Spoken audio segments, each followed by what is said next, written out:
Hello everyone and welcome back to day 2 of the final round of Iame Series Benelux 2025. As you can see, in comparison with yesterday, the weather conditions have very much shifted. We have had significant rainfall over the course of the morning and during the night time. The wind was quite significant earlier on this morning, but we are here for Championship Saturday. You rejoin Alex Goldschmidt and Simon Mirguet live on the Iame Series Benelux YouTube channel, and of course to all our viewers on iame-motorsport.com.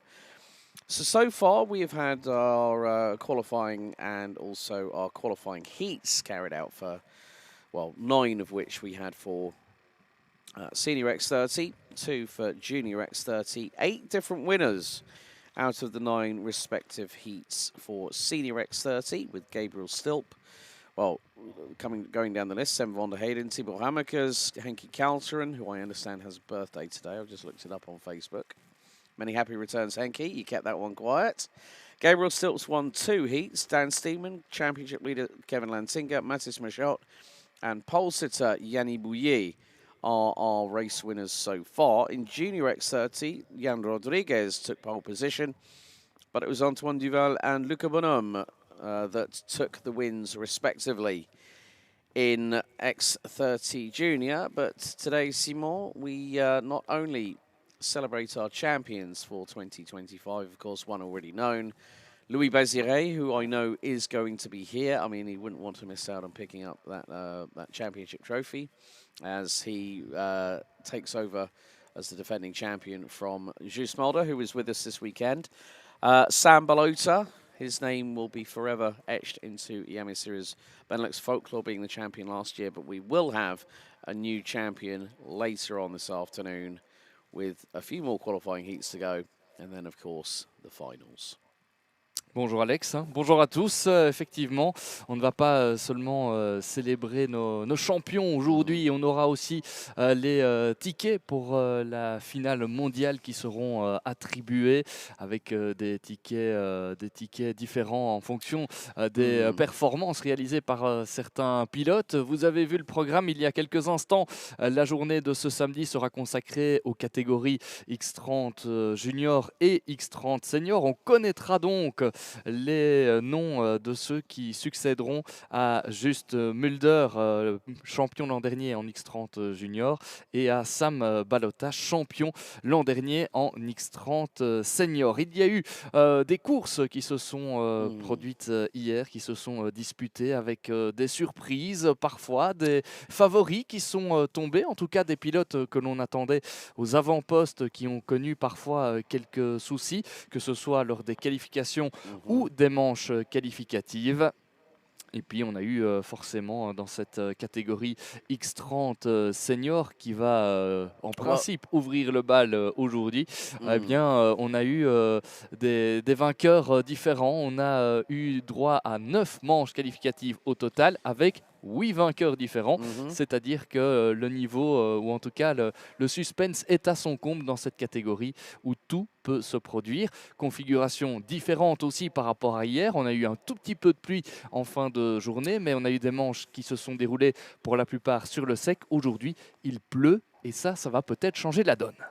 Well, it's very much a repeat of last year, Simon, because we were both here, let's not forget, and it was a torrential downpour that hit the circuit in the afternoon, where we saw Sam Balota being taken out at turn 1, and with a very, very bent Dream Racing chassis underneath him, he managed to get through to the championship winning position that he needed with about, I think it was 6 minutes to go, if I remember correctly. And still, when you interviewed him post-race, you said, well, yes, I might be the champion, but I'm not entirely happy. Well, yes, completely understandable, but you mentioned about the Iame Warrior Finals. They are taking place at Valencia. 27th of October to the 1st of November. Of course, there is the forthcoming Euro Cup and Ladies Cup, which is taking place at the Le Mans International Karting Circuit in Pays de la Loire in France. That's taking place between the 16th and the 19th of October, which will also be live streamed from the place where legends are born. And now the green flag waves for the first time as we get Championship Saturday underway here.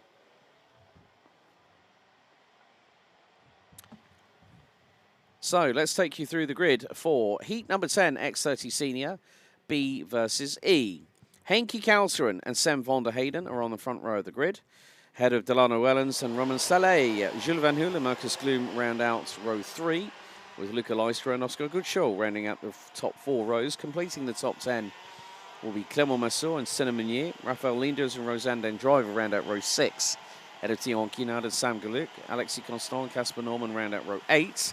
Row 9 will be Luca Montebello and James Harris, with Farid Jalil and Thibaut Byers rounding out the top 20. 27 drivers in this grid, with Pepin Steiger, Jens Berzard, Roman Krupianko, Zachary Gernen, Nick de Gois, Aaron Sarignac and Clément Outron rounding out the field. Of course, yesterday, Clément Outron was the talk of the town up here in the commentary box, Seymour, where we nearly saw the man from France get his way through the order in one of the particular heats, and he was that close to getting into the top 4, but was narrowly denied by Devon Haglin, if I remember correctly, because it was a run to the line. But with these wet weather conditions, this will favour some drivers and won't favour others.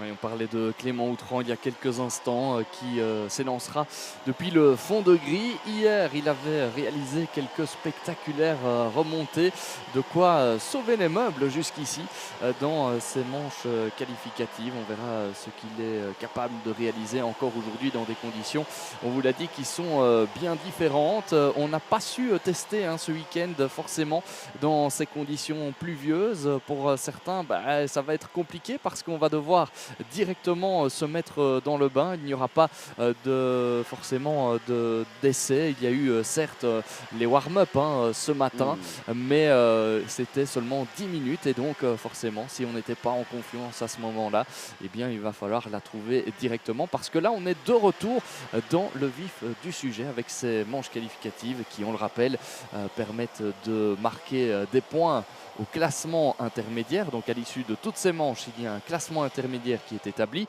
Avec ce classement, on attribue des points et ce classement intermédiaire permet aussi de déterminer la grille de départ en vue de la finale, la dernière de la saison. Allez, départ imminent dans quelques instants, le peloton qui va se regrouper. On va avoir 2 belles colonnes qui vont se présenter dans les couloirs de départ, et une fois que les feux seront éteints, eh bien on sera parti pour 10 minutes et un tour dans cette manche qualificative entre les groupes B et E. Le départ avec vous, Alex. Merci, Simon. Right, Roman Krupianko might be starting from the dummy grid as the yellow flags wave into the tram lines for the first time here on Championship Saturday. And we are green and racing. A plume of water hits the air as the rooster tails come back from the Comet K3Ws. The wet weather tyres. There's a spinner from around third place. Oh, who was that? And that was the 2:47. That was Sem van der Heyden. Sem van der Heyden, second in the championship standings, has tumbled to the back of the order, but somebody else has also gone for a spin. Coming into turn number 3, and this is where the wet weather conditions are going to be a true test. Oh, there's a big muddy puddle that's just been splashed into the air about halfway down the field as they all make their way through into Chemin de Fer, some going for the outside line and getting the traction, getting the whole shot round the outside of other competitors. But Sem van der Heyden from the outside of the front row has got a big mountain to climb, and it's right here at Mariembourg. But Henki Kalseren leads the way. Second looks to be Delano Wellens. That's going to be Luca Leistra in third position. He dives to the inside on the curbing. Back end steps out to the left-hand side. And Delano Wellens holds on to P2 at the moment. But look at Leistra. He's looking for the inside line. Into turn 1. Through he goes, but not quite. And now Wellens is going to get the slingshot out of turn 2. And he's just gesticulated to Leistra. But Leistra as well within his rights to move over to the right-hand side to cover off the 2:12. Ouais, quel début de course avec peut-être l'un des tournants du championnat, avec Sem van der Heyden qui s'est retrouvé à l'extérieur. Opération remontée désormais pour celui qui est arrivé ici en deuxième position du championnat. Mais notons, alors qu'il y a un pilote là qui s'est retrouvé en difficulté au premier virage, notons que Sem van der Heyden, en fait, avec la déduction des points, était virtuellement premier du championnat. Et forcément, avec ce problème en manche qualificative, ça relance un petit peu tout ce suspense encore une fois. Début de journée en fanfare, donc ici sur le karting des Fagnes avec, on vous l'avait dit, des conditions plus compliquées, plus délicates à gérer. Et l'exemple parfait ici avec Sam van der Heyden. Devant, eh bien, il y a un pilote qui semble très bien réveillé et très à l'aise dans ces conditions. Je pense que c'est Luca Leistra qui va boucler ce tour-ci en tête devant Enki Calderon et Delano Wellens. And with it, the fastest lap of the race, 1 minute 14.003 by the man from Belgium for MCK Racing. And now that means that he's, over the last 2 laps, moved up from 7th on the grid, the inside of row number 4, and now leads the way. But of course, these curbs are going to be slipperier than an ice rink on a good day, because you can see that some of them are trying to use it. And now here's Delano Wellens looking for the inside move here on Henki Calderon, down through turn 5. He gets the job done on the run to Chemin de Fer, but Calderon looks to the outside line. Wellens goes on the curbing. Now Calderon does exactly the same coming out of Chemin de Fer, and it's right on the rear of the 212. Sam van der Heyden has now got past countrywoman Rosanne Den Driver, and now is up to 18th position. We've still got 6 minutes and 35 seconds of this race, plus an additional lap to run, and then after this we will have another 5 qualifying heats, which each of the drivers, and there goes Calderon up the inside of Wellens through at the final right-hander, but goes a little bit deep. Wellens has the traction coming out of the corner, slingshots past Calderon, and now Leistra continues to start building that slight lead that he has at the moment. 5-second penalty has been given, however. I've just seen on the Digi flag, Luca Leistra has a 5-second time penalty. Not sure what that might be for, but we'll wait for an announcement on the live timing, as we are just a minute away from half-time in this 10th out of 15 qualifying heats for X30 Senior here at Mariembourg. Visiblement une pénalité de 5 secondes pour celui qui est en train de mener la danse dans cette manche qualificative. Luca Leistra, on attend évidemment d'avoir l'annonce de cette pénalité pour savoir évidemment la cause de celle-ci.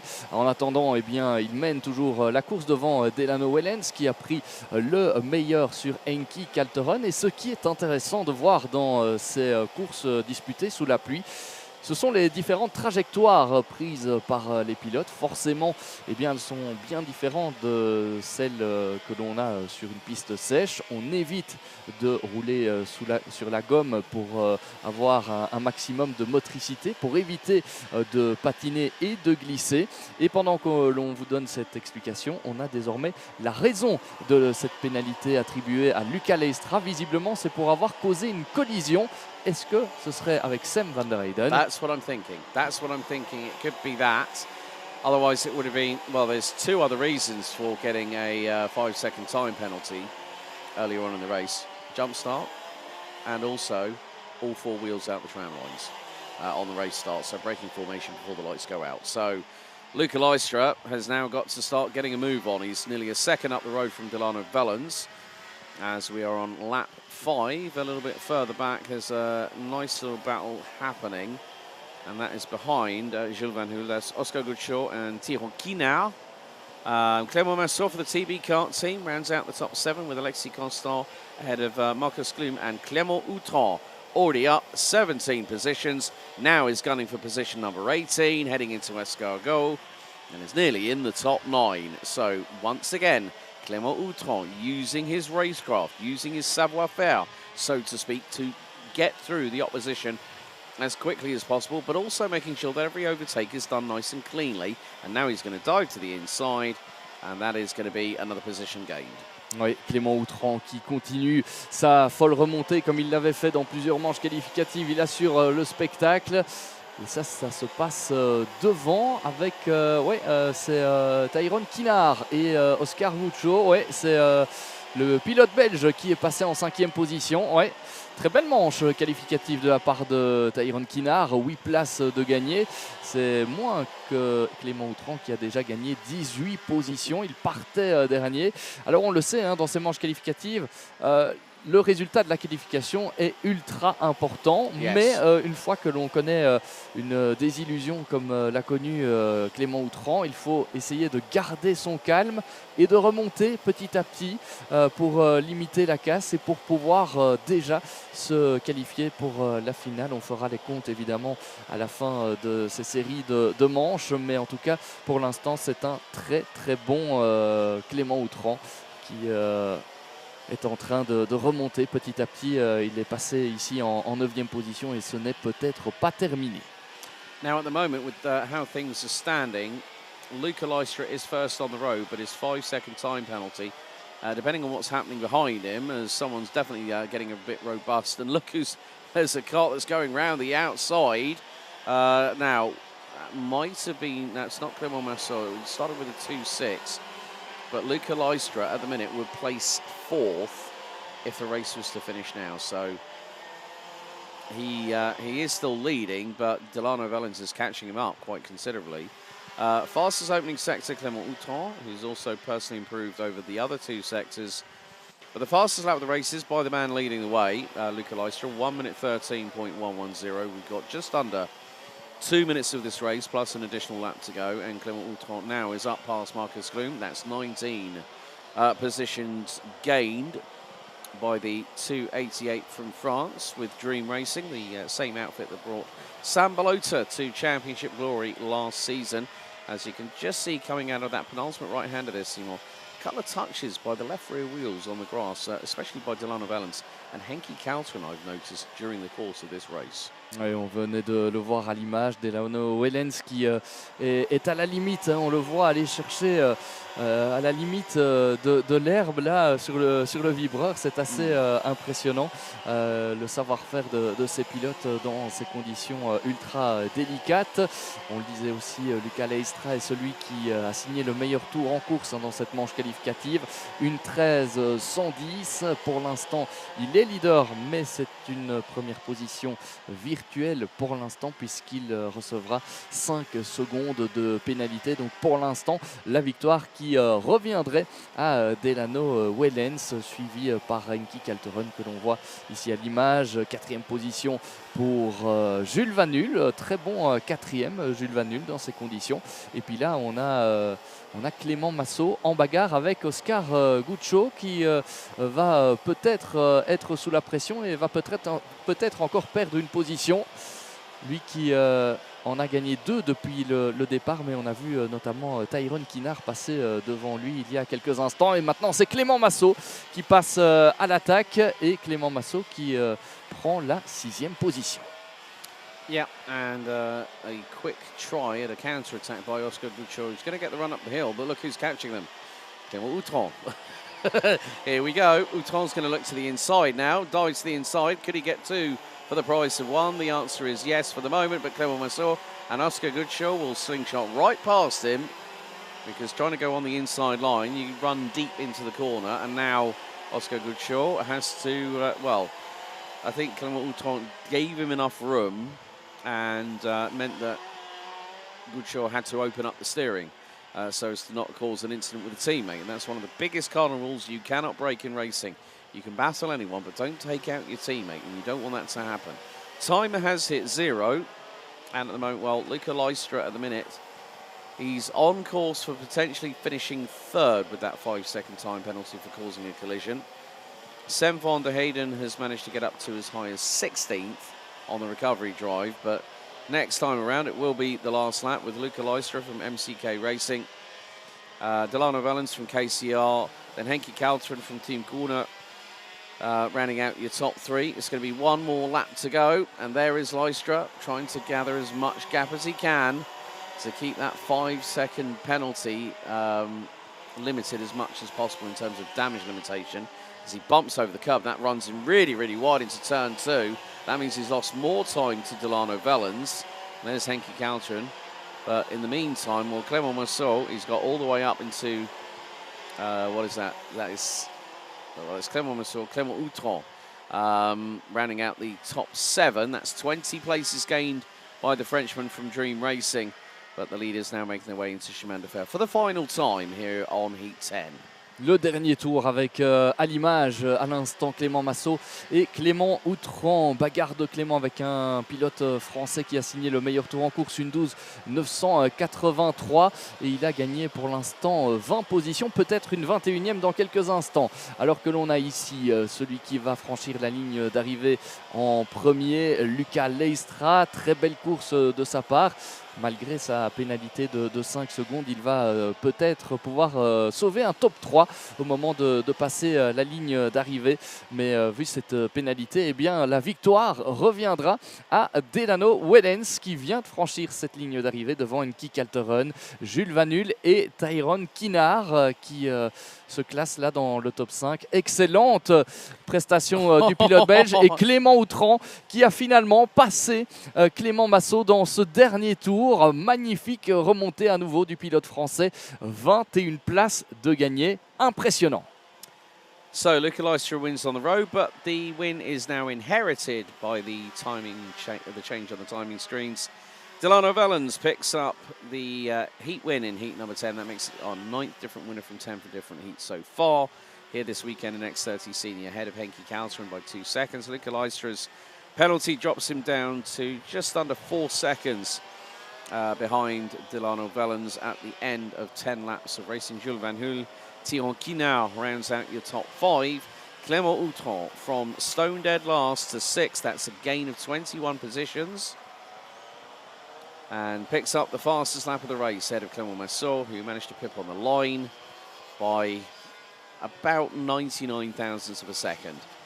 Oscar Gutshaw, Marcus Gloom, Alexis Constant, Senna Meunier, Farid Jalil, Jens Berzat, Rosanne Den Driver, and Sem van der Heyden rounds out your top 15. Rafael Linders, Casper Norman, Roman Saleh, Zachary Gernon, Aaron Sarignac, James Harris, Nick de Gois, Luca Montebello, Pepin Steiger, Sam Galuk, Thibaut Byers, and Roman Krupianko, who started from the pit lane, rounds out the finishers for Heat 10, B versus E.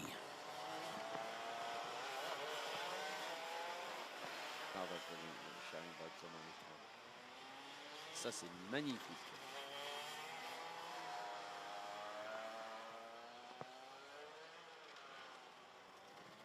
So, as the rain continues to fall here at the Karting de Fagnes International Raceway here at Mariembourg, please don't forget, if you are watching along on the official Iame Series Benelux YouTube channel, don't forget to like, share, and subscribe.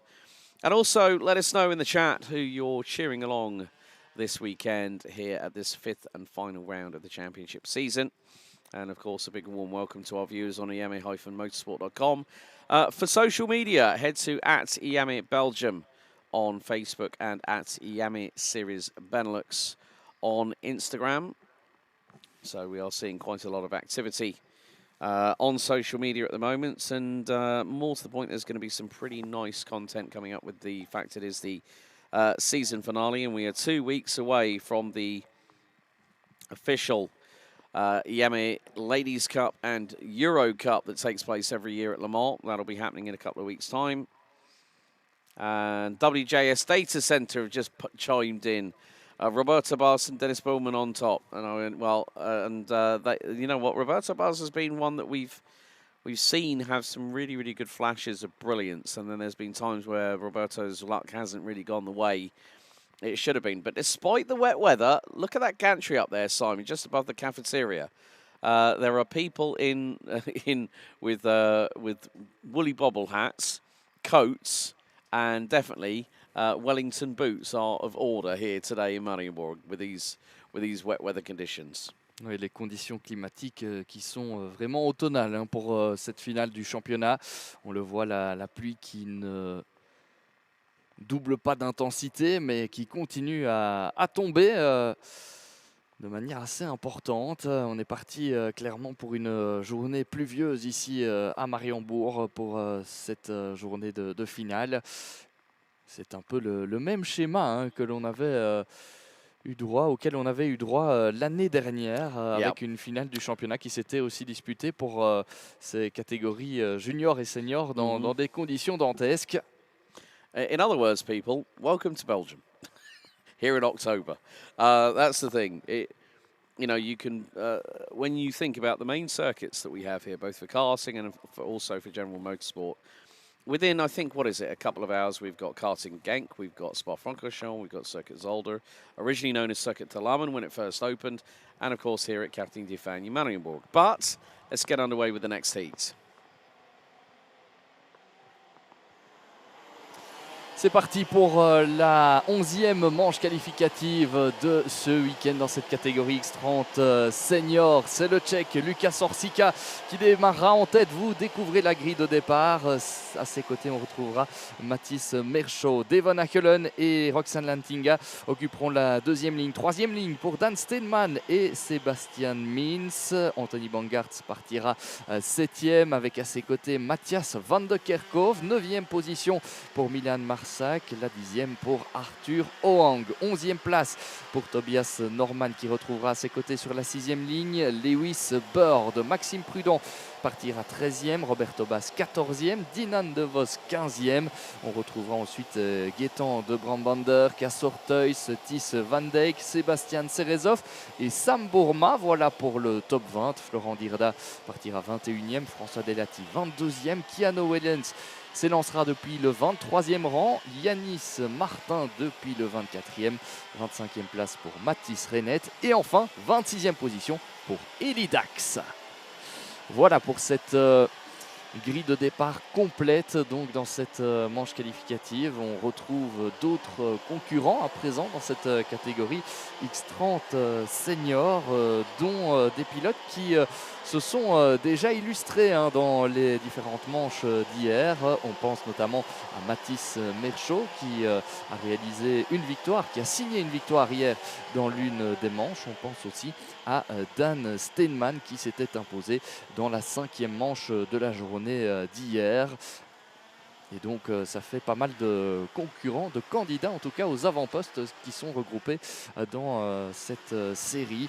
On pense à Mathis Merchaud qui sort d'une très très belle prestation du côté de Genk. Il avait terminé juste derrière Enki Kalteren, le dernier vainqueur en date dans cette Iame Series Benelux.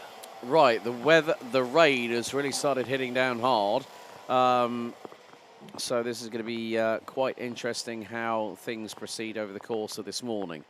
Now we do have after this one more heat before we then go back to Junior X30 and then we'll have the lunch break. So with the weather starting to really hit hard here in Couvin, it is going to be a tall order for these drivers, but of course a calm head on cool shoulders. There's going to be a lot of drying of race suits and wetsuits and boots and helmets and everything else and keeping the carts all nice and clean. That's going to be a tall order for the drivers and the mechanics. But over to you, Simon, for the race start here for heat number 11. Ça n'a pas changé, la pluie qui redouble d'intensité ici sur le karting des Fagnes au moment de donner le départ de cette manche qualificative entre les groupes D et F. Qui sera le prochain vainqueur? Les feux se sont éteints, on est parti donc pour cette nouvelle manche qualificative avec un premier virage toujours délicat, surtout dans ces conditions. Le deuxième l'est également. Et pour l'instant, ça passe pour tout le monde. Lukas Orsica qui a conservé sa première position. Et derrière, eh bien, je pense que c'est... de qui est-ce qu'il s'agit? 243 just dodged a big bullet. That was Anthony Bongartz. Oui, il y a Anthony Bongartz, il me semble. Sebastian Sedesov, I think, was the other one. Because there's a big muddy puddle on the run outside coming out of turn 2. And both of them hit it. And both of them ended up on the grass. Oui, effectivement, on a vu cette boue être vraiment en l'air, là. Véritable explosion de boue pour Anthony Bangartz qui a été impliqué donc dans ce premier fait de course. Et derrière, c'est déjà la grosse bagarre. Et devant, par contre, on a deux hommes qui se sont échappés. Et ces deux hommes sont du coup en pleine bagarre. Lukas Orsica, ça c'est une certitude. On va faire le point. Et derrière, c'est Sebastian Mins qui a pris un excellent départ. Ouais, le Britannique, 4 places de gagné déjà pour lui. Et bon départ aussi de Roxane Lantinga. Moins bon pour Mathis Merchaud en 4e position, tout comme Devon Achelen. 2 places de perdu pour ces deux-là.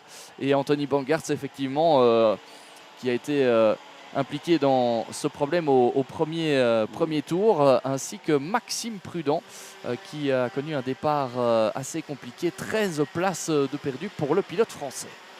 Yeah, started from the dummy grid, did Maxime Prudent on that particular occasion. So didn't take the standard start as like everybody else did. But Roxanne Lantinga was robust getting through on Devon Hagland, but had to make the move stick, and that was coming out of Escargot. But Sebastian Mins up the inside of Lucas Horsica. The brick drifts wide.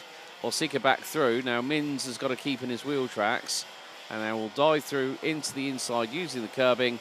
But Horsica's going to get the run up the hill, and they're going to be wheel to wheel, side by side. Oh, and that's a very, very gnarly place to do it at. I've seen it before where two drivers came together and one went spinning into the outside barriers at high speed, and they're accelerating up that hill as well, but still to the point that Horsica is saying to Mins, you've got to do better than that to get past me in these conditions.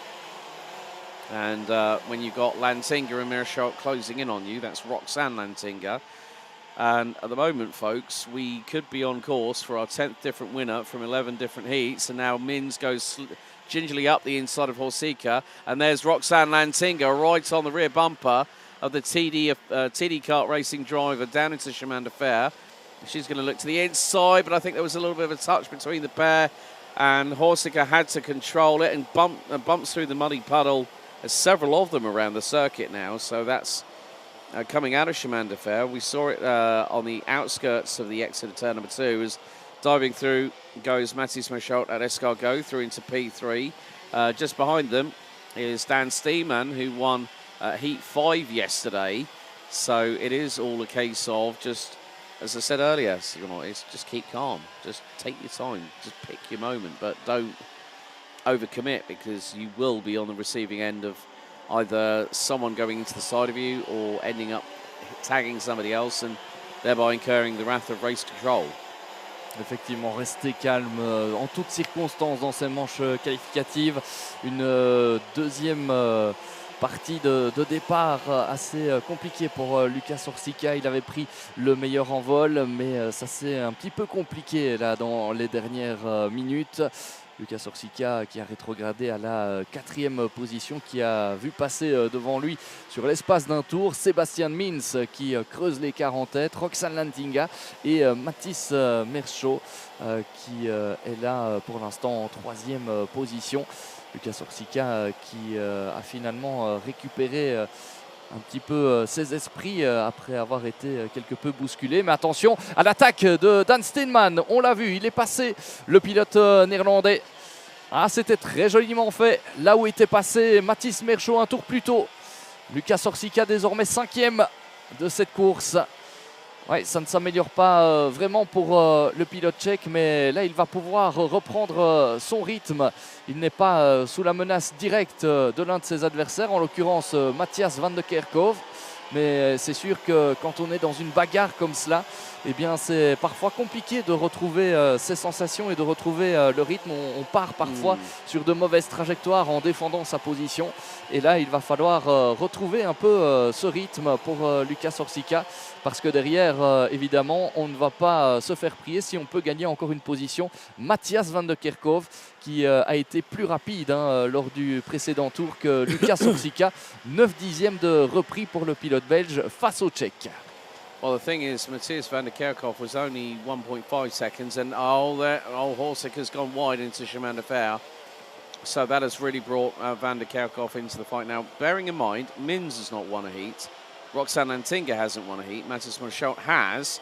Dan Steeman has. Lucas Horsica has. Matthias van der Kerkhoff hasn't. Neither has Devon Hagland. So we got yellow. Oh, right. Someone's gone off at the final right-hander. Now, who was that? We've got Kaz Orthaus and Mathis Renet at the bottom of the table. So whether they've had a slight coming together, I'm not too sure on that one. But Sebastian Mins leads. Roxanne Lantinga, who's gone very, very wide into turn 1. But there's a strategy from the young driver from the Netherlands. As through the splash puddle. The steeplechase puddles are starting to rear their ugly head here, Simon. It's become more of the Iame Series Benelux steeplechase race rather than a karting event. Sébastien Mins qui continue la course en tête devant Roxane Lantinga qui est dans un excellent rythme pour l'instant avec un meilleur tour réalisé lors du précédent passage, une 13,706, 3 dixièmes de repris par rapport à Sébastien Mins qui va peut-être être sous la pression dans quelques instants. Il l'est déjà, il le sera peut-être encore plus, il reste encore un peu de temps, 3 minutes et un tour à disputer dans cette manche qualificative. Mathis Merchaud lui continue une démonstration parce qu'il est vraiment le plus rapide en piste pour l'instant, une 13,461. Lui aussi pourrait revenir en cas de bagarre entre les deux leaders. Dan Steinman également dans un excellent rythme. Alors que l'on avait il y a quelques instants mentionné les abandons de Mathis Rennet et de Cas Orteus également. Ils n'ont pas pu franchir la ligne d'arrivée à partir du troisième tour. Voilà pour les précisions concernant ceux qui sont certainement déçus de cette issue de manche qualificative. It's going to be, again, for the next two minutes plus change and an additional lap. Roxane Lantinga, last time round, was slightly slower than Sebastian Mins. Lukas Horsica, the Czech Republic, the driver from the Czech Republic, now closing in on Dan Steenman. So we are looking at more than likely, if it's either Mins or Lantinga, it's another race winner. And that is going to be quite a big amount of, that'll be 10 out of 11 different qualifying heat winners so far this weekend. And I think that's probably been the most that we've had in a weekend over the last couple of years since I joined the commentary team early last season. So it is going to be the case of how do you keep calm in these conditions? Well, you don't overdrive the car because first of all, you've got to make sure that those tyres, those Comet K3Ws, are not overheating. And if they start to overheat, then the little blocks that are dispersing the water behind the drivers, they are going to start disintegrating. And once those tyres really start overheating, they're going to have a big problem because you're going to lose traction, you're going to lose purchase on the surface. I mean, you can see how much of a deluge of rainfall we've had so far this morning, and it continues to exacerbate as down in towards Chemin de Fer we go. Right, Roxane Lantinga has just been given a 5-second time penalty by race control. That is for pushing, and that is going to drop her outside of the top 5 as things stand at the moment. That'll put her behind Matthias van der Kerkhoff, who will be promoted to that 5th spot. Oui, on a une pénalité de 5 secondes pour une poussée pour Roxane Lantinga, celle qui est pour l'instant 2e du classement, ce qui virtuellement la repousserait à la 7e place du classement. Ça, c'est évidemment pas une bonne nouvelle pour Roxane Lantinga. Tout profit évidemment pour Sébastien Mins qui vient de signer un excellent chrono, une 13,396. Et tout profit également pour Mathis Merchaud qui continue de la jouer placée. On va attendre évidemment la fin de cette manche qualificative pour annoncer cela, parce que Dan Steinman n'est pas si loin que cela par rapport à Mathis Merchaud, et donc on pourrait encore avoir l'un ou l'autre rebondissement, surtout dans ces conditions. On dit toujours qu'il ne faut pas vendre la peau de l'ours avant de l'avoir tué, et c'est encore plus vrai quand les conditions sont pluvieuses, et même plus que pluvieuses ici, elles sont clairement aquatiques. Lukas Orsica, lui, a retrouvé des couleurs. On a retrouvé un rythme de croisière pour le pilote tchèque qui n'est pas si loin des autres en termes de chrono. Et donc on va entrer dans le dernier tour pour le Britannique Sébastien Mins. Dernier tour et donc peut-être un nouveau vainqueur dans ces manches qualificatives. Also shout out to François Delati and Keanu Vellens. Both have moved up 10 and 11 places apiece. And Delati 11th as we go on to the final lap. Keanu Vellens up to 13th position now. So Sebastian Mins has a 1.1 second advantage over Roxane Lantinga, who at the moment that'll put her into 6th as Milan Marczak has tumbled again. And he's gone down to 11th, head of Gaetan de Brabandera. But Mins has done a pretty good job as soon as he hit the front hasn't really looked back. But again, when you put a Brit in a cart in the wets, they seem to love it. They seem, because obviously with the atmospheric climates of both Belgium and the UK always seem to be involuntarily linked. But Mins now making his way through Escargot, the 375 from the United Kingdom, running with the Victory Lane team run by the Martins brothers. Of course, Victor Martins now part of Williams, if I remember correctly, and running in FIA Formula 2 this season. But it's going to be out of the final right-hander, and Sébastien Mims is going to power up the hill for the final time. Sébastien Mins qui va se présenter devant le drapeau à damier. Voilà, c'est la victoire pour le pilote britannique, nouveau vainqueur dans ces manches qualificatives. Il y a eu 11 manches disputées et c'est le 10e vainqueur différent.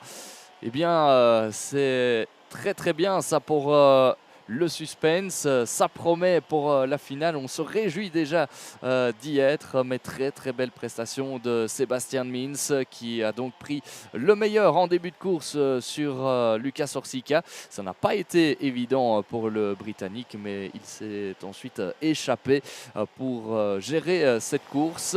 Deuxième position pour Mathis Merchaud, très bon résultat pour le pilote belge. Dan Steinman termine troisième et s'offre le meilleur tour en course.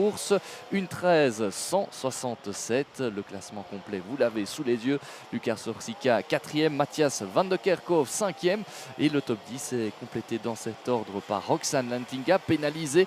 Devon Achelen 7e, Lewis Bird 8e, Tobias Norman 9e. Et enfin, François Delati, auteur d'une remontée de 12 positions. Pas mal pour le pilote français. Suivent Milan Marsa, Gaëtan de Brandbander, Keanu Wellens, Arthur Howang et Anthony Bangartz qui avait été impliqué dans un fait de course lors du premier tour dans le troisième virage. Thijs van Dijk, Florian Deerda, Sambo Amandine de Vos, Yanis Martin, Ellie Dax, Maxime Prudent, Sebastian Sedesov and Roberto Buzz bring up the rear of the field. But on lap number 4 at the final right-hander, we lost both Kaz Oldhouse and Mathis Renet. One more heat to go before we turn our attention back to Junior X30, and that was heat 11 for X30 Senior.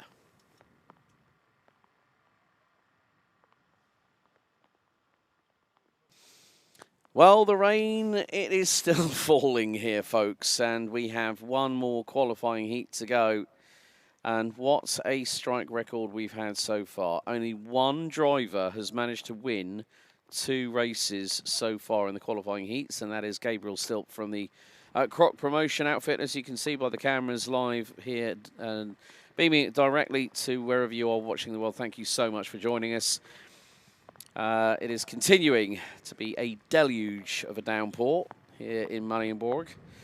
Just around about a 20 or so minute drive from the Franco-Belgian border in some cases, especially if you're heading over to Givet, which is one of the more localized towns in that part of France. But very soon we will be getting underway with our last qualifying heats of this morning for X30 Senior. They'll have 3 more to go before we get the intermediate ranking after heats, which will then give us the who's who of who's got 80 points, who's placed where, and who will go into the top 36 final later on this afternoon. So Max Storm saying no driving for me today, so supporting Fusion. Senior Cup for me. Okay, well, we'll see you tomorrow, but in just a couple of moments' time, we will be getting underway with our final qualifying heats of the morning's action for X30 Senior before we go to the penultimate 2 heats of X30 Junior here at Mariembourg.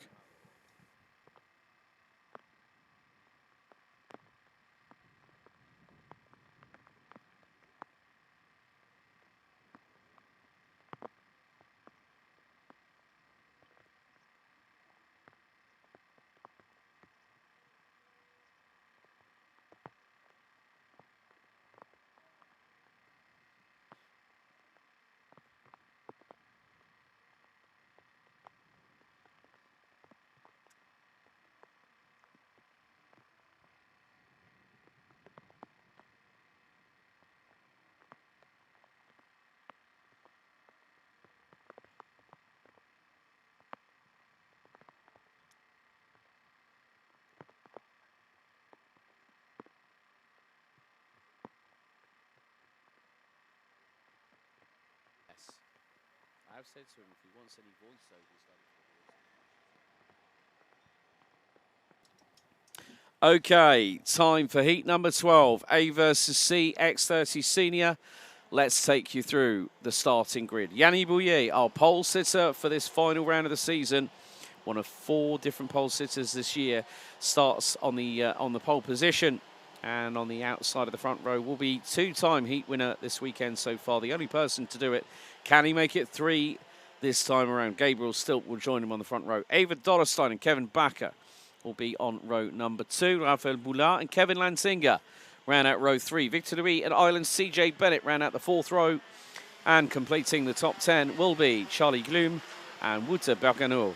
Mirko Wouters and the Flying Finn, Otto Paikkonen, will round out row 6, headed for Jesse Polderdijk and Alexandre Mercier. Luca Moulard and Esteban Walgrave round out row 8, with Lars Venink, Senna Pessel, Tom Schultz and Portugal's Matt Simon rounding out the top 20. James Merkelbag, Lorenzo Notorigo, Germany's Moritz Moore, Belgium's Angelo Malik, Germany's Ermin Delkovic, the Netherlands' Dennis Bowman, and the 2 drivers from Belgium, Julien Sauvio and Thibaut Ramakers, round out the 28-strong 14 rows of competitors here in this particular heat. And it should be a rather exciting one, with the fact that these drivers are going to be tested to the absolute limit and beyond here in this qualifying heat for this one. Oui, on a Thibaut Ramakers qui s'élancera depuis la dernière position. Une sanction est tombée hier puisqu'il avait été impliqué dans un accrochage. Il a été forcément contraint à l'abandon dans cette manche. Et puis on a décidé de le placer en dernière position pour les dernières manches qualificatives parce qu'on l'a rendu responsable finalement de cet accrochage. Et c'est une lourde sanction pour celui qui a été champion du monde il y a 3 semaines désormais, mais il ne lâchera rien, on peut compter sur lui et on l'a vu tout à l'heure avec Clément Outran, les folles remontées sont possibles et donc dans ce cas-ci c'est ce qu'il va essayer de faire, Thibaut Ramakers, remonter pour aller se qualifier pour cette fameuse finale où l'on aura les 36 meilleurs performeurs des manches qualificatives. Opération remontée donc pour le Chimassien et on va voir ce qu'il est capable de faire, lui qui vient conclure son chapitre karting ici à Mariembourg, là où tout a commencé. Le départ de cette manche qualificative entre les groupes A et C est imminent. Le peloton qui aborde maintenant le dernier virage et puis on va vivre ce départ en compagnie d'Alex, évidemment. C'est à vous. Thank you, Simon. Right, let's get going for heat number 12. 3 more to go before we dish out our penultimate set of points for the 2025 Iame Series Benelux season on the road to crowning a new senior X30 champion for 2025. Into the tram lines we go. Revs rise, lights are out, and we're underway. And a plume of water once again hits the air, but backwards into the barriers at high speed. Oh, that was a Fusion kart. I don't know if that might have been Wouter Bergano. That was backwards at least 70 kilometers an hour, backwards into the barriers, and a hard hit for the Fusion Motorsport driver as everyone struggles to get the traction down coming out of turn number 3, but that is not what you want to see. Turn 1, someone backwards into the barriers, but the main thing is it was Wouter Bergano, and I spoke to him yesterday. He said it's going to be a tricky day in the office, and he's just found out firsthand how tricky it can be, but it may not have been of his own doing. Le départ marqué par un impressionnant accrochage. En voilà un autre à l'épingle du chemin de fer, mais impressionnant accrochage au niveau du premier virage à haute vitesse. On espère que pour le pilote, ça va. Il n'y a pas de bobo trop important. On va vous dire de qui il s'agit. On était sur Wouter Berganu, mais c'est à confirmer évidemment, mais je pense oui, c'est lui qui a été impliqué dans cet accrochage. Il n'est pas passé dans le premier secteur. En attendant, eh bien, on avait Gabriel Stilp qui était parti en tête et il conserve son avantage à la fin de ce premier tour devant Yanis Bouillet, Victor Louis, Kevin Bakker, Charlie Glum. Voilà pour le top 5. Derrière, eh bien, on a dit, on allait suivre la remontée de Thibaut Ramakers. Il est pour l'instant 17e. The biggest blow for Wouter Bergano, he's one of the rookies. Now, based on the 2 drop scores taken into account, it's 19 points between It's quite a few more. I mean, Devon Haglen, who's one of the other rookies from Fusion Motorsport Benelux, is in the bid for the rookie title. And we had it last year. Patrice Kowalski, not here this weekend. He was last year's best rookie. Oh, that's going to need a bit of a jet washing there, Charlie Gloom. Oh, dear. And he's gone through another muddy puddle coming out of Chemin de Fer. Stramo on YouTube says it's Kevin Lantinger's race now. Well, at the moment with Gabriel Stilp now pulling away, it's nearly 3 wide coming out of Escargot with Yannick Bouillet battling with Victor Louis. There's Kevin Bakker, and also you're going to have Charlie Gloom. Look, Kevin Bakker's got through, so Bouillet is now down to 4th place. Victor Louis now 2nd. Kevin Bakker, there is a crop promotion chassis just behind. That is the current championship leader, Kevin Lantinga.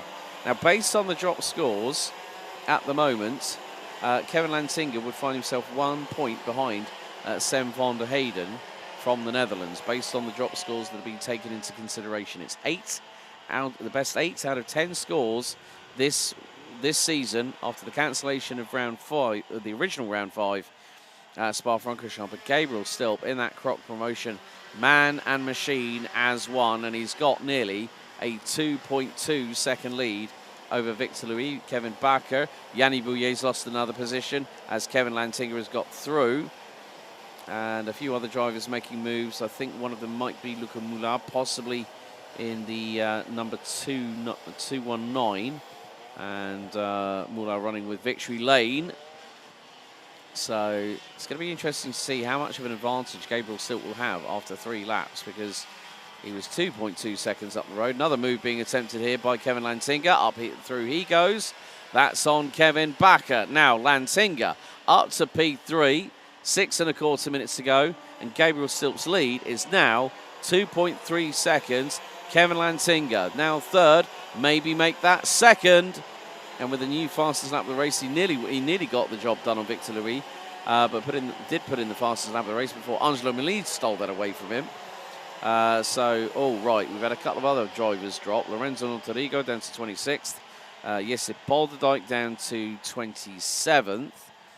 Biggest mover at the moment is Thibaut Hamakers. Well, no surprise. You said about, well, if Clément Marceau could do it, so can Thibaut Hamakers. He's up 16 places already within the first 3 laps. So I don't think it'll be long before he's in the top 10, easily. Oui, Thibaut Hamakers en pleine remontée, 12e déjà, et c'est un top 10 qu'il peut aller chercher, le pilote belge qui démarrait donc depuis le fond de grille. Devant, eh bien, Gabriel Stilp continue de creuser l'écart. Le pilote britannique est déjà vainqueur de 2 manches qualificatives et bien parti pour aller remporter une 3e victoire. Et derrière, dans le groupe de poursuivants, eh bien, nous avons la bagarre sous les yeux. Victor Louis face à Kevin Lantinga. Kevin Lantinga qui joue le titre ce week-end face à Sam van der Heyden. Et regardez, il passe à l'attaque au premier virage. Est-ce que Victor Louis va pouvoir recroiser? Ah oui, il sort mieux du premier virage et il reprend l'avantage, Victor Louis. Ah, c'est un pilote qui apprécie ses conditions climatiques, mais il se fait surprendre. Ah, il a retardé un petit peu son freinage, le pilote belge, et c'est le néerlandais qui passe devant lui. Ah, il a fait preuve de patience, Kevin Lantinga. Il a essayé de passer à plusieurs reprises. Cette fois-ci, visiblement, c'est la bonne. Et derrière, eh bien, c'est Kevin Bakker qui va peut-être maintenant s'attaquer à Victor Louis, même s'il a profité de la bagarre entre Lantinga et Louis pour revenir au contact. Et puis derrière, on est en train de revenir. Attention, Thibaut Hamakers qui a perdu une position. Il est redescendu à la 13e place. Still, Gabriel still looking rather comfortable. His lead was 2.2 seconds after the opening 4 laps. There's Otto Paikkonen, and he's got through on Charlie Gloom in the 2:45. So the crop promotion drivers now find themselves all in the top 7 of this race so far. We've lost Wouter Bergano. We've lost also the 234 from the Netherlands. That's Jesse Bolderdijk with the DFK outfit. But Gabriel Stilp's lead now nearly 2.4 seconds ahead of Kevin Lantinga. Victor Louis rounds out the top 3, then Kevin Bakker, Yannick Bouillet and Wouter Bergano. So more to the point, it will be the case of seeing how things stand So we will see how things transpire.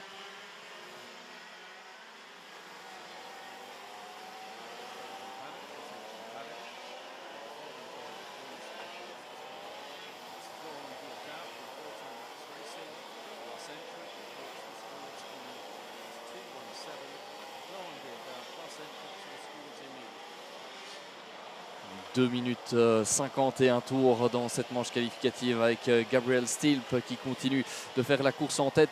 Très grosse bagarre ici entre deux pilotes. C'est Mirko Wouters qui fait face à Yanis Bouillet.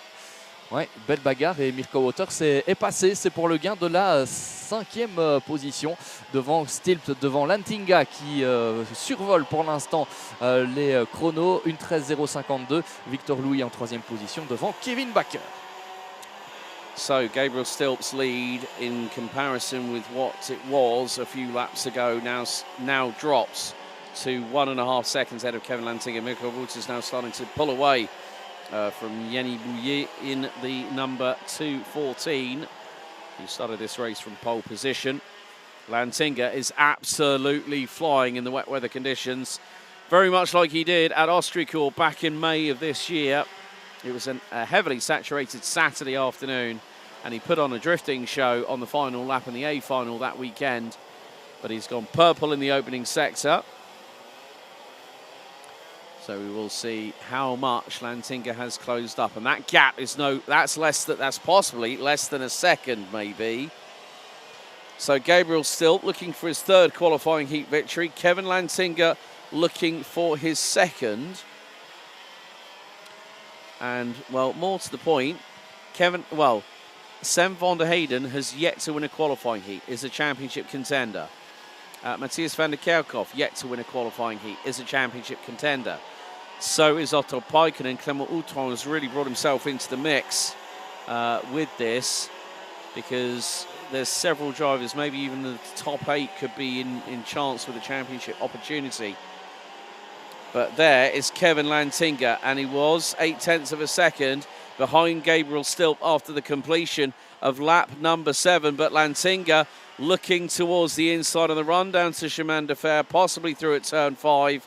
The 2 Croc Promotion drivers with one another right now, out of Chemin de Fer, through into the Pif Paf chicane, into towards the entry into Escargot. And Lantinga is closing rather rapidly. Thrives in the wet, does the man from the Netherlands.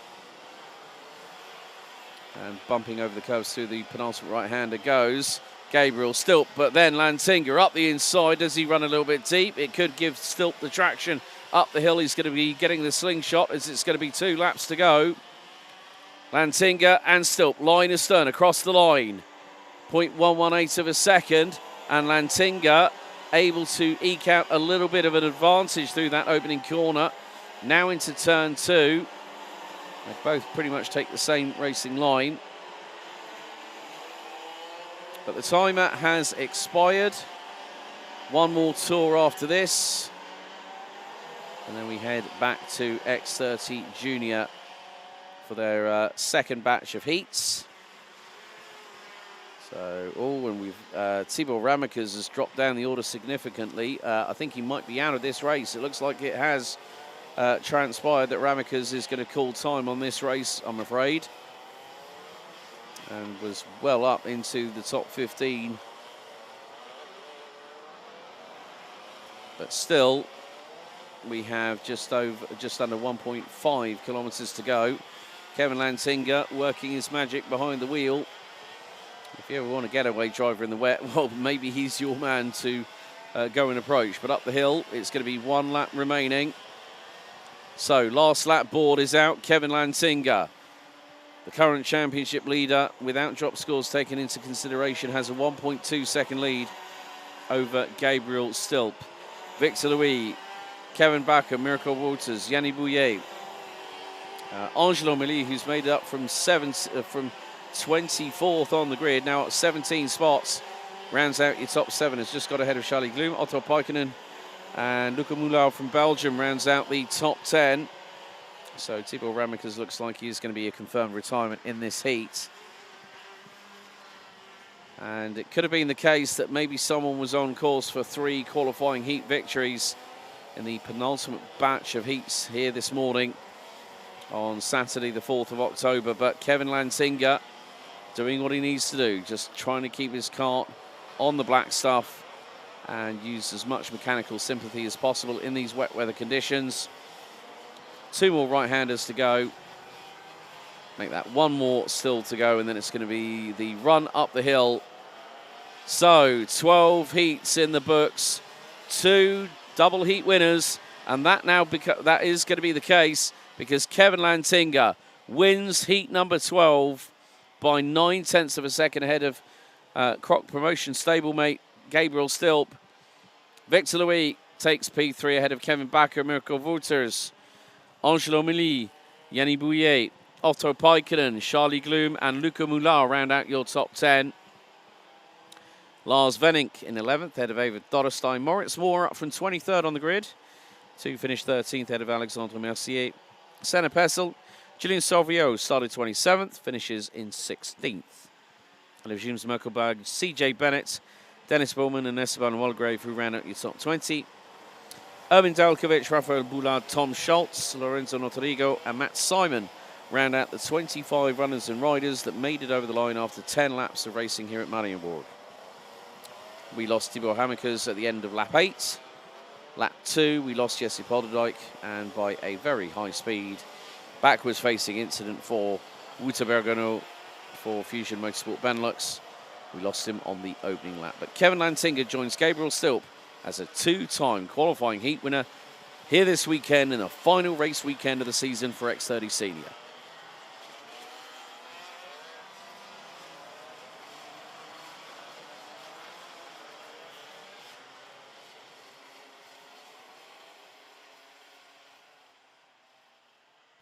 And that's one thing you do like to see, a driver such as Wouter Bergano after such a hefty hit. You can see the rear bumper bent in and back, in and upwards on the back of that Fusion chassis, the 226. So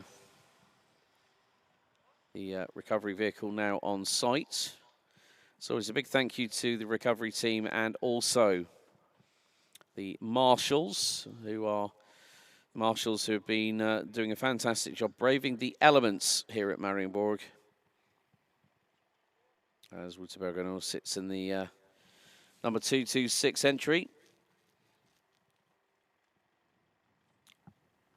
Going with the Kart Republic chassis in those very, very bright and prominent Fusion Motorsport Benelux colours. So from X30 Senior, we'll very shortly turn our attention to X30 Junior for their second batch of 2 qualifying heats. So each of the Junior X30 drivers will take part in 3 of the 6 qualifying heats in total. So 4 groups in all. 6 in X30 Senior, where we've had 81 drivers here this weekend and just north of 50 here for X30 Junior.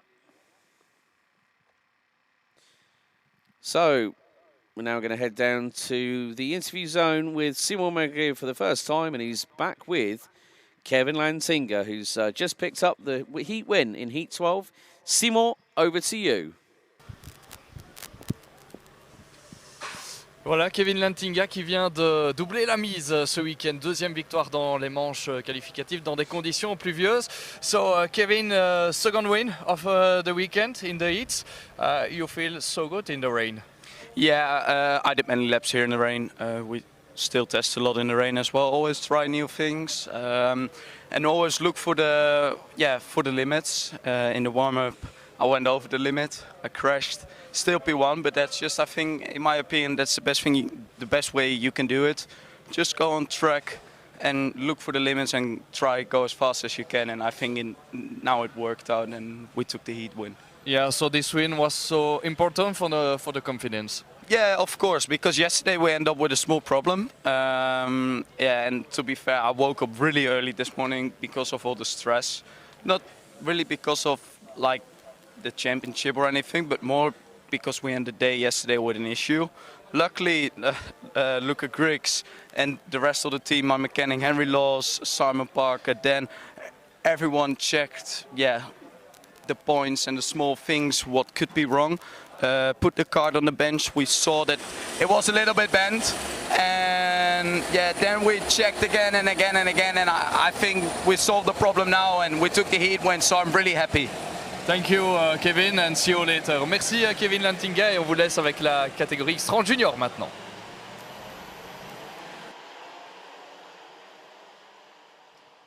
Thank you very much, Simon. Good to hear again from...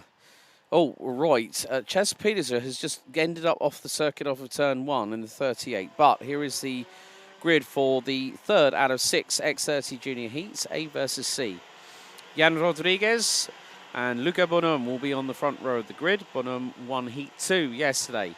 Antoine Duval, who won the first heat of the weekend, he lines up on the inside of row 2 alongside Luxembourg's Lucas Pellizzari, Yannis van den Bosch and Oliver Meek round out row 3.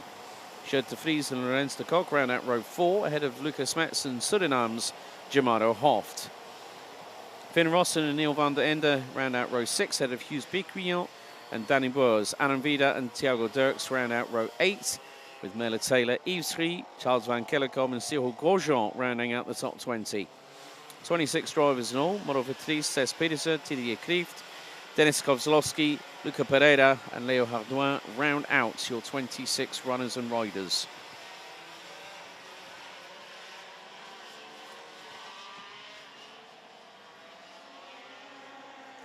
So the drivers now go onto their official formation lap.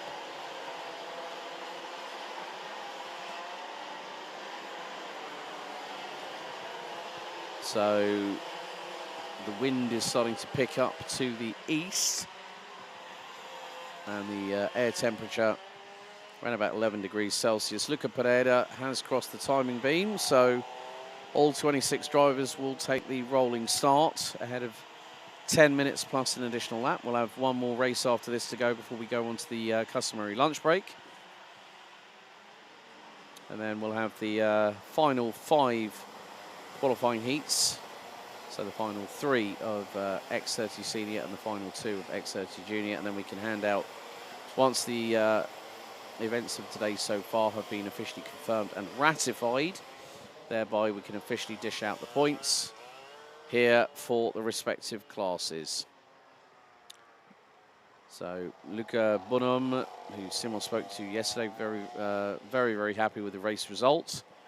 Obviously a win for the youngster from France. So now it is the time for these drivers to really concentrate on the race start and then afterwards engage your plan of action, how you're going to drive this race. Because still, the circuit very heavily saturated here at Mariembourg. But it is Rodriguez and Bonhomme who will control the pace. They have slowed them down to an absolute snail's crawl. And that's very good to see. So the drivers are now going to see the red lights as they come up the hill here at this 1,388-metre circuit. So drivers being told to split and go into the tram lines. Revs start to rise as heat number 3 for Junior X30 is given the green light. We are underway and racing. And some drivers using the outside line, trying to carry the momentum through. It's nearly 5 wide at the back of the field. But still, they managed to all get through turn 1. Turn 2 looks to be about the same. They've got to watch out for that big muddy puddle that caught out some of the senior X30s. 4 wide into turn 3, right at the tail end of the field. And someone goes through the splash puddle. Someone else decides to do that in sympathy. But look, the field, at the front of the field, it's an absolute scrap and a half. Looks like it's going to be Jan Rodriguez leading from Antoine Duval. Luca Bonhomme now down to P3. And bit of a moment there for Jan Rodriguez, who manages to sling. I've never seen that before. Runs deep into the corner before Piff Paff, and then slingshots past the person that's just overtaken them. So Duval has just been slingshot past by Jan Rodriguez as we come towards the end of a very busy opening lap as Duval dives up the inside. Traction's going to be on the outside of the circuit by Jan Rodriguez, who gets through on Duval. Oh, a little bit of a touch between front to rear bumper, but it is going to be the Portuguese driver that leads over the line for the opening lap. But Duval up the inside. Can Rodriguez use the momentum through on the inside line of turn 1 to get through on Duval? The answer is no. Antoine Duval qui vient de prendre la tête à Jan Rodriguez. Ça a été animé entre ces deux-là lors du premier tour. Et maintenant, c'est le Belge qui prend l'avantage sur le Portugais. Derrière, Lucas Bonhomme qui s'est lancé depuis la 2e position est à la 3e place. Et il pourrait peut-être revenir sur les 2 hommes de tête pour pourquoi pas gagner l'une ou l'autre position. Derrière, 4e position pour Luca Pellizzari qui malheureusement a été pénalisé hier lors d'une de ses manches et ça coûte évidemment très très cher lorsque vous prenez 5 secondes ou même 10 secondes de pénalité. Mais rien n'est fait encore dans cette catégorie X30 Junior. Il a bien raison de se battre, Luca Pellizzari. 5e place pour l'instant pour Yanis van den Bosch qui devance le Britannique Oliver Meek. Voilà pour les premières positions. Et Antoine Duval qui commence déjà à creuser l'écart. Didier Kreeft is scything his way through the field at the moment. The man from the Netherlands up 9 places already as we come across the line to complete lap number 2. Didier Kreeft now 11th. He's shot up into P11 now. Has got through on the likes of Mela Taylor, Hughes Piquillon, Neil van der Ende, who was embroiled in that big scrap that we saw in one of the early heats yesterday. No, it's Ches Pedersen. Ches Pedersen had made up significant ground and he's just dropped it. He was up to 7th. He was motoring. And I said to him and his dad, I said, what's the pace like? He said, really good pace, but a bad qualifying because Didier Kreeft actually had an incident with Ches Pedersen. And Pedersen found himself on the wrong end of the stick and ended up down the order in qualifying. But he was up from 22nd to 7th by the opening tour of this race. And more to the point, it just goes to show that these drivers are really pushing the envelope.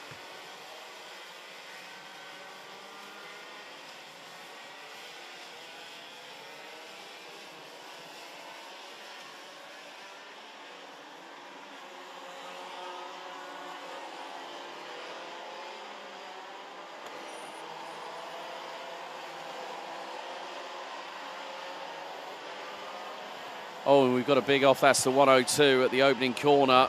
Lucas Pellizzari from Euro Karting, and the right rear stuck underneath the tyre barriers. As if we hadn't had enough drama in the previous heat with Wouter Bergeno backwards into the barriers. And, yellow flags on the Digi flag at turn number 1. But the main thing is Lucas Pellizzari is all okay. He was running P4. And that just goes to show how quickly these things can change. And I'm just going to have a look back at the footage because that just goes to show now Pellizzari, now I'm looking back at the footage. Pellizzari lost it on his own, did a 360, hit the tyre barriers sideways and it pirouetted him pointing backwards down the start-finish straight. Well, that just goes to show how quickly you can lose it in these conditions.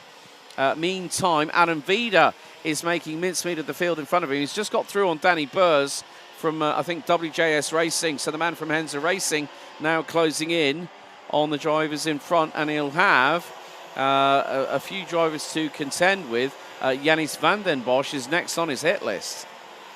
Oui, cette manche qualificative qui est décidément pleine de rebondissements.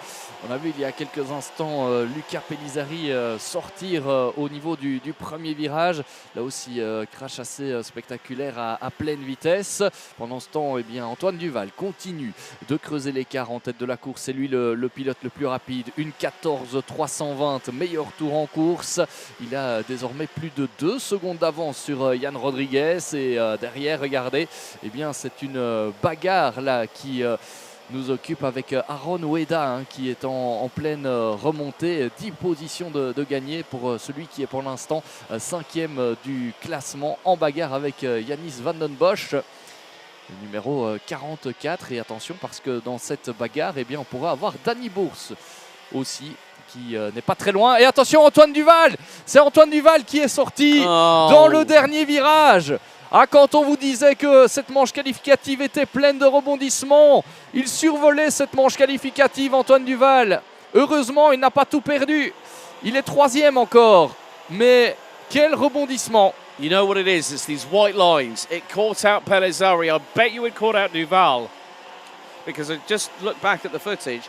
Pellizzari touched the white line on the edge of the grass and that spat him into the barriers at turn one. So Antoine Duval, who was effectively leading this race comfortably, has just handed it on a plate with 3 minutes to go to Jan Rodriguez. Lucas Bonhomme now rounds out second. Duval, who was the fastest out of anybody, has just dropped it, and that is unlike Antoine. Whenever we're here at Mariembourg, he's on pleine forme, as we would say. But on that particular occasion, I did say these conditions. It doesn't matter who you are, it will catch you out. Ouais, franchement, on ne s'attendait pas à un tel scénario. C'est désormais Jan Rodriguez qui a repris la première position. Heureusement pour Antoine Duval, hein, il n'a pas tout perdu dans l'aventure. Heureusement, mais c'est vrai qu'on ne s'attendait pas à le voir dans une pareille position. Tout profit pour Jan Rodriguez qui a repris le leadership devant Lucas Bonhomme. Aaron Weda, lui, est en 4e position. Il a pris le meilleur sur Yanis van den Bosch, qui est désormais sous la pression de Danny Bourse. Mais donc, ouais, très grosse frayeur. Et c'est Jan Rodriguez. Oh mais décidément, il ne fait pas bon être leader. Et Antoine Duval qui va repasser devant. Oui, au virage du raccordement, c'est fait. I don't believe it. I cannot believe it. So we've had Antoine Duval drop the kart. We've had Jan Rodriguez do exactly the same thing later on in the race. And now Duval is back through. But look who's closed. Adam Vida for the Henze Racing team, who is currently second in the championship standings at the moment as they are right now. 10 points ahead of Stig de Rademaker. And then a further 21 points back is Didier Cri, Flavio Caira, and Noah Grignet, who we will see in action in the next race, round out your top 6 overall. So effectively, it's got to be a case of just, as I said, keep a calm head on cool shoulders, and Jenny van den Bosch is going to lose a position initially to Danny Burrs. But what dramas. So Duval, whilst leading, drops it onto the gravel, coming out of the final right-hander, gets back out on track. And then, one lap ago, Jan Rodriguez dropped the ball. Ouais, il n'est pas du tout temps de dire que Lucas Bonhomme va filer vers la victoire, parce qu'on l'a vu, les choses peuvent changer très vite dans cette manche qualificative. Heureusement pour les deux précédents leaders, on n'a pas tout perdu dans l'aventure. Antoine Duval est désormais 2e, Jan Rodriguez 3e, avec Aaron Weda qui n'est pas très loin. Mais que de changements dans cette manche qualificative. Il va rester quelques secondes dans cette manche. Est-ce qu'on va rentrer dans le dernier tour ou dans les 2 derniers tours d'ici quelques instants? Eh bien, on vous le confirmera. Il reste désormais une quinzaine de secondes au chronomètre. Ça va être très juste. Hein. Peut-être le dernier tour. Oui, ce sera peut-être bien le dernier tour dans quelques instants. Mais donc, pour l'instant, Lucas Bonhomme qui a profité des différents faits de course et des erreurs des leaders pour revenir devant. Et attention, Jan Rodriguez qui est allé un peu large dans le dernier virage. Tout profit pour Aaron Weda.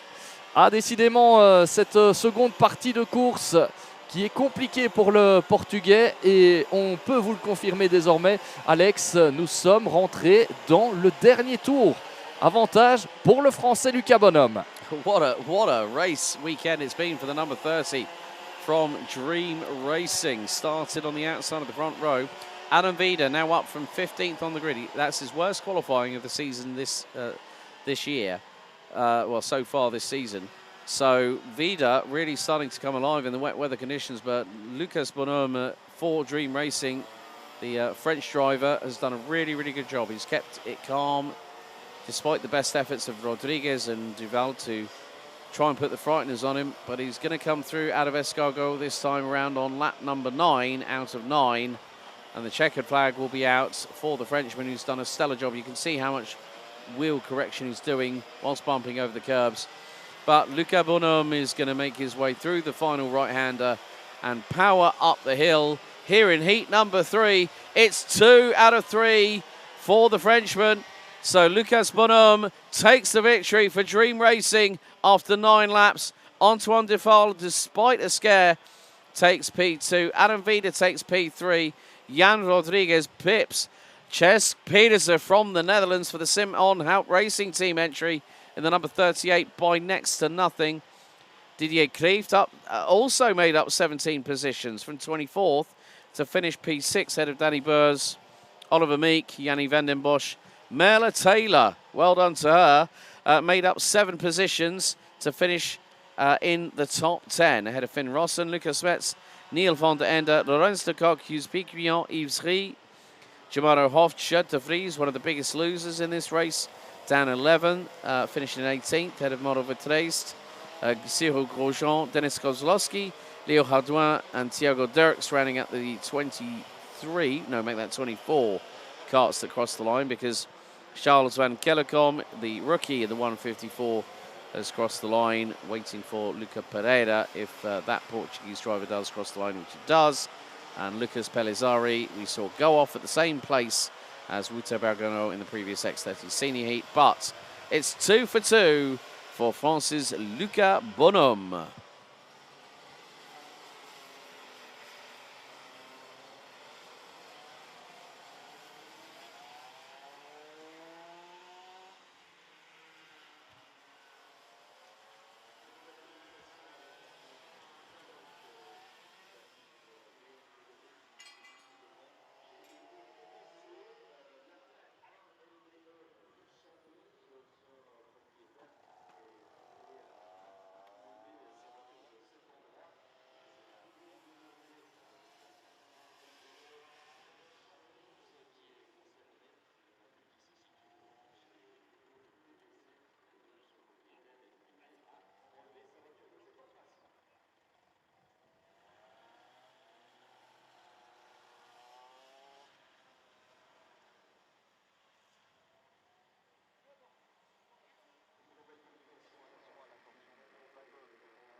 Nous sommes repartis pour la seconde manche qualificative de la catégorie X30 Junior de la journée. Vous découvrez la grille de départ avec le néerlandais Lennon Henriquez qui s'élancera depuis la première position avec à ses côtés Noah Grignet. Maurice Verkreuz partira depuis la troisième position avec à ses côtés Flavio Caira. On aura ensuite l'Allemand Elias Titus sur la cinquième place. Sixième position pour Stig de Rademacher. On aura ensuite le Français Théo Polican, rookie de cette catégorie. Juste Mulder, le champion de l'an dernier, partira 8e devant Aurelio Augustinelli, Aurélien Lemaire, Jules Decoune, Bing Van Skeindel. On aura la 13e position Édouard Godefroy, 14e place pour Alexandre Point devant Manu Cherbonnier, Charlie Meyers, Lévi Pape, Mathis Mouche, Mohamed El Bouzaki et Nathan Best. Voilà pour le top 20. Et puis 21e position pour Sacha Duquet, la 22e pour Temo Koopmans. Kiana Jolie-Optoff partira 23e devant Joris Verkerk et Harry Meyers. Voilà pour cette grille de départ complète de cette manche qualificative. On l'a vu dans la manche précédente dans cette catégorie, rien n'est acquis avec des pilotes qui se sont fait surprendre et non des moindres puisque ce sont à 2 reprises les leaders qui se sont fait piéger par ces conditions. Alors ici à Mariembourg, il a beaucoup plu ce matin et maintenant c'est un petit rayon de soleil qui s'invite pour cette manche. Alors est-ce qu'on va avoir une piste qui va s'assécher? Peut-être pas dans l'immédiat, mais peut-être un peu plus tard dans la journée. C'est vrai que ce matin, on ne pensait pas avoir finalement ces éclaircies vu la pluie tomber et le ciel menaçant. Mais on ne sait jamais, ici à Mariembourg, tout est possible. Il y a généralement beaucoup de vent, ce qui fait que la piste peut sécher très très vite aussi. C'est une particularité de ce tracé que l'on a l'habitude de visiter en début et en fin de saison avec des conditions climatiques qui sont parfois surprenantes. Yeah, I mean, I have to agree with every single thing you just said there, Simon, because the unpredictability level has been thrown up and been given. It's like, say, on a computer game, it's gone from easy to very, very hard in terms of the level of difficulty that you've got to get through on. But who is going to be another winner? Because we've had Antoine Duval and Lucas Bonhomme basically in the same race. So now we are we are going to have a third heat winner. But it is Henriquez on pole. Grignet to the outside. One of the youngest, if not the youngest driver in this X30 Junior category. As the revs rise, lights go out. We're underway here for Heat 4. And again, differing lines being taken through that downhill right-hand sweeper here at turn number 1. There's been a massive, massive moment. Multiple carts. There's a bumper on the... someone's lost their front bumper. I've got a feeling that's... Et c'est Noah Grignet, je pense, le numéro 166. Yes, it's Noah Grignet caught up in it all. And I'm going to have a look back through the footage on that one. But Noah Grignet's front bumper. Ça c'est une désillusion pour celui qui est arrivé ici en tant que meilleur rookie et devant la bagarre qui est déjà bien lancée avec Lennon Henriquez là, qui a failli se faire surprendre. Juste Mulder en profite pour prendre la 2e position. Ah oui, décidément, départ très mouvementé dans cette catégorie. Et juste Mulder qui passe en première position. Alors, on a vu les pilotes se toucher à plusieurs reprises. Et c'est le Néerlandais qui parvient à sortir en premier de cet escargot ici à Mariembourg. Et il va boucler le premier tour en pôle. Et derrière, ça s'est frotté à nouveau avec un pilote qui s'est retrouvé en tête à queue dans le dernier virage. Oh dear, they're dropping like flies, these Junior X30s are at the moment. And there is Maurice Verkreuz through on Jus Mulder, Flavio Caira being followed by Lennon Henriquez. He's going to dive to the inside. Oh, Henriquez goes backwards. He spins it off the curbs, clashes with Caira, who carries on and still has all the parts of his kart intact. Flavio Caira was very, very lucky, and I thought Lennon Henriquez went in there a bit too quickly. He dived to the inside, clipped the curb, it unsettled the back end, spat it out to the left-hand side, and that nearly caught out Stig de Rademacher in the process. Ouais, il a eu de la chance là, Flavio Caira, avec cet accrochage avec Lennon Enriquez. Ah, ça aurait pu être pire hein, pour les deux pilotes d'ailleurs. Ils sont toujours en course. Et heureusement pour Flavio Caira, il a la 3e position maintenant. Mais attention parce qu'avec le contact, le pare-choc avant a peut-être été touché et peut-être déclipsé. Et on le sait, hein, ce pare-choc avant déclipsé vous inflige directement une pénalité de temps à l'issue de la course. Il faudra évidemment tenir à l'œil cela et faire les comptes à l'issue de cette manche. En attendant, eh bien, Flavio Caira continue sa course et regardez, il met la pression sur Maurice Verkreuz en 2e position. Il va peut-être repasser au 2e virage. Oui, il passe à l'intérieur et je pense qu'il va pouvoir conserver cette position. Oui, il parvient à recroiser la trajectoire sans se faire surprendre par Maurice Verkreuz. Changement donc pour la 2e position, Flavio Caira qui visiblement est à l'aise aussi dans ces conditions. Yeah, his NASA panel is askew to the left-hand side, but it's not flapping away from the bodywork. But Maurice Verkreuz for the MCK Racing team, I think it is. Let's just have a look. So, yeah, they are trying to do what they can going through into Chemin de Fer at this moment in time. But Maurice Verkreuz, the 139 for MCK Racing, running on the OTK chassis, now finds himself a little bit further back and now coming into the clutches or the reach of both Stig de Rademacher and Aurélien Lemieux. Bink van Scheidel's made up 6 places, Lemieux 5. Temur Koopmans, where have you sprung from? 8th now and has moved up 14 places. So we have already lost on the opening lap through that multi-cart melee. Noah Crinier, Jules Decoun, Edouard Gauffoy and Manuel Chabonnier. Some big names in that quartet. Elias Titus looks to now be out, the number 8 for the Team Corner Racing outfit from Germany. He looks to be out as well. So rate of attrition so far, that's 1/5 of the field. So 4/5 remaining, 20 carts rounded out by Luxembourg's Mathis Mouche. But again, yeah, looks like the Rademacher's going to try and make some kind of maneuver here.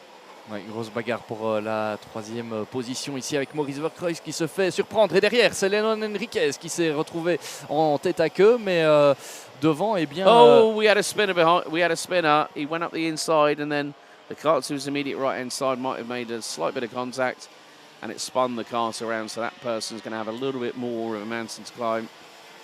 So, 1/5 of the field decimated here, Seymour. Oui, c'est Stig de Rademacher hein, qui est passé en 3e position. Et Maurice Verkreuz, là, se fait à nouveau attaquer. Je pense que c'est Aurelio Gustinelli là, qui est venu attaquer le pilote belge.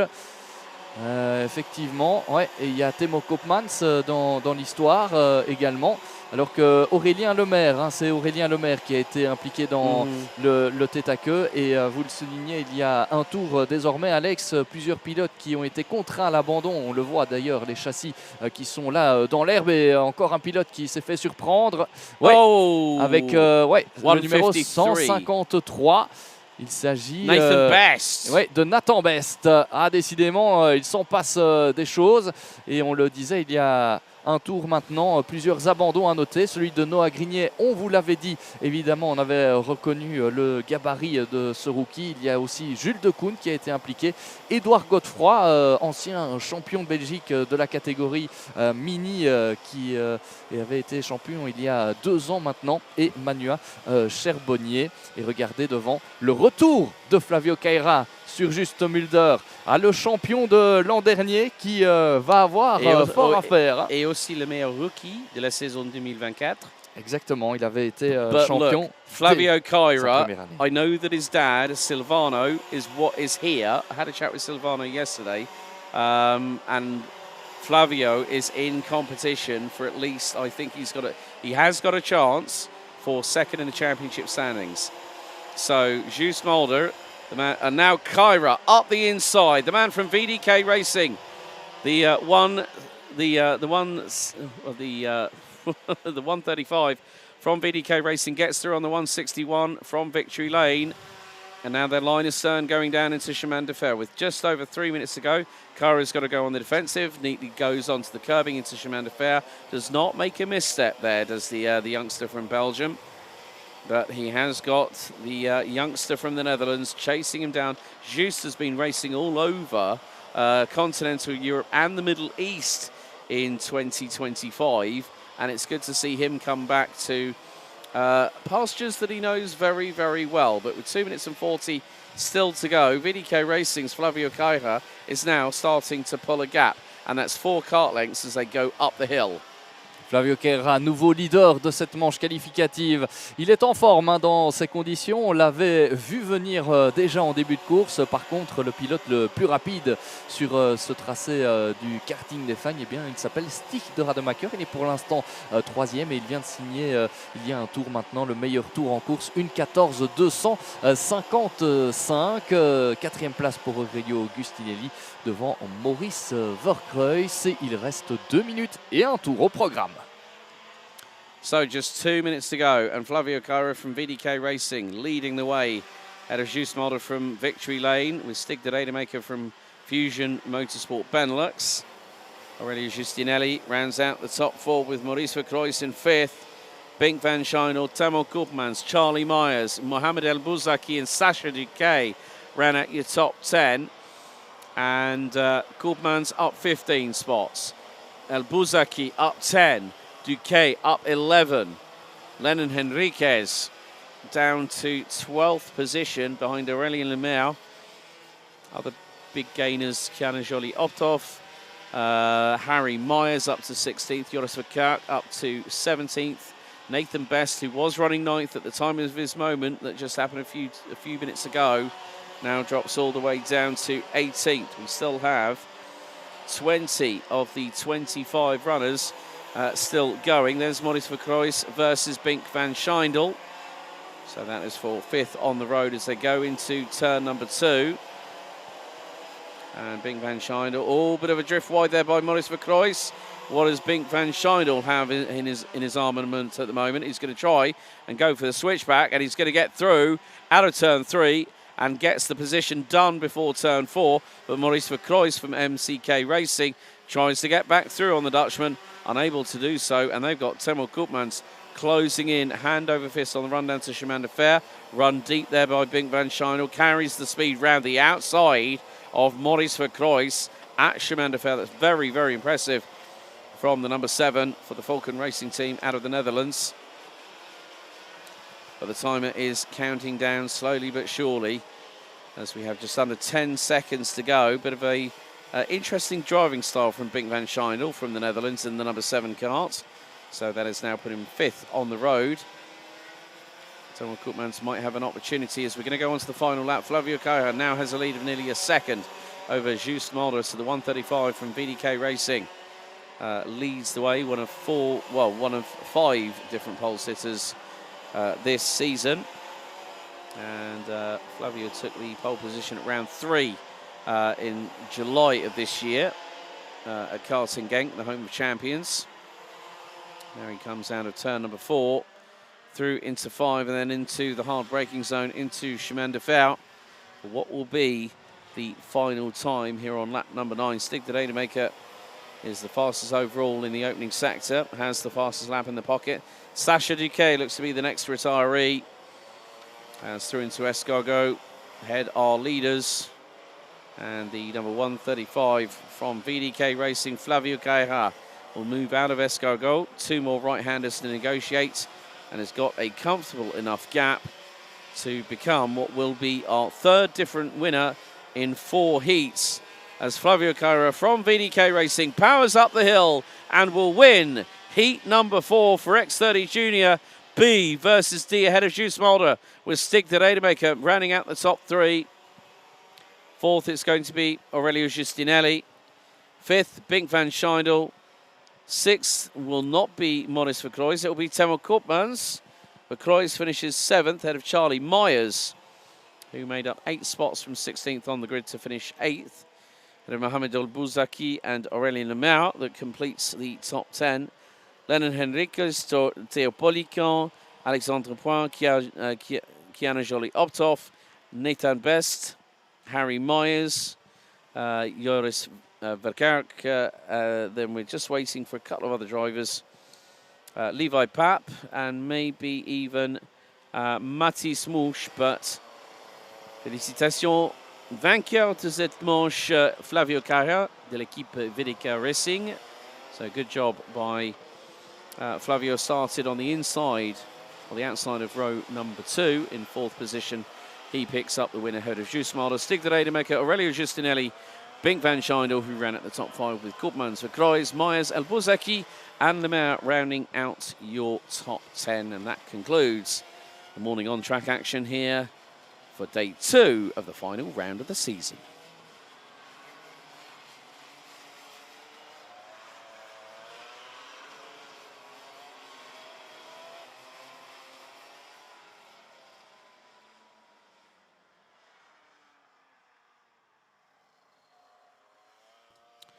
Well, after a very, very busy morning on track here at Karting de Fagnes International Raceway, the sun is trying to break through the cloud cover up above here at the circuit, located in the Corvan region of southern Belgium.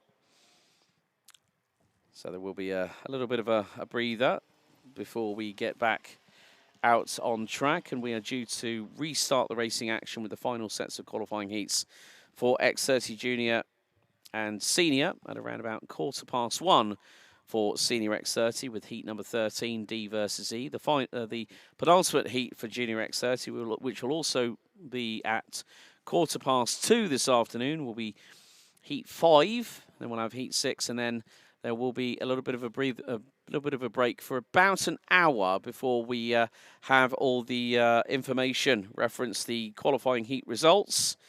But as the sun now really starts to try and shine on the circuit to help dry it out, then, well, we have got one more interview before the lunch break, as standing by in the interview zone with Simon Mirguet is our Heat 4 winner in Junior X30.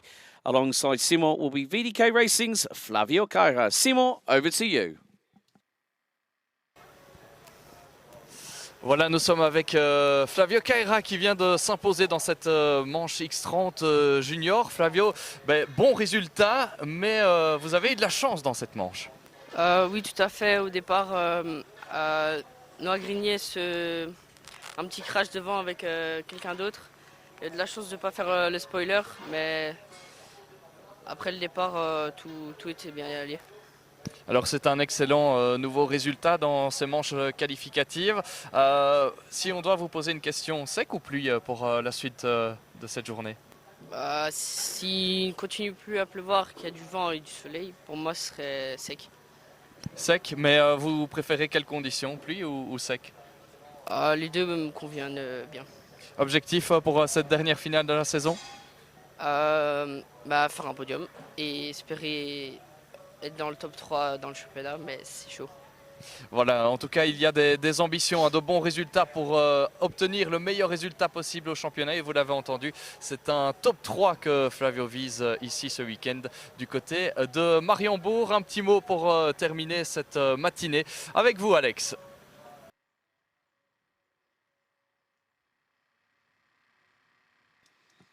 Thank you very much, Simon. Good to hear from Flavio Carra. Had the opportunity of interviewing him earlier on this season.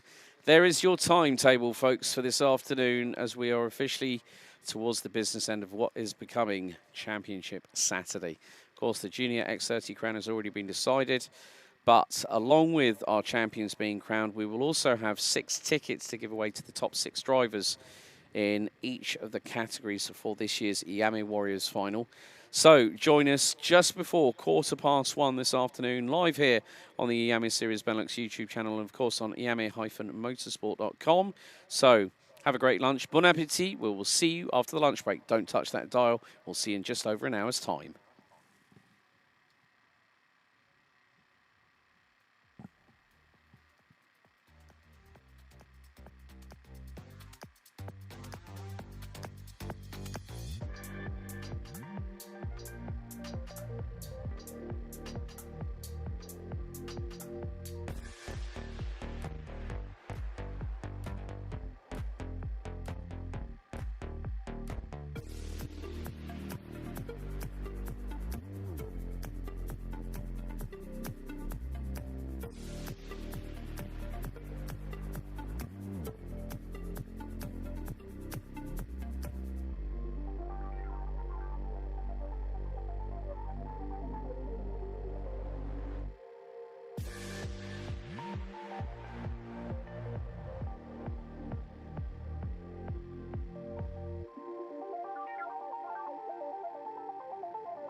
Mesdames et messieurs, bienvenue ou re-bienvenue sur le karting des Fagnes de Mariembourg pour vivre ensemble la fin de cette saison dans les catégories X30 Junior et X30 Senior. C'est aujourd'hui que l'on connaîtra le nom des derniers vainqueurs de la saison. C'est aussi aujourd'hui que l'on connaîtra le nom du champion dans la catégorie X30 Senior, puisque dans la catégorie X30 Junior, le nom du champion est déjà connu. Il était déjà connu avant de débuter ce week-end. Il s'agit de Louis Baziret qui malheureusement pour des raisons de budget n'est pas présent sur la grille de départ. Il est présent dans le paddock quand même, mais pour des raisons budgétaires, il a préféré se concentrer sur d'autres courses un peu plus tard dans cette saison. Et comme il était déjà champion avant d'arriver ici, eh bien, il n'a pas pris l'option de participer à ce dernier week-end ici dans la région de Couvain.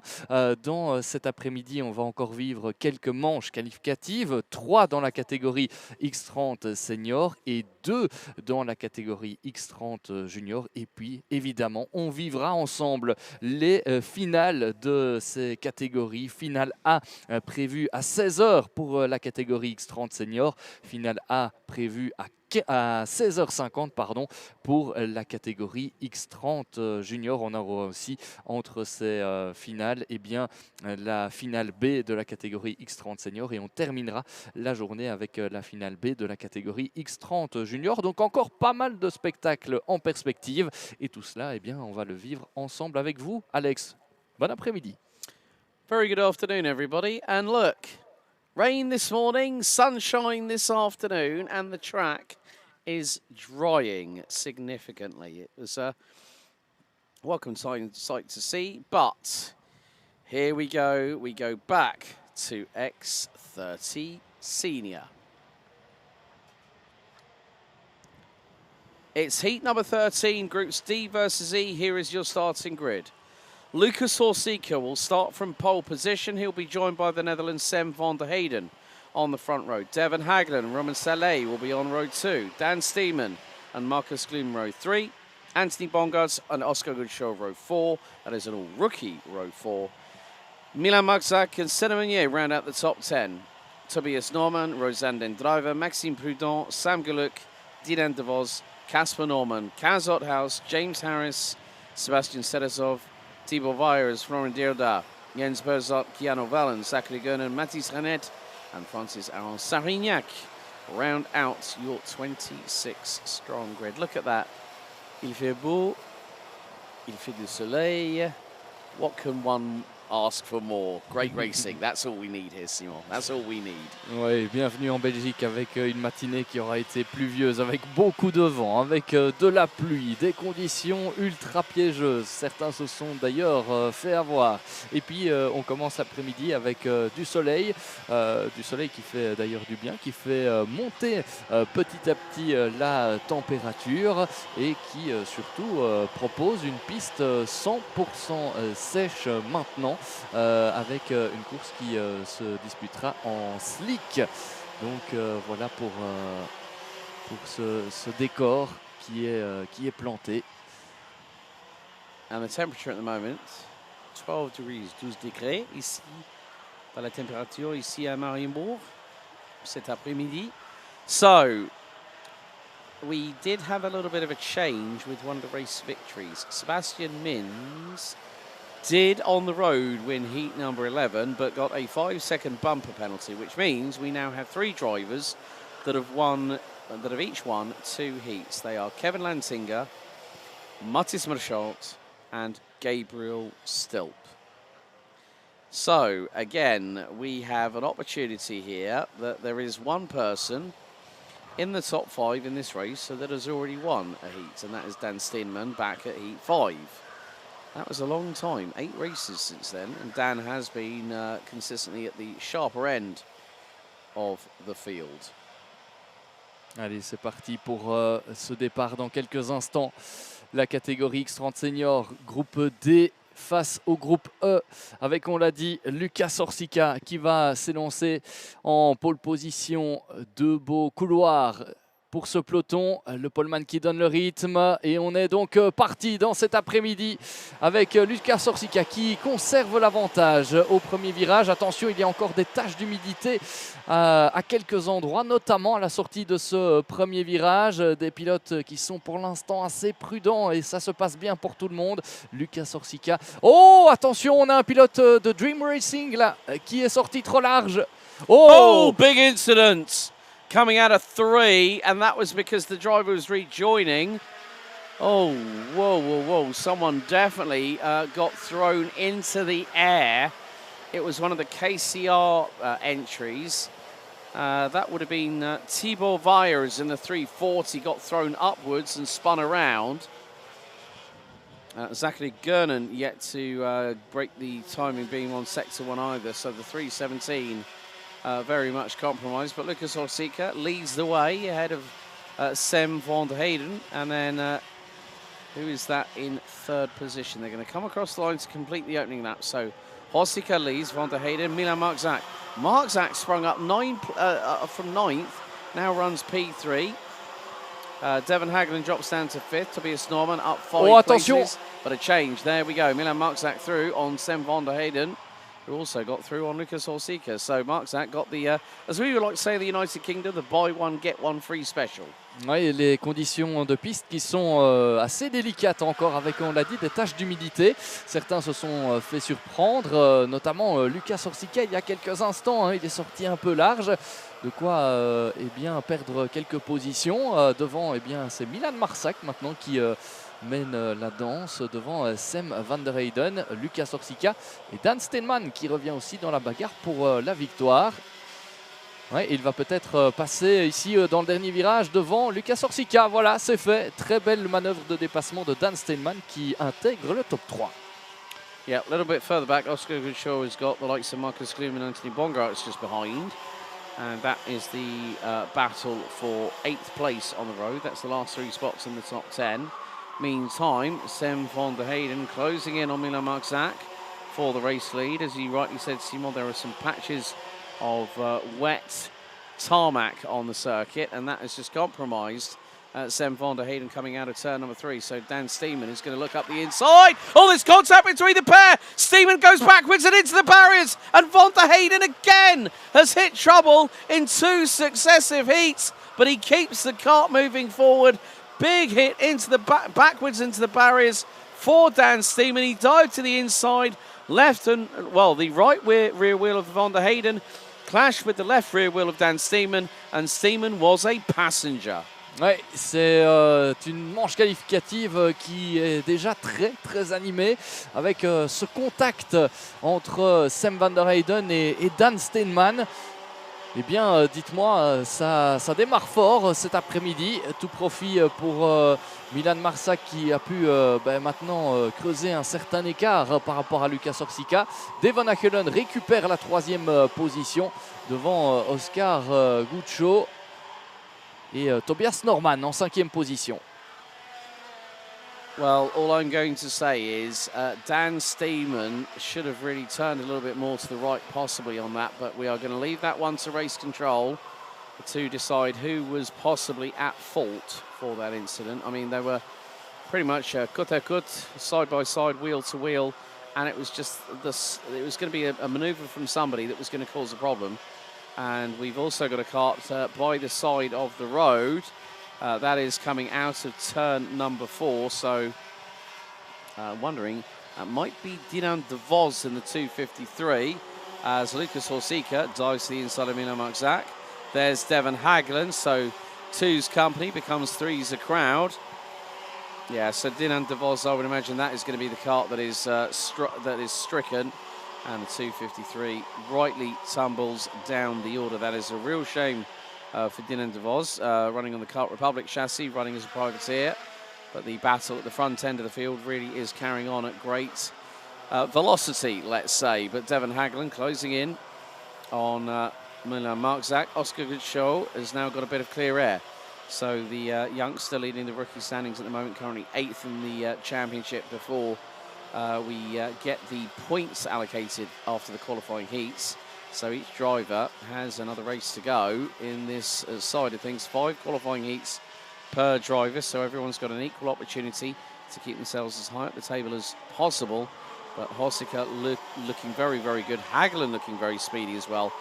Just slingshots past up the inside of Milan Marczak through at turn 1. And the Fusion Motorsport Benelux driver moves up into P2. Oui, et surtout, on a eu Lucas Orsica qui a récupéré la première position. Petite erreur, sans doute, de Milan Marczak qui a permis à Lucas Orsica de revenir et de le dépasser. On a vu son dernier chrono un peu moins bon, en 58,237. Par rapport à Lucas Orsica, c'était moins bien, 57 855, donc effectivement 5 dixièmes de perdu par rapport à Lucas Orsica dans le dernier tour pour Milan Marczak, qui s'est fait en plus dépasser par Devon Achelen. On l'a vu, hein, des conditions un peu délicates. Au fur et à mesure des passages des pilotes, la piste va complètement s'assécher, mais c'est vrai qu'il y a encore 2-3 endroits délicats, mais les chronos sont en train de s'améliorer un petit à petit. 56 943 pour Lucas Orsica, 56 820 pour Anthony Bangartz. And Roman Saleh has just picked up a 5-second time penalty for causing a collision. So the French driver all the way down in 22nd in a minute. So, I mean, Sam van der Heyden was very, very lucky. I think he got away pretty much scot-free on that incident with Dan Steenman, who has recovered.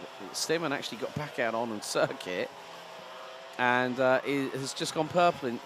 What on earth has got that man possessed? He must have gotten out of there before the marshals tried to pull it out of the gravel trap, because there is a lot of gravel there on the run through turn 5 into Chemin de Fer at turn 6 and 7. So it's going to be the case of how can Steenman exercise a little bit of damage limitation. The same has got to be said for Sam van der Heyden, because he has not won a heat race at all this weekend in comparison with his chief rival, Kevin Lantinga, who's won 2 heats, both of which in tricky conditions, especially one that was red flagged yesterday afternoon, which was heat 6, as we are... Oh, c'est Devon Achelen, ça, non? Ah non, non. Well, hang on a second. Let's just see what's happened. Now, that is... No, I don't think that was Hagelin. Who else is... I'm just trying to think of who else is on the grid that in this race, but it's... Unless that was Devon Hagelin, we'll wait until they cross the timing beam, because Sam van der Heyden has just gone quickest of anybody and is now 2 seconds behind Anthony Bongart. So whoever went off exit stage right at turn 4 would have lost a lot of time. And it was, you were right, it was Devon Hagelin, and Hagelin has dropped to 5th as a correspondence, and a result. Slippery surface flag is now out at the marshal post at turns 1 and 3 and 2 as well. How is this going to be circuit wide? Okay, marshal post 4, yes. Slippery surface flag is out. So, yeah, it's probably because that water has been brought onto the circuit by other drivers. But it just goes to show how quickly, and I said this earlier on today, didn't I, Simon? Doesn't matter who you are, these conditions, if else, that mixed. Oui, et les conditions qui sont encore assez piégeuses dans certains virages. On avait vu les drapeaux pour le signaler, drapeaux jaunes et rouges alignent, et ces drapeaux vont tout doucement s'effacer, puisqu'on n'aura plus ces taches d'humidité. On le voit à la sortie du premier virage, cette tache d'humidité qui tend à devenir totalement sèche. Alors on est pour Lucas Orsica en train de creuser l'écart petit à petit par rapport à ses poursuivants. On a vu Devon Achelen sortir très large tout à l'heure de ce virage du raccordement que l'on voit à l'instant, et il a perdu pas mal dans l'aventure. Le pilote néerlandais, il a perdu 2 positions, il est désormais 5e. Oscar Guccio face à Milan Marczak désormais. Il est bien revenu, le français, dans les roues du pilote belge, le rookie de ce peloton qui est en train de mettre la pression sur un pilote assez expérimenté en karting, qui est d'ailleurs présent aussi en sport automobile. Il va peut-être pouvoir l'attaquer au bout de cette ligne droite. Il déboîte et passe au premier virage. Très belle attaque de la part d'Oscar Guccio qui n'a pas hésité à passer son adversaire. Il a profité de l'aspiration pour plonger à l'intérieur du premier virage. Un des endroits évidemment où l'on peut facilement dépasser. Et nous sommes rentrés pendant ce temps-là dans les 2 derniers tours de cette manche qualificative. La dernière pour certains. It's going to be the last race for all of these drivers in Groups D and E, and then they've got the long, anxious wait to see if they've made it through to the top 36. I would imagine that Oscar Guccio is pretty much firmly secured his place. But it is now the fact of Lukas Horsika from the Czech Republic, a man that we've spoken to many a time over the years.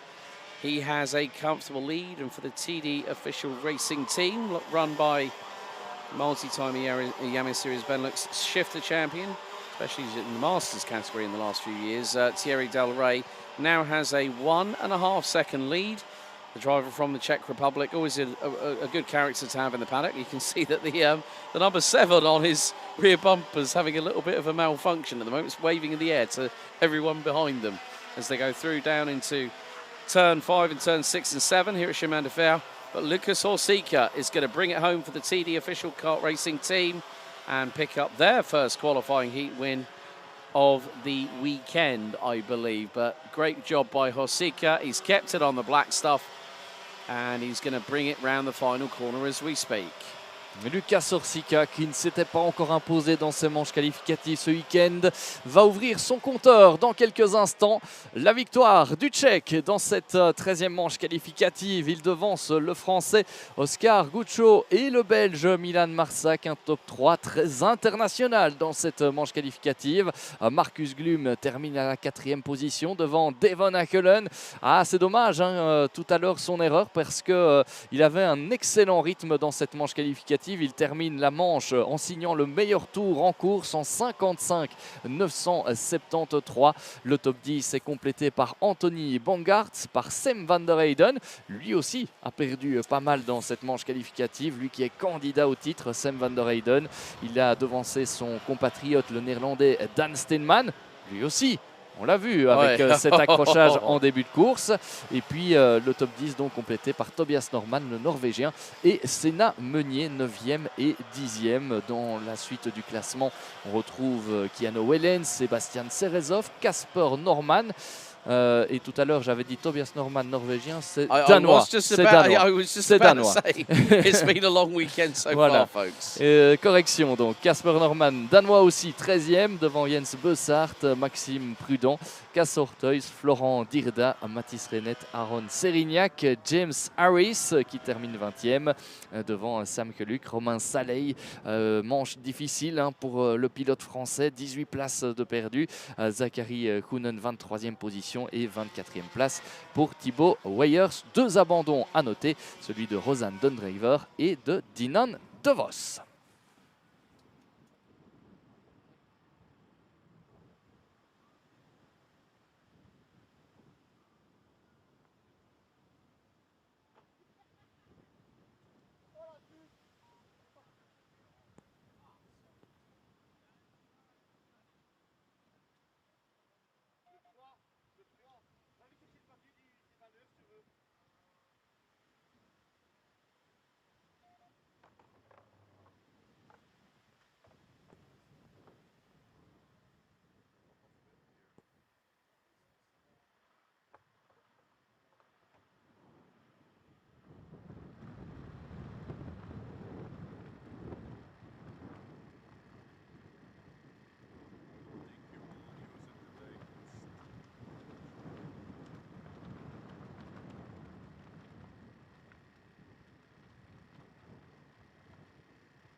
'13 Senior X30 qualifying heats down, 2 to go before the final battle for the championship title is upon us here at the Karting de Fagnes International Raceway here at Mariembourg in the southern region of Corvin in Belgium. And a warm welcome back to our viewers on the Iame Series Benelux YouTube channel. Don't forget to like, share and subscribe. And also our viewers on iame-motorsport.com. Don't forget you can follow us on social media at Iame Belgium on Facebook and Iame Series Benelux on Instagram. So that makes it another different winner. So, right, drivers that have picked up single victories this weekend. Sven van der Heyden, Tibor Ramekers, Henki Kalteren, Dan Steenman, Yanni Bouillet, Delano Vellens, and now Lucas Horsika. So not a bad strike rate out of 13 qualifying heats. Sebastian Mins would have been another one that would have had the victory in heat number 11 had it not been for a front bumper penalty, which gave him an automatic 5 seconds, added to his race time. So the recovery vehicle now makes its way back onto its customary position just in front of the dummy grid, and then we will be getting underway with our next heat very, very shortly in about a minute and a half's time. But still, the sunshine is plentiful, beautiful blue sky in the air with a little bit of cloud cover, either slightly light grey or dark grey, depending on where it is upstairs in the skies above. But still, again, with these conditions, Simon, we saw that it was tricky this morning, and now they've got the decision. Yes, so we can run on slicks. But watch out for the standing water on the circuit. And that is what we have seen has caught people out. I'm wondering whether that was the case with Dan Steenman when he was going through at turn 5 on Sven van der Heyden. But we've still got another 2 heats to go. Anything can happen. Unpredictability, that is the word of the day, as always, in a karting weekend. But you know what I'm looking forward to? Seeing who's going to become our 2025 Senior X30 champion, and we settle it in the last race of the season. That is going to be the perfect way to close things off, reference the Senior X30 division here this weekend. Quelques instants avant la manche suivante, on avait vu la dépanneuse aller rechercher l'un ou l'autre carte sur ce tracé.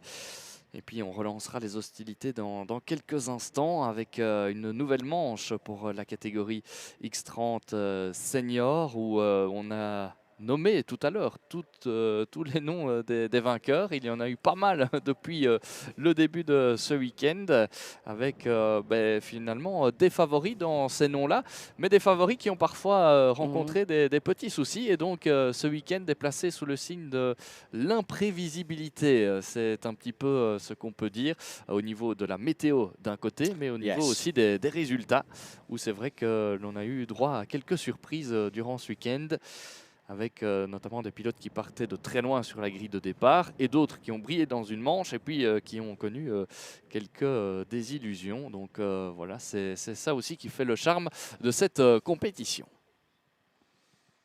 Right, so just waiting for the green flag signal to be given at the end of the diamond grid, normally by our good man down there, Fabien.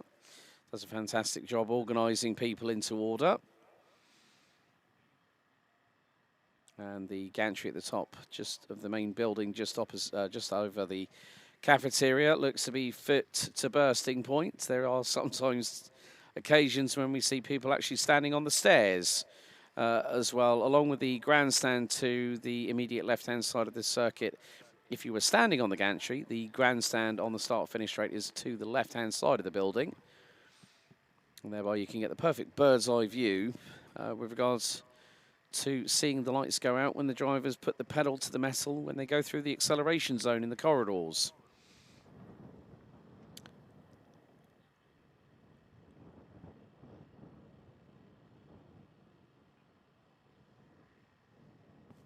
The thing is, I'm a little bit worried about this cloud cover, Simon, because we see patches of sunshine over the track and then a cloud decides to throw a spanner in the works and go, yeah, that's my patch, right? I'm gonna make that look as dark as humanly possible. And if it's a really dark grey cloud, we have to get worried somewhat. But green flag waves. Let's get underway with the penultimate qualifying heat for X30 Senior of the season. And here is your starting grid. Heat 14, A versus F, X30 Senior. Yanni Bouillet versus Mathis Michaud on the front row. Ava Dodderstein and Roxanne Lantinga. We've got an all-lady driver, row 2.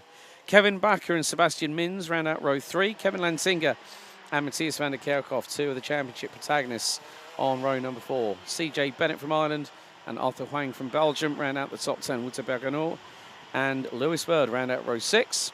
Ahead of Otto Paikinen and Roberto Bass. Alexander Mercier and Gaetan de Brabandera round out row number 8. Ahead of Esteban Walgrove and Thijs van Dijk. Senna Pestel and Sam Buerma round out the top 20. Followed by Matt Simon, François Delati, Lorenzo Notarigo, Morocco's Yanis Martin, Angelo Mili, Ellie Dax and Dennis Buhlmann rounding out the 27-strong grid. And of course, these drivers will have kept a keen eye, Seymour, on what happened in the previous heats as well. Yanis Bouillet qui va s'élancer depuis la première position. Il a déjà remporté une manche ce week-end. La deuxième manche, la première manche de la journée, je pense qu'il avait aussi réussi à briller en étant dans la dernière hier. Oui, mais il a aussi bien performé ce matin, sous la pluie. Et donc, il est dans une bonne passe pour l'instant, Yanis Bouillet. Hier, il nous disait qu'il avait commencé la saison sans avoir trop d'objectifs. L'objectif, c'était de progresser. Yes. Et il a très bien réussi cela durant sa saison. C'est vrai qu'au niveau du championnat, il n'est entre guillemets que 7e, mais il est monté en puissance avec notamment ce podium décroché du côté de Genk, qui lui a sans doute donné pas mal de confiance avant d'arriver ici à Mariembourg. Et Yanis Bouillet, eh bien, hier, il avait remporté une manche qualificative, c'est vrai, mais il avait surtout signé le meilleur chrono absolu des qualifications. C'est évidemment à rappeler. Il aura à ses côtés un sacré candidat aussi à la victoire dans cette manche qualificative, Mathis Merchaud, qui s'est imposé, lui, à 2 reprises déjà depuis le début de ce week-end. Yeah, and I'll get into my interesting statistic about the finals. Who has won each final this season? Because we've had 4 from 4 so far. Right, red lights on the gantry. Everyone keeping their keen eyes on what's about to happen as we go. Revs up, lights on, lights are out, we're underway, and it's the scramble to turn 1. And the top 3 rows decided to fan out, but someone's got a getaway at the beginning of the field. Looks to be Yanis Bouillet for PJM, as they are going to be 2 abreast coming out of turn number 2 into turn 3. Back ends sashaying as they struggle for traction under braking. But at the moment, it is going to be Yanis Bouillet that leads. It is going to be, I think that's Ava Dodderstein now P2. Possibly Roxanne Lantinga has followed her. Yes, she has. And I think maybe Kevin Lantinga might have moved either down a position or up a couple of positions, as there's a 3-wide fan out at the back end of the field. They go through Escarfago for the first time. And it is now Roxanne Lantinga up to P2. Ava Dodderstein down to 3rd.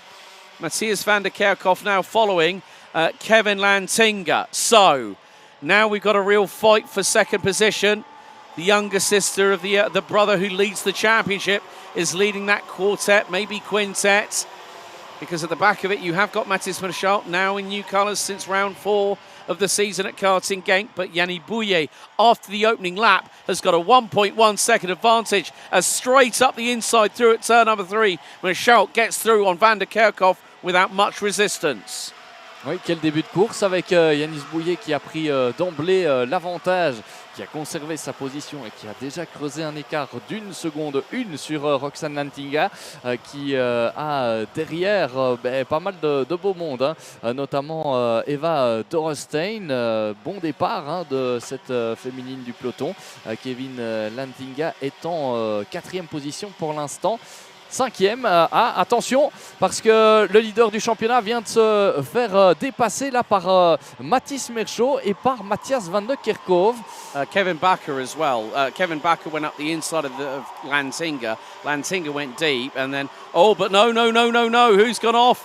That is the 3:29. That's Lewis Bird from the Crop Promotion team, and somebody else has gone off. So has there been something that's compromised these drivers going off wide? Now, we did say about standing water puddles or a little bit of perspiration on top of the circuit. And now Mathis Merchaud dives to the inside of Ava Dodderstein. That's P3 for the man from RSD Karting. Of course, Ava Dorstein has been the best lady for the last couple of seasons, and it is close between her and Roxanne Lantinga for the best lady crown this year in 2025. Of course, the Ladies' Cup, one of the big attractions at the forthcoming Euro Cup in 2 weeks' time at Le Mans, has a fully packed, sold-out Ladies' Cup grid for 2025. But again, when you have two competitors, I mean, Ava Dorstein only moved up to seniors this year.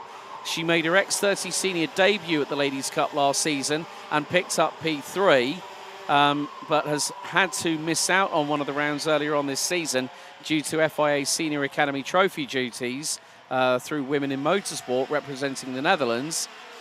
But again, we are just seeing two talents, two bright female talents in the form of Roxanne Lantinga and also Ava Dorstein, both from the Netherlands. They are quick, they are hungry, they are motivated, and they're here to prove a point, not just make up the numbers. Attention au retour de Roxanne Lantinga sur Yanis Bouillet. On voit l'écart qui est en train de fondre. Il y avait 1 seconde 1 hein, tout à l'heure, on s'en rappelle en début de course.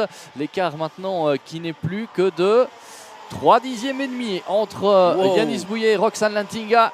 Ah, peut-être un nouveau nom dans la liste des vainqueurs cet après-midi avec Roxanne Lantinga qui a signé un excellent chrono. Attention aussi au retour de Mathis Merchaud, nouveau meilleur tour en course, 55-802 pour celui qui s'est déjà imposé à 2 reprises.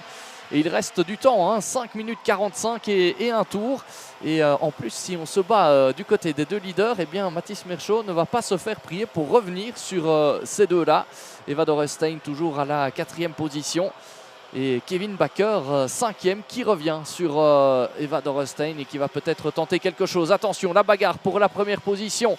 Dépassement imminent de la part de Roxanne Lantinga qui va ressortir de ce virage et qui va profiter de l'aspiration et qui va déboîter dans la ligne droite, se placer à l'intérieur. Voilà, très très bien fait de la part de Roxanne Lantinga qui passe devant Yanis Bouillet. Est-ce qu'il va pouvoir répliquer? Pas ce virage-ci. Et attention au retour de Mathis Merchaud qui va plonger à l'intérieur du virage numéro 3. Et oui! Up goes Merchaud. So Yannick Bouillet within 3 corners, loses the lead, loses second, drops down to 3rd position. Now Roxanne Lantinga needs to pull away early at this point with 4 minutes and 50 to go.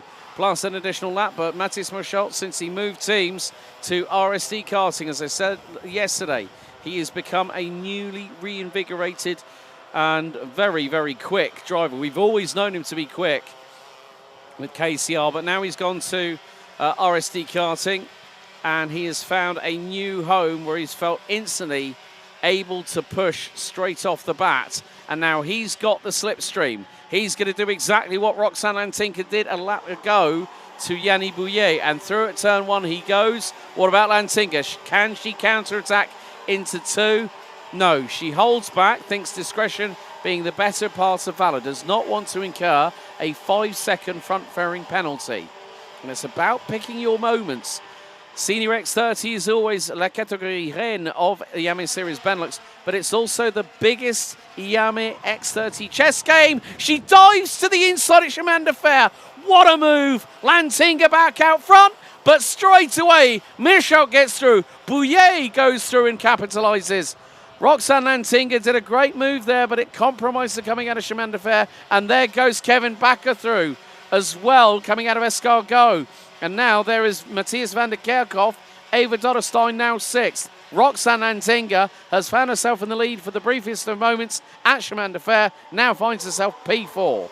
Quelle bagarre pour cette première position, effectivement, avec Mathis Merchaud qui s'était fait subtiliser momentanément le temps d'un virage. La première position par Roxanne Lantinga. Le dépassement avait été osé, spectaculaire, mais il avait été réussi. Et dans cette bagarre, finalement, eh bien, c'est Yanis Bouillet qui récupère la 2e position devant désormais Kevin Bakker, passé à la 3e place. On a perdu pas mal de positions hein, dans le chef de Roxanne Lantinga. En parlant de Roxanne Lantinga, on a encore un dépassement avec Matthias van der Kerkhoff qui est passé à la 4e position. Yep. Et pendant ce temps-là, Alex, on ne l'avait pas vu à un moment donné au départ.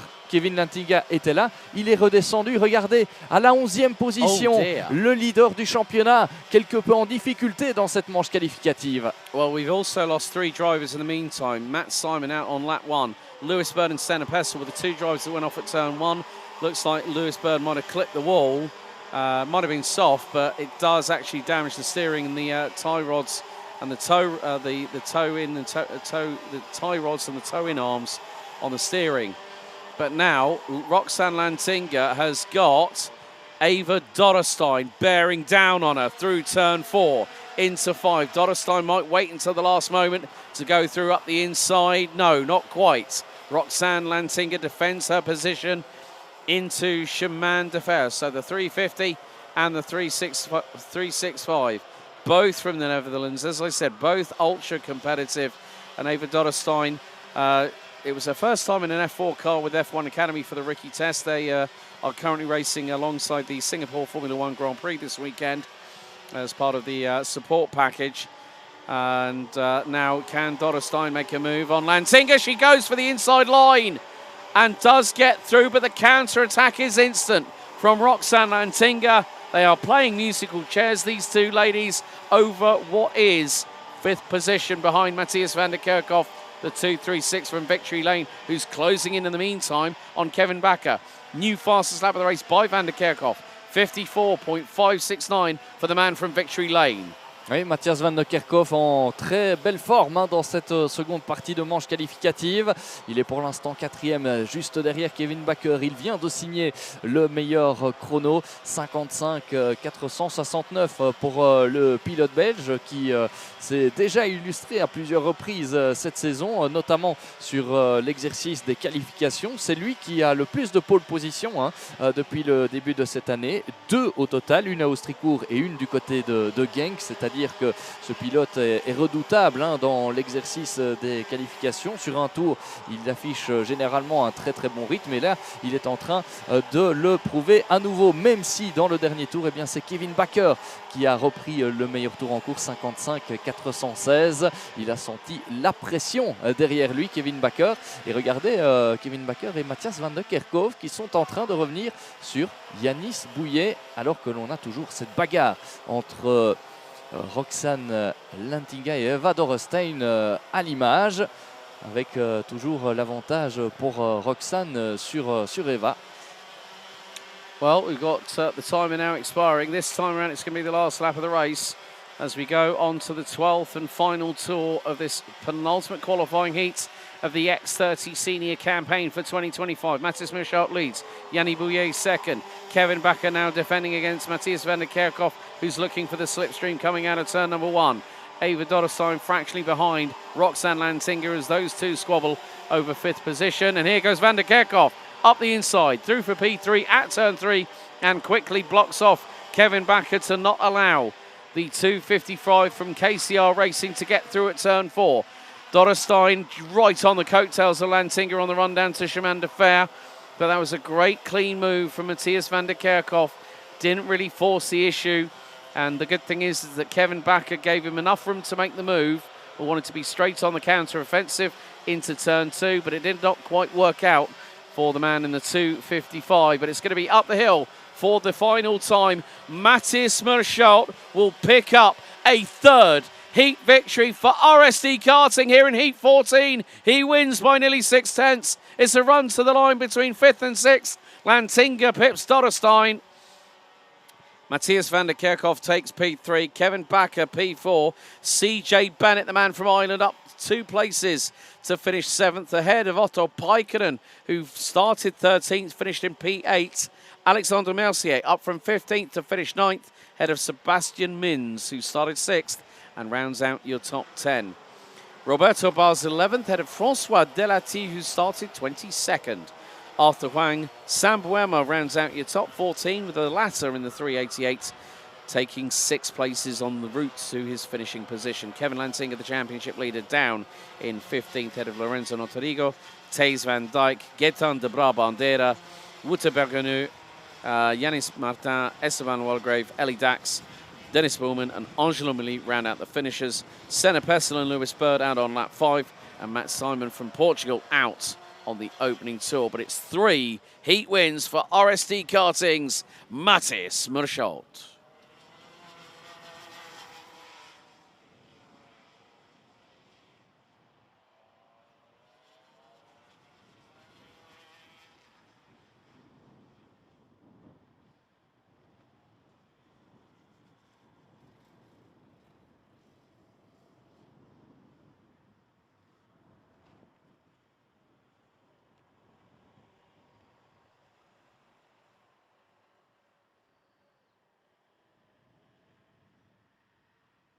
Oh, there's Senna Pessel.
Before I forget, graphics for the thumbnails.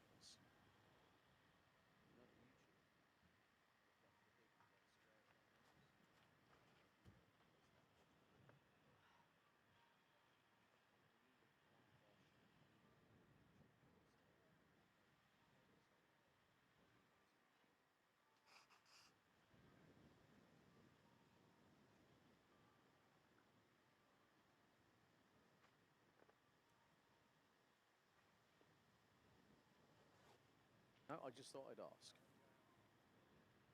I'm having to use the social graphic. At least it's something.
Driver announcement. Good Wouterbergenau, driver 226 from Fusion Motorsport Benelux plus entrant. Report to the stewards immediately. Bergenau 226 plus entrant. Report to the stewards immediately. Thank you.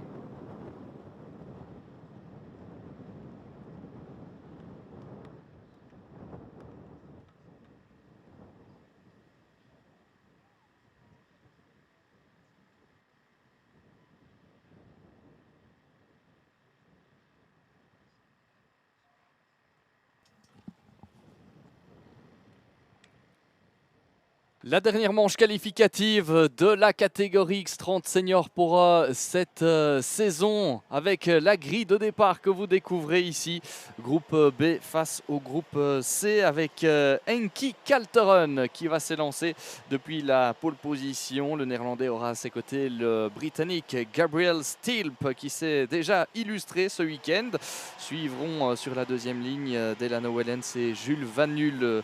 On retrouvera ensuite Raphaël Bourlard et Lucas Leistra sur la troisième ligne. 7e position pour Victor Louis, la 8e pour Clément Massot devant Charlie Glum et Raphaël Lenders. Mirko Wouters partira 11e, Tyrone Kinard 12e devant Jesper Dordijk, Alexis Constant, Luca Moulard, Luca Montebello, Lars Venink, Fares Jalil, Tom Scholz et Pepijn Steiger. Ça c'est pour le top 20. Et puis pour compléter cette grille de départ, on retrouve dans cet ordre James Merkelbach, Roman Kriapiankou, Moritz Mohr, Nick Dekeus, Hermine Delkovic, Clément Outran, Julian Sorvio et Thibaut Ramakers qui a vécu un week-end assez compliqué. Le pilote belge venu ici pour clôturer sa carrière en karting avant de passer à d'autres aventures pendant la saison 2026.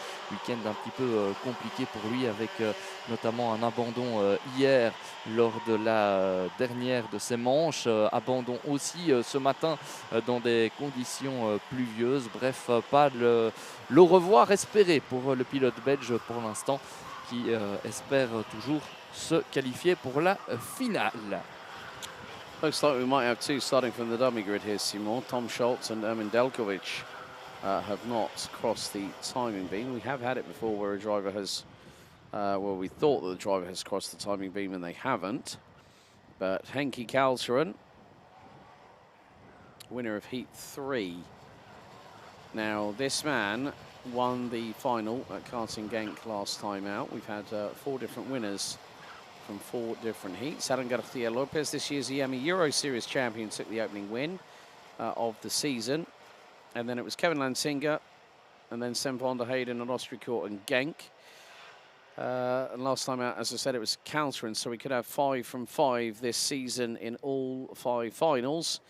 But Simon, it is over to you for the start for the final qualifying heats of X30 Senior this championship year. C'est parti pour cette dernière manche qualificative. Henki Kalteren qui prend le meilleur des envols. Attention à ce premier virage, toujours délicat. Attention à ces premiers virages, toujours délicats finalement. Avec, regardez, un deuxième virage aussi très délicat. Le troisième l'est tout autant avec une attaque déjà de Victor Louis sur Raphaël Bourlard. Et ça s'est touché. Ça s'est touché. Ouais, au niveau de la bagarre pour la troisième position et derrière, gros accrochage. And that's caused the pile up behind. Oh, dearie me. And one has got a bent back axle and pulls over to the left-hand side of the circuit. It was, I have no words, Simon. I have no words for what's just happened. Oui, c'est un départ chaotique auquel on vient d'assister. On a vu plusieurs pilotes impliqués dans cet accrochage avec notamment, je pense, Tom Scholz qui malheureusement devra peut-être en rester là. C'est à confirmer. Lars Venink, Jesse Polderdijk, and it just carries. I mean, I know that this is the last opportunity for some drivers to get into the top 36, but there's the risk of urgency, and then there's the risk. There's that, that sense of urgency, and then the sense of desperation, and the desperation kicks in at turn 4, 100%. And some drivers were not, were giving quarter, but not enough. So Gabriel Stilp has dropped down the order. Yes, Polderdijk has dropped down the order. Lars Venink is also And it all stemmed from an incident where we saw Rafael Boulard go off the circuit. He's down in 13th, but Henki Kalsteren has a comfortable lead over Victor Louis Delano Vellens, rounds out the top 3. Charlie Gloom in 4th, Clément Massot in 5th, Luca Leistra 6th, Clément Outran up 7 places already, Julian Sauvio up 6 places to 21st, and he's got Thibaut Hamekers right behind him. So again, it is just, it happens every time. Every final qualifying heat, it's go for gold or go for broke. And the more times it tends to happen, the latter tends to occur.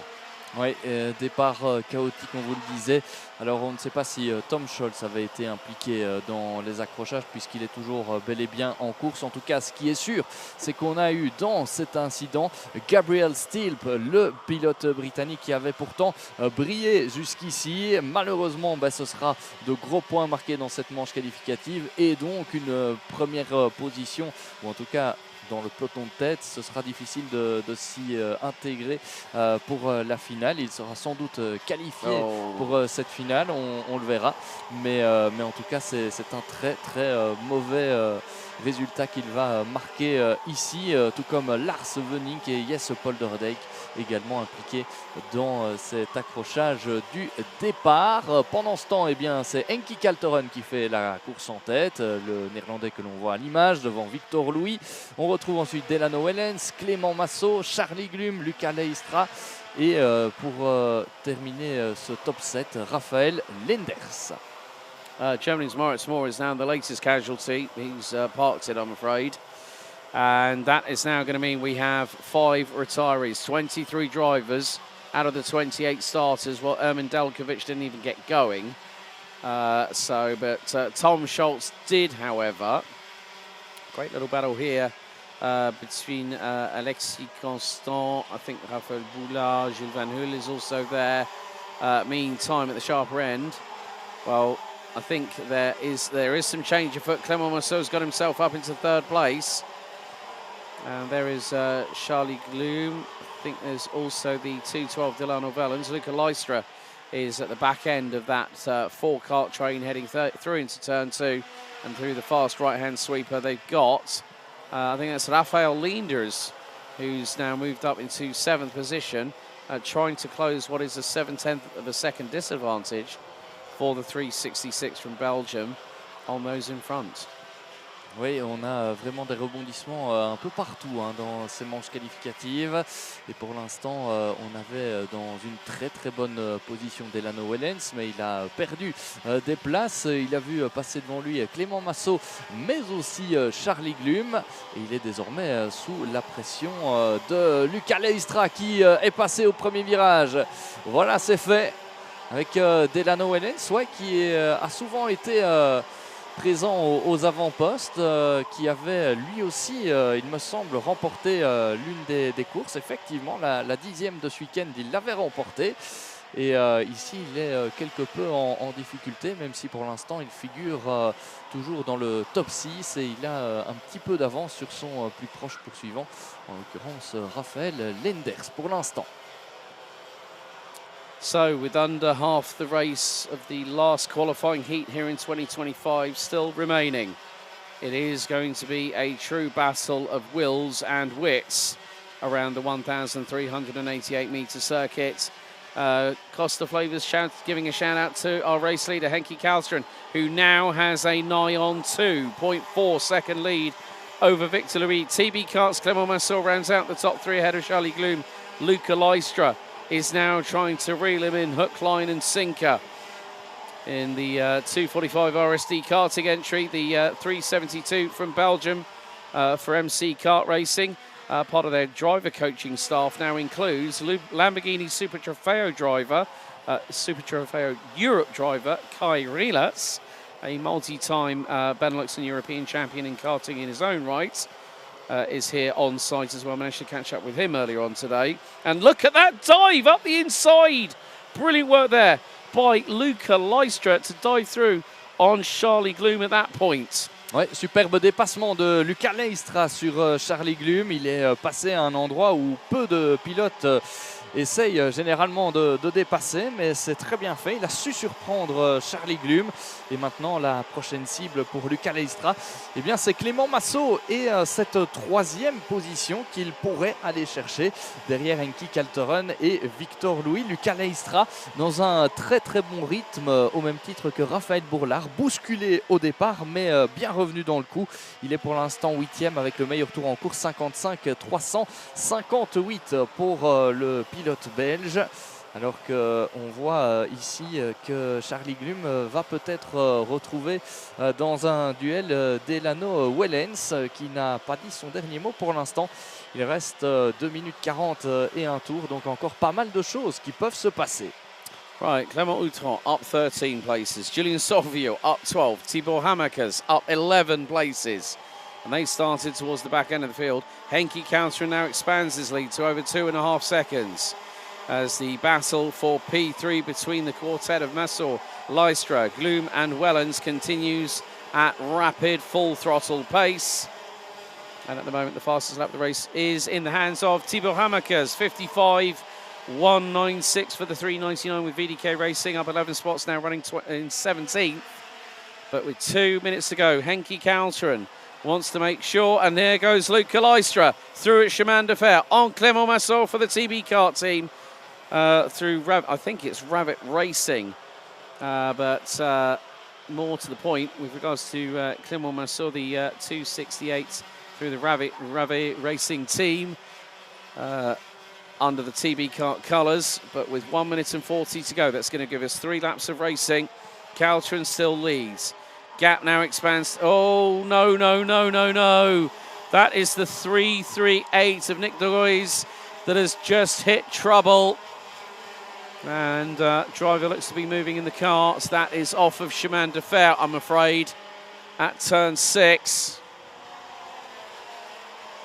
So there are going to be yellow flags waving. So the drivers are going to have to, they cannot overtake. They have to wait until their opportunity presents itself. So Nick de Goey's out of the race on lap number 9. A minute to go, and Henki Kalteren for teamkuda.com on the OTK, absolutely flying with the greatest of ease is the man from the Netherlands. Up the hill he goes to start what will be the penultimate lap of the qualifying heat stages for the final round of the 2025 Iame Series Benelux season. Victor Louis holding station in P2. Luca Leistra P3, and there goes Charlie Glum up the inside of Clément Massot. Massot, however, will get the inside line and retake the position. Neatly done at turn number 2. Now into 3. Glum trying to look for the outside line to switch underneath him, but it's not going to work on that particular occasion. Timer now counting down. 10 seconds to go, plus an additional lap, as we are through Chemin de Fer by quite a few of the karts, maybe the best part of the top 10 so far. As I just saw Jules Van Hoel go through shot, but Henki Kalteren this time around will bring us on to the last qualifying heat lap of the 2025 X30 Senior season. Kalteren leads. His lead over Victor Louis, what is it now? 3 seconds. And Kalteren did the clean sweep at Karting Genk at round 4, then won the final. The last time anyone did a clean sweep was this man here, but in very, very different colours back at Ostracourt last early May. And Kalteren has been unperturbed, unchallenged as he goes through neat and tidily through Chemin de Fer for the final time here on lap number 12. And Kalteren does not even factor into the championship standings when it comes to the top 20, but you can bet your bottom dollar he's going to be one to watch in the final later on this afternoon. Up the hill we go for the final time, and the last qualifying heat winner, it is Henki Kalteren from Team Kuna that takes the win. Victor Louis takes P2. Leistra for MCK rounds out the top 3. Charlie Glum, Clément Massot round out your top 5 as more drivers come across the line. But Henki Kalteren took the best part of a year off, went to new surroundings, familiar surroundings, And boy, has this combination become a tour de force in the second half of this championship season. Delano Wellens rounds out the top 6 ahead of Raphael Boulard, Raphael Leenders, and Jules Van Hul with Clément Outron, making it to 10th at the end. Clément Outron, I think, has pretty much bagged his place in the top 36 a little bit later on, making up 16 positions. Alexis Constant, Julien Sauvillot, Farah Jalil, Thibaut Hamakers, Luca Moulin, Mirko Wouters, James Merkelbag, Tyrone Kinau, Pepin Steiger, Luca Montebello, Roman Krupianko, and Tom Schultz round out the finishers. 22 out of the 28 starters made it to the checkered. Nick de Goys on lap 9, Maurits Moore on lap 2, Gabriel Stilp, Jesse Polderdijk, and Lars Venink out on the multi-cart incident on lap 1. And Ermin Dalkovic unable to take the start from the dummy grid. But Henki Kalteren wins again here at Mariembourg. It sets us up for a very nice A final later on today.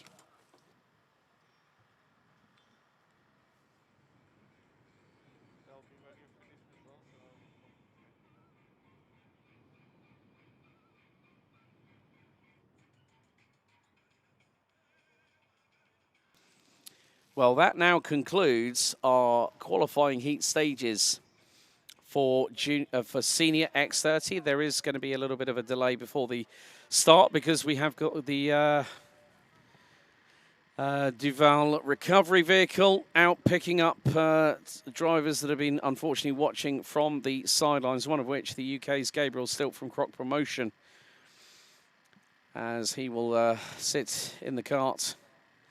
But, well, it's time for what would more than likely be our penultimate X30 Senior interview, standing by with Simon Mirguet down in the interview zone just off of the dummy grid is Team Kuhlner's Henki Kalteren. Let's hand it over to you, Simon. Mais voilà, nous sommes avec Henki Kalteren, effectivement vainqueur de cette manche qualificative. Congratulations, Henki, for this second win of the weekend. What about this race? A top race with yeah, a good advantage. Yeah, it was a really good race. After the start, I made a gap and yeah, just drive the race. It was nothing exciting or something. Yeah.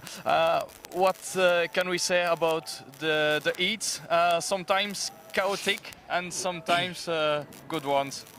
Yeah, I had, all my heats were good except for one. Yesterday they made a mistake in the clapettes and then my engine died and had one DNF, but we are still there. Yeah, you are normally in the final A.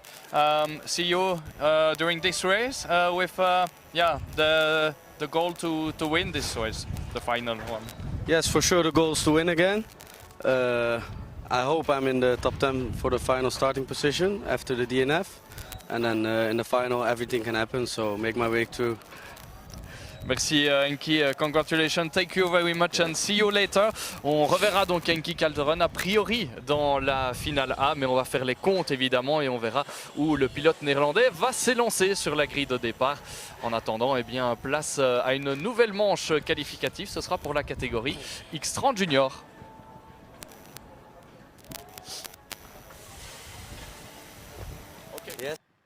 Good to hear from Henki Kalteren alongside Simon Mirguet. The wind has picked up again.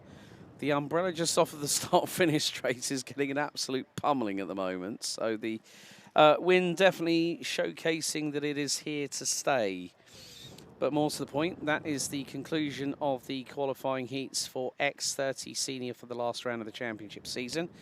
And we will be underway with the 14-minute plus an additional lap final at 4 p.m. this afternoon local time. We now return to X30 Junior, and so far this weekend, well, we've had a multitude of different winners.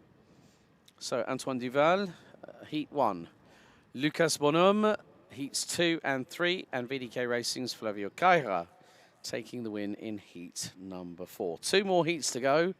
And then there will be a little bit of a breather for about an hour before we get underway with our first set of championship deciding finals, most particularly for X30 Senior, because as we said, X30 Junior, the title has already been decided with 1 round to go.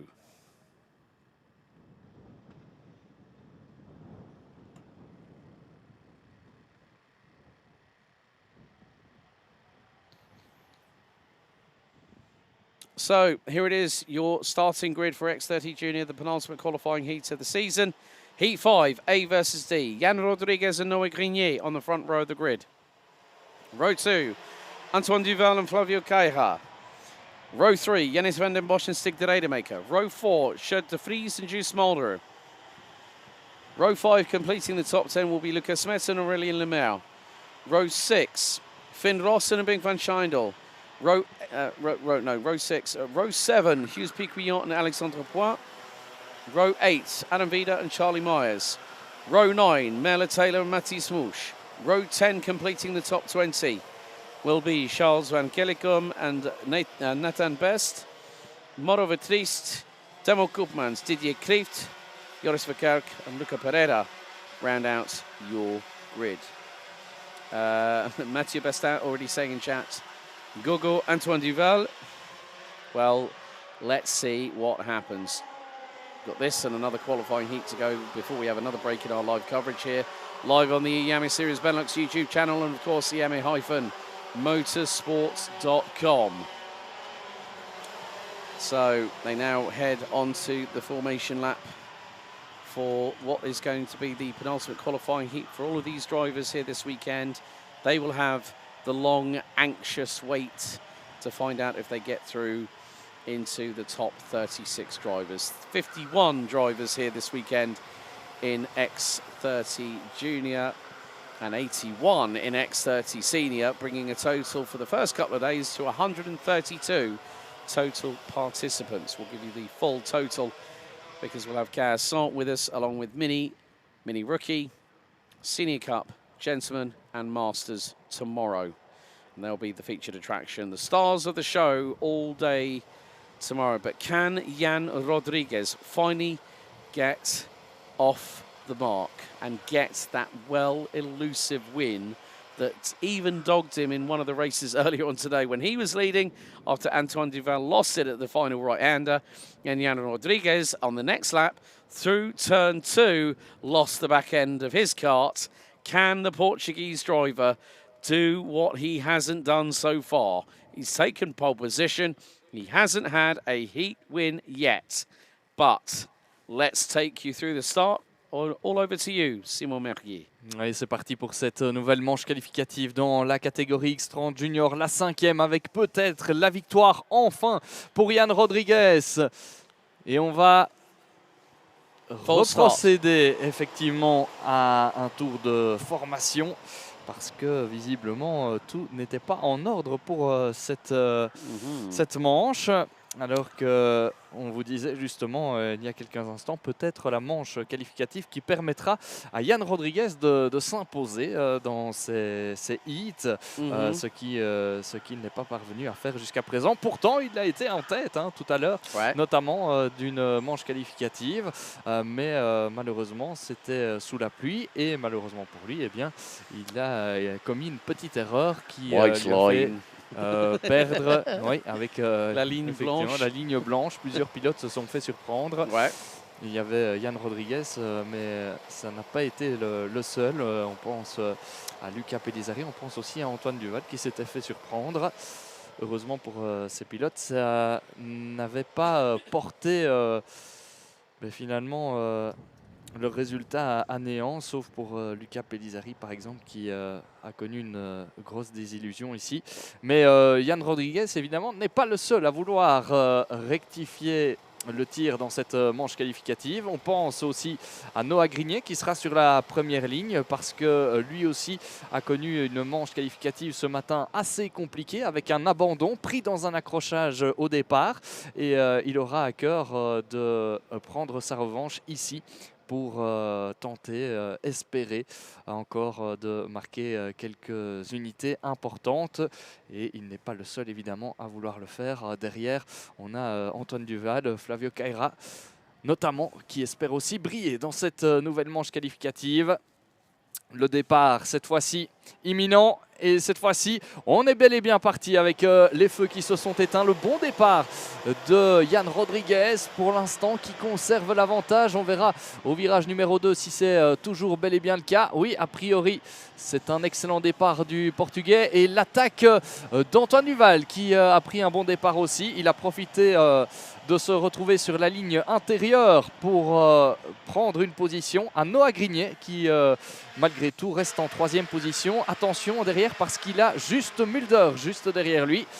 Ouais, le champion de l'année dernière qui est revenu faire une course en cette fin de saison. Le champion junior de l'an dernier qui avait été aussi le meilleur rookie. Ça, c'est assez évidemment surprenant de voir des rookies briller comme ils l'avaient fait l'an passé, même si ils sont parfois, certains arrivent parfois à tirer leur épingle du jeu dès leur première saison. Allez, les hostilités sont lancées avec Antoine Duval qui porte une attaque au premier virage sur Yann Rodriguez qui est sorti très très large et il a perdu 2 autres positions. Noah Grignet et Just Mulder en ont aussi profité. Yann Rodriguez had a big snap of oversteer from the left rear of that kart and it pitched him sideways. He's also lost out to Stig de Rademacher in the meantime. So Rodriguez now down into 5th position. He's got Flavio Caira breathing down his neck. Oh, Just Mulder up the inside of Noah Grignet through at Chemin de Fer. I think, if I remember correctly, I think Just actually came in and did the opening round of the season. But then after that, it was like, okay, fait accompli, let's go racing elsewhere. And he's been a very, very busy young Dutchman, has Just Mulder, coached by a good friend, Debbie Hansen, these days, who does a lot of driver coaching, also a former kart racer herself. And that's why, you know, you have someone like that in your corner, but there's going to be a change of positions between the 2 drivers behind. And that would have been Stig de Rademacher through on Noah Grignet. That's P3 in the hands of the 116 from Fusion Motorsport Benelux. Ouais, Stig de Rademacher qui est passé devant Noah Grignet. C'est la bataille pour la 3e position pour l'instant. Et au même moment, Antoine Duval est en train de creuser l'écart par rapport à Just Mulder et par rapport à ses poursuivants. Derrière, on a eu un départ quelque peu agité pour Flavio Caira, mais il est bien revenu dans le coup. Le voilà 5e et il a un tout petit peu le champ libre là pour pouvoir éventuellement revenir sur le groupe de tête. Par contre, eh bien, c'est un début de manche très compliqué pour Yann Rodriguez qui, on l'a dit, avait perdu 4 positions, mais il en a perdu beaucoup plus que ça depuis le départ. 5 positions au total puisque Flavio Caira est passé devant lui également. Yeah, down 7, that's 6 places that Yann Rodriguez has lost, and it all started from that chain reaction starter of that snap of oversteer coming through turn 1, and that can scare a driver literally out of their race suit. It has happened before. It's not the first time we've seen it happen here, but more to the point whereby these drivers will have to be very much on their A game as they are literally line astern going through into Chemin de Fer. Adam Vida trying to make his way through. Of course, he's battling for 2nd in the championship standings, and he does a little dive up the inside through out of Chemin de Fer, gets through, makes up a place, and that would have been on Alexandre Poix, I believe. Oui, et pendant ce temps, regardez Flavio Caira qui est bien revenu là sur Noah Grignet. Peut-être une attaque à venir au bout de cette ligne droite du karting des Fagnes. Il déboîte Flavio Caira et Noah Grignet qui n'insiste pas et qui avait ouvert la porte au virage numéro 1. Conséquence, c'est bien une place de perdu pour Noah Grignet qui glisse à la 5e position. Flavio Caira est désormais 5e et désormais 4e, pardon. On vient de voir ce dépassement. Flavio Caira 4e qui avait remporté une des manches tout à l'heure et qui va désormais tenter de revenir sur son prochain adversaire, Stig de Rademacher.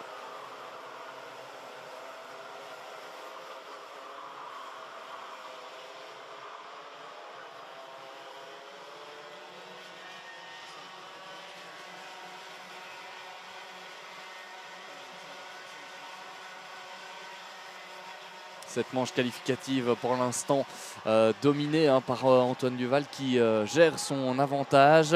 Il vient de signer son meilleur chrono depuis le début de cette course et c'est d'ailleurs le meilleur chrono absolu dans cette manche qualificative. 56,910 pour Antoine Duval qui fait mieux que gérer son avantage et il creuse l'écart. Flavio Caira qui passe à l'attaque au virage numéro 3.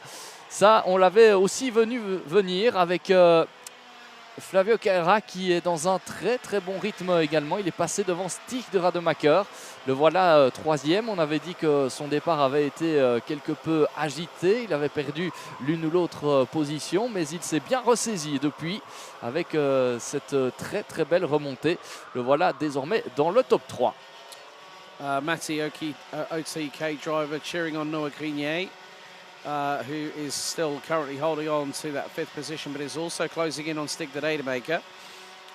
There we see at the minute, going up the hill, there is a Falcon chassis. That is Bink van Schindel being chased and now being passed by Yanni van den Bosch in the number 44, who's got through. And there is the 164 of Victory Lanes, Aurélien Lemaire in the formidable dark black Kart Republic chassis, right on the rear of the man from the Netherlands in the number 7, black and bright cyan blue Falcon Racing entry as they go down into Chemin de Fer, and the Victory Lane driver dives up the inside. Nice clean move by the rookie Lemaire on Van Schindel. That is a change for position, and then now that effectively becomes P7. Oui, on est dans la bagarre ici avec notamment Bing van Schindel qui a vu passer devant lui Yannis van den Bosch et Aurélien Lemaire il y a quelques instants, alors que ce pilote était très bien dans le coup dans la première partie de manche. Il reste 3 minutes 10 secondes et un tour, et Bing van Schindel qui voit aussi passer devant lui Timo Koopmans.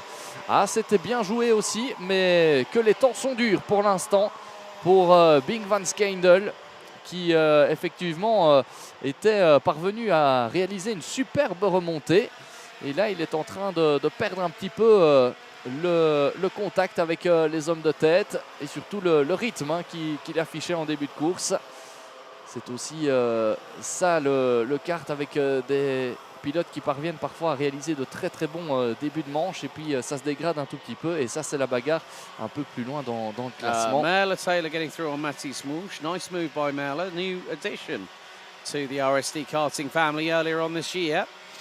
Merle Taylor, I think if I remember correctly, I think was with Euro karting at one point. I'm not 100% sure, but Merle Taylor has been a part of the Iame Series Benelux paddock for quite a number of years, and so again, another driver that switches teams in the off-season. And who knows what the driver market is going to be for next year, for 2026, but I'm sure we're going to see some interesting changes. Speaking of changes, look at the cloud cover. It's gone dark very quickly. And hopefully we might be able to get through this and the next qualifying heat scot-free. But there we see Aurélien Lemaire closing in on Jenny van den Bosch in the number 44 for Euro karting. They've got Timo Koopmans, who has been scything his way through the field, up 14 spots, and now could be on course for maybe even a further 2 places if Van den Bosch and Lemaire start battling away. And that could be a top 6 finish. That would be 16 places gained by the TD kart driver. And Timo Koopmans has been effectively Junior X30's edition of Clément Outran this weekend. Oui, effectivement, très belle remontée de la part de Timo Koopmans, qui a gagné pas moins de 14 positions. Et ça fait penser évidemment aux remontées, aux folles remontées de Clément Outran dans la catégorie X30 Senior. Et pendant ce temps, pendant que ça se bagarre dans le milieu du peloton avec ici Yannis van den Bosch, Aurélien Lemaire et Timo Koopmans, c'est bien devant. Antoine Duval a toujours un bel avantage sur ses plus proches poursuivants. 2 secondes sur Juste Mulder, 2 secondes 6 sur Flavio Caira, qui est parvenu à améliorer le meilleur tour en course, 56-500 pour le pilote belge, vainqueur tout à l'heure d'une des manches qualificatives. Et derrière, on a Stig de Rademacher devant Noah Grignier qui se battent là pour la 5e position. Noah Grignier pour la 4e place, pardon. 4e position, donc Stig de Rademacher, Noah Grignier 5e. Oui, c'est pour la première place après le podium ici qui nous occupe. Alors que derrière, Aurélien Lemaire est passé devant Yannis van den Bosch. Oui, Aurélien Lemaire est passé. Et attention à Timo Koopmans qui en profite aussi pour se rapprocher un peu plus du pilote belge. We've actually got a yellow flag heading into Chemin de Fer now at turn 5, so someone's come a bit of a cropper, but Antoine Duval is now going to put himself in a very, very good position because Lucas Bonhomme has won 2 races. Antoine Duval goes on to the final race, the final lap of this race. And I'm just going to see, I can't see any spots I can't see any residual water hitting the circuit. It's still very much bone dry, otherwise we would not see Flavio Caira put in a 56.5 flat on the nose. He's trying to chase down Juice Mulder for 2nd position, but Antoine Duval looking for his 2nd heat win of the weekend. And bearing in mind, this man is currently 7th in the championship standings without the drop scores taken into consideration. But it has been a masterful drive from Antoine Duval, who is going to pick up the victory in this penultimate qualifying heat of the season. Antoine Duval qui va aller décrocher une nouvelle victoire dans ses manches qualificatives. Il a mené de bout en bout pratiquement cette manche qualificative. Il avait notamment à un moment donné le meilleur temps à son actif. Ce ne sera pas le cas à la fin de cette manche, mais très belle course rondement menée de la part d'Antoine Duval. Il s'impose dans cette manche entre les groupes A et D alors que la pluie fait son apparition ici à Mariembourg.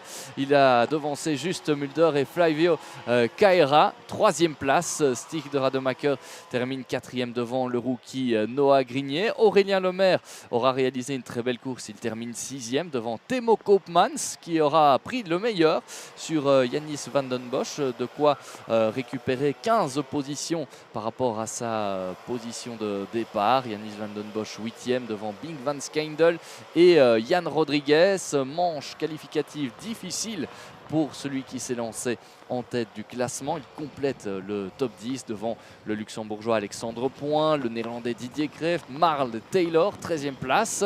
Le britannique Charlie Meyers termine 14e devant Mathis Mouche, Lucas Metz, Finn Rossen, Sjoerd De Vries, Nathan Best. Et puis on retrouve dans le fond du classement Mauro Vertriest, Joris Verkerk, Charles Van Kellekom. Et voilà pour le classement complet puisque Lucas Pereira termine à un tour. Et derrière on a Aaron Ueda, ça c'est une surprise aussi. Aaron Ueda, c'est pas son week-end non plus. Il était arrivé ici en 2e position du championnat. Il doit abandonner cette manche qualificative. Et puis on a Hugues Piquion qui a aussi abandonné.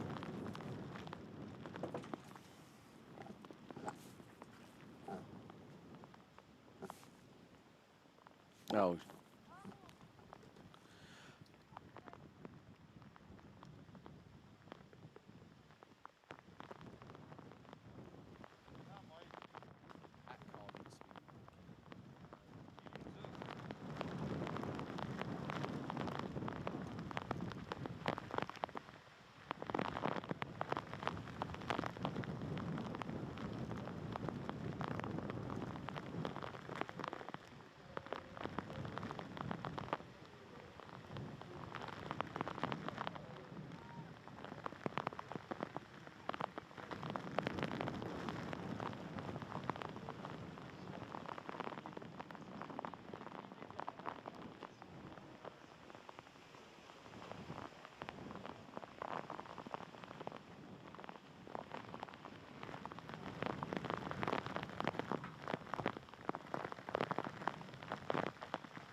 Well, we were hoping, and I did say about those grey clouds, the rain is of biblical proportions.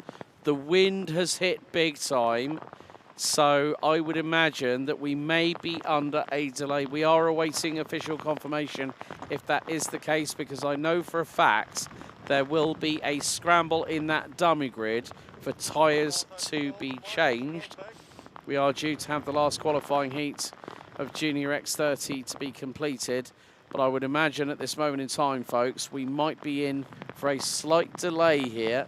But we will keep you apprised right here live on YouTube and on iame-motorsport.com. So weather has come in thick and fast. The rain is back again, and it is back with a biblical style vengeance. Voilà, petite communication avec cette pluie qui s'est invitée au dernier moment. Ça tombe très très fort ici sur le karting des Fagnes. On peut supposer que le départ de la dernière manche qualificative de la catégorie X30 Junior va être quelque peu postposé, histoire de permettre aux équipes de changer les réglages et surtout de changer les pneus. Et puis on vous revient au plus vite dès qu'on a la confirmation de toutes les informations avec notamment le nouveau timing. Pendant ce temps, on est en train de rapatrier certains karts qui étaient sortis de la piste dans la manche précédente. Mais donc on vous revient. Ne bougez pas, restez bien avec nous sur la chaîne YouTube de la Iame Series Benelux. Et puis pour faire patienter un petit peu le public, n'hésitez pas à aller faire un petit tour sur nos réseaux sociaux, la page Facebook Iame Belgium et la page Instagram Iame Series Benelux. Vous y retrouverez pas mal de petites choses sympas par rapport à ce week-end, mais aussi par rapport au week-end de course précédent. On a notamment des reels qui vous sont proposés, donc n'hésitez pas à aller faire un tour pendant que cette météo capricieuse fait un peu des siennes et rebat un petit peu les cartes.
Voilà, mesdames et messieurs, après quelques instants de patience à cause de cette pluie, on est reparti pour la dernière manche qualificative de cette journée. Elle concerne la catégorie X30 Junior groupe A, groupe B pardon, face au groupe C. Et c'est Lennon Henriquez qui s'élancera depuis la première position. Le Néerlandais aura à ses côtés Lucas Bonhomme, le pilote français déjà auteur de victoire durant ce week-end. Troisième place pour Maurice Verkreuz avec à ses côtés Luca Pellizzari. Elias Titus partira cinquième avec à ses côtés Oliver Meek. Théo Polican septième, Lorenz de Coq huitième. Et pour compléter le top 10 de cette grille de départ, Aurelio Agustinelli et Jai Maro Hoft. Jules de Koen s'élancera 11e, 12e place pour Neil van der End, la 13e pour Édouard Godefroy. Danny Bourse partira 14e devant Manuel Cherbonnier et Thiago Dirks. Lévi Pape partira 17e devant Ivris Mohamed Elbouzaki et Cyril Grosjean. En dehors du top 20, on retrouve Sacha Duquet, Cesc Peters, Kiana Joly-Optoff, Denis Kozlowski, Harry Meyers et Léo Arduin pour compléter donc cette grille de départ pour cette dernière manche qualificative de la journée et de cette catégorie X30 Junior. On a eu une manche précédente qui s'est terminée de justesse sur une piste 100% sèche. Place à une manche qualificative désormais qui sera disputée sous la pluie comme ce fut le cas ce matin. Alors j'ai l'impression qu'il ne pleut plus spécialement sur le tracé, mais la piste est bien détrempée et on a d'ailleurs un pilote qui ne prendra pas le départ, contraint à l'abandon avant même la fin du tour de chauffe, puisqu'on est rentré il y a quelques instants dans le tour de formation. C'est le même schéma pour chacune des manches. Donc on a un tour de chauffe, un tour de sortie de la voie des stands et puis un tour de formation où les pilotes se regroupent. On regroupe tout le monde et puis on est parti avec deux belles rangées sur la grille, sur la ligne de départ. Et donc ici, on va arriver à la fin de ce tour de formation emmené par Lennon Henriquez. Il a certes signé un très bon chrono lors des qualifications hier, mais il a ensuite eu un peu plus de mal dans certaines manches. On l'a vu en difficulté, mais il a ici une nouvelle occasion de briller. En tout cas, il partira de la meilleure position sur cette grille de départ. Mais attention à Lucas Bonhomme qui a déjà remporté 2 manches qualificatives depuis le début de ce week-end. Allez, c'est parti pour 10 minutes et un tour. Le feu vert pour tout le monde. Effectivement, attention à ces premiers virages toujours délicats en temps normal et encore plus dans ces conditions très aquatiques. Et on le voit, ouais, avec des trompes d'eau qui sont en train de... Ouais, et il y a un pilote qui s'est fait surprendre et il me semble que c'est un pilote Eurokarting. Ce serait Luca Pellizzari, je pense. Et ensuite, Sacha Duquet. Oui, Sacha Duquet qui s'est retrouvé en tête à queue. Ah ouais, il y a beaucoup d'eau sur ce karting des Fagnes et il faut absolument éviter d'aller s'y aventurer dans ces flaques. On a déjà eu ça ce matin. Et effectivement, je pense que c'est Luca Pellizzari qui a été piégé dans cette aventure. Yeah, this is really being a bit of a roller coaster ride for these drivers at the moment because it's now about how they respond because, of course, everyone's been caught out with it. We had very, very changeable weather conditions. We had severe rainfall this morning and there's someone banging on the right-hand side of their steering wheel going into the final right-hander. Didn't really catch the number of the driver, but at the front end of the field, it's Lucas Bonhomme trying to go up the inside of Lennon Henriquez. And they are both tippy-toeing like they're on eggshells at the moment, and Bonhomme gets through.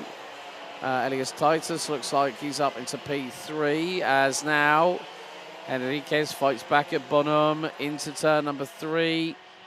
And the youngster from Dream Racing stays ahead. The French driver in the number 30 as they head into the 90 left here at turn 4, and look at how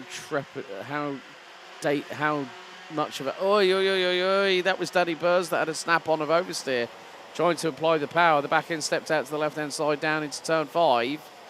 So again, it is a case of doing the best you can with all the equipment underneath you. But that's never going to be easy. Oui, quelques figures de style, on l'a vu avec Danny Bourse hein, qui était tout en travers là avant de rejoindre l'épingle du chemin de fer. C'était bien contrôlé hein, de la part du pilote néerlandais qui est pour l'instant 8e et qui a gagné 6 positions depuis le départ, tout comme Édouard Godefroy qui est juste devant lui en 7e position. On a vu tout à l'heure Lucas Bonhomme passer devant Lennon Henriquez, et ça c'est la bagarre pour la 4e place je pense, avec, avec Jules Decoune et c'est Théo Polican qui est en 4e position pour l'instant. Splashing through that muddy puddle is not going to help your radiator, unfortunately, there, Jules Decoune, because that was up in the air, and if these radiator flaps are open on the left-hand side of the chassis, that is going to drag water in, and air and water does not make a great mix, because you'll either have air pockets, it'll also reduce the amount of air going into the intake for the engine itself, so that can also cause running troubles as well. Oui, Lucas Bonhomme qui est pour l'instant en train de creuser l'écart. Hein. Il avait signé le meilleur tour en course, une 15,063 pour le Français, qui avait déjà pratiquement une seconde d'avance sur Lennon Henriquez. Elias Titus est en 3e position, le pilote allemand devant Théo Polican. Et donc dans cette manche qualificative, on a un quatuor de tête qui est assez international aussi.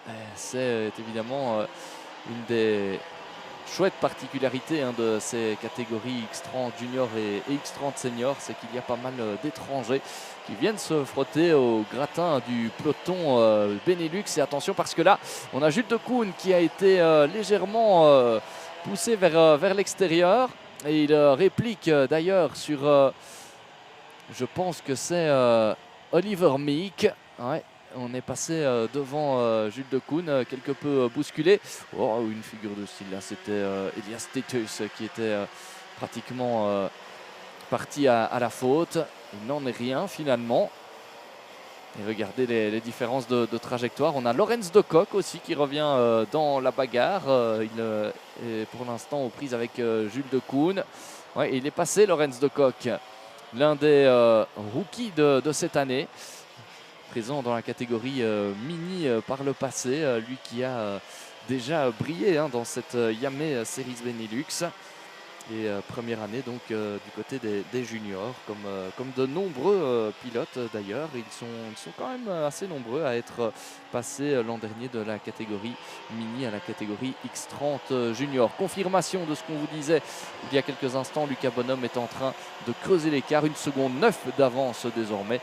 Le pilote français qui continue d'aligner les tours rapides devant Lennon Henriquez et Elias Titus. Là aussi l'écart est assez important pour l'instant, 2 secondes 8. Yeah, it's not going to be, as I said earlier, it's not going to be an easy one when these drivers really got caught out by the conditions, but you can see there is a line starting to show that the wind is picking up once again.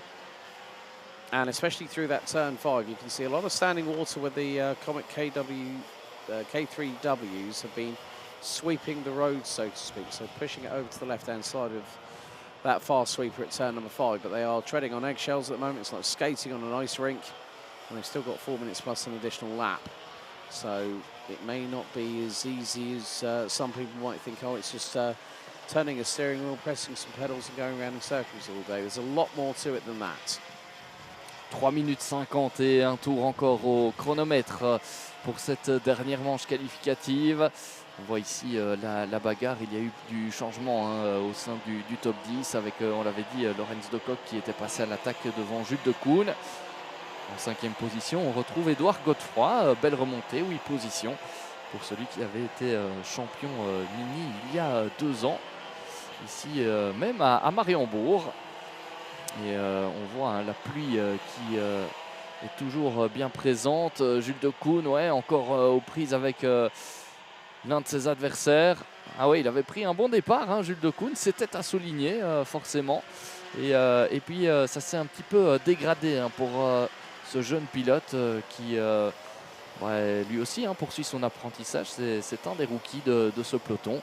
Et pour l'instant, il réalise de belles choses. Hein. C'est vrai qu'on voit certains rookies réaliser des coups d'éclat par-ci, par-là. Et puis, après cette année d'apprentissage, il y aura certainement l'année de la confirmation l'an prochain avec un peu plus d'expérience et peut-être à la clé des résultats bien meilleurs.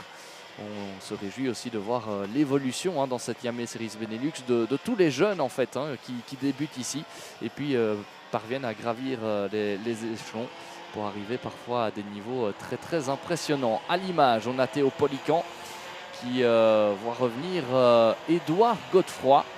Ouais, Édouard Godefroy qui revient sur Théo Polican, le pilote français.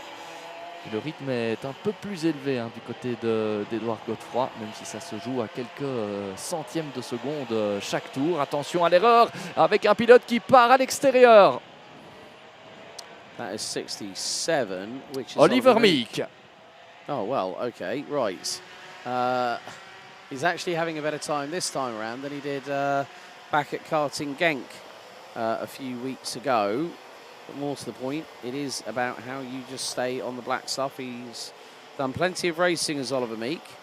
Known him and his dad for quite a time. So it's going to make for something really, really interesting over the next few moments plus, well, the next minute and a half plus an additional lap. So your guess is as good as mine, folks, as to how this race is going to naturally expand and evolve.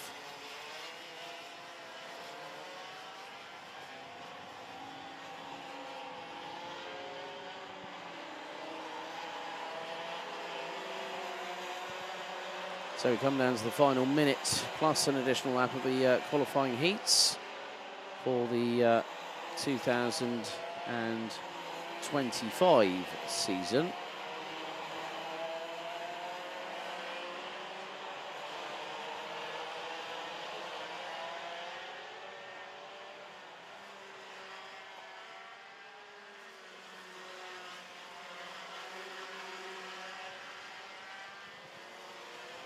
But with the drivers still trying to get to grips with these conditions, it's going to be easier said than done.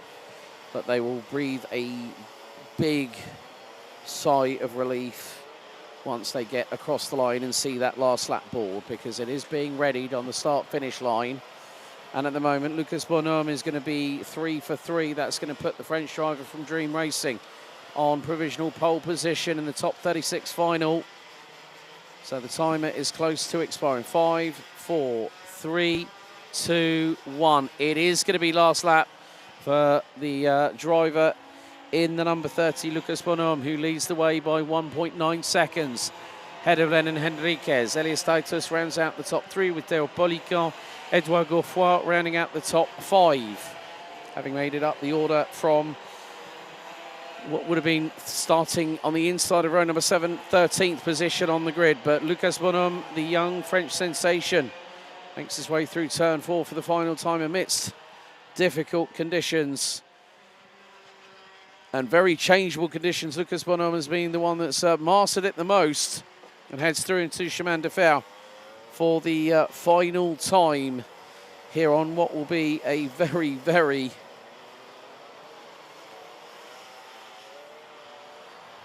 well, it's been a race that has not had the fastest laps, but it has had the most kart control involved with it. So this time around it will be Lucas Bonhomme who will make it 3 for 3, book his place on pole position for the last final of the season.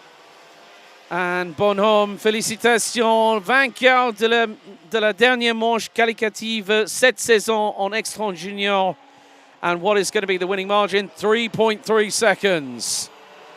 Ahead of Lennon Henriquez. Elias Titus rounds out the top 3.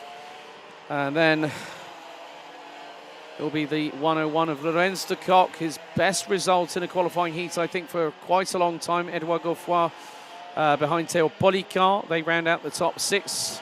And then it's Jules de Koen in the 177. More drivers coming across the line as we speak to complete the race itself. But Lucas Bonhomme does the business. 3 for 3 for the Dream Racing driver from France, winning by 3.3 seconds ahead of Lennon Henriquez, Elias Titus, Lorenz de Kock, Theo Polican, Edouard Godefroy, Jules de Koen, Danny Burz, Mohamed El Bouzaki, Manuel Charbonnier rounding out the top 10.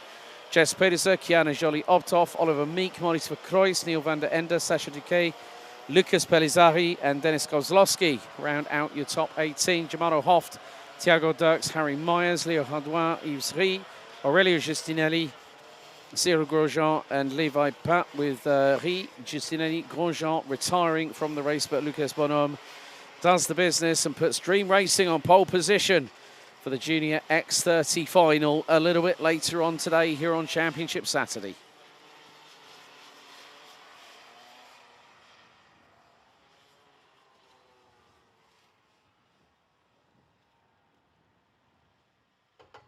Well, as soon as the rain came down before that last qualifying heat, the wind has brought back blue skies and sunshine. Talk about a myriad of different weather conditions, and still with a lot of saturation on the circuit here at Karting de Fagnes in Mariembourg.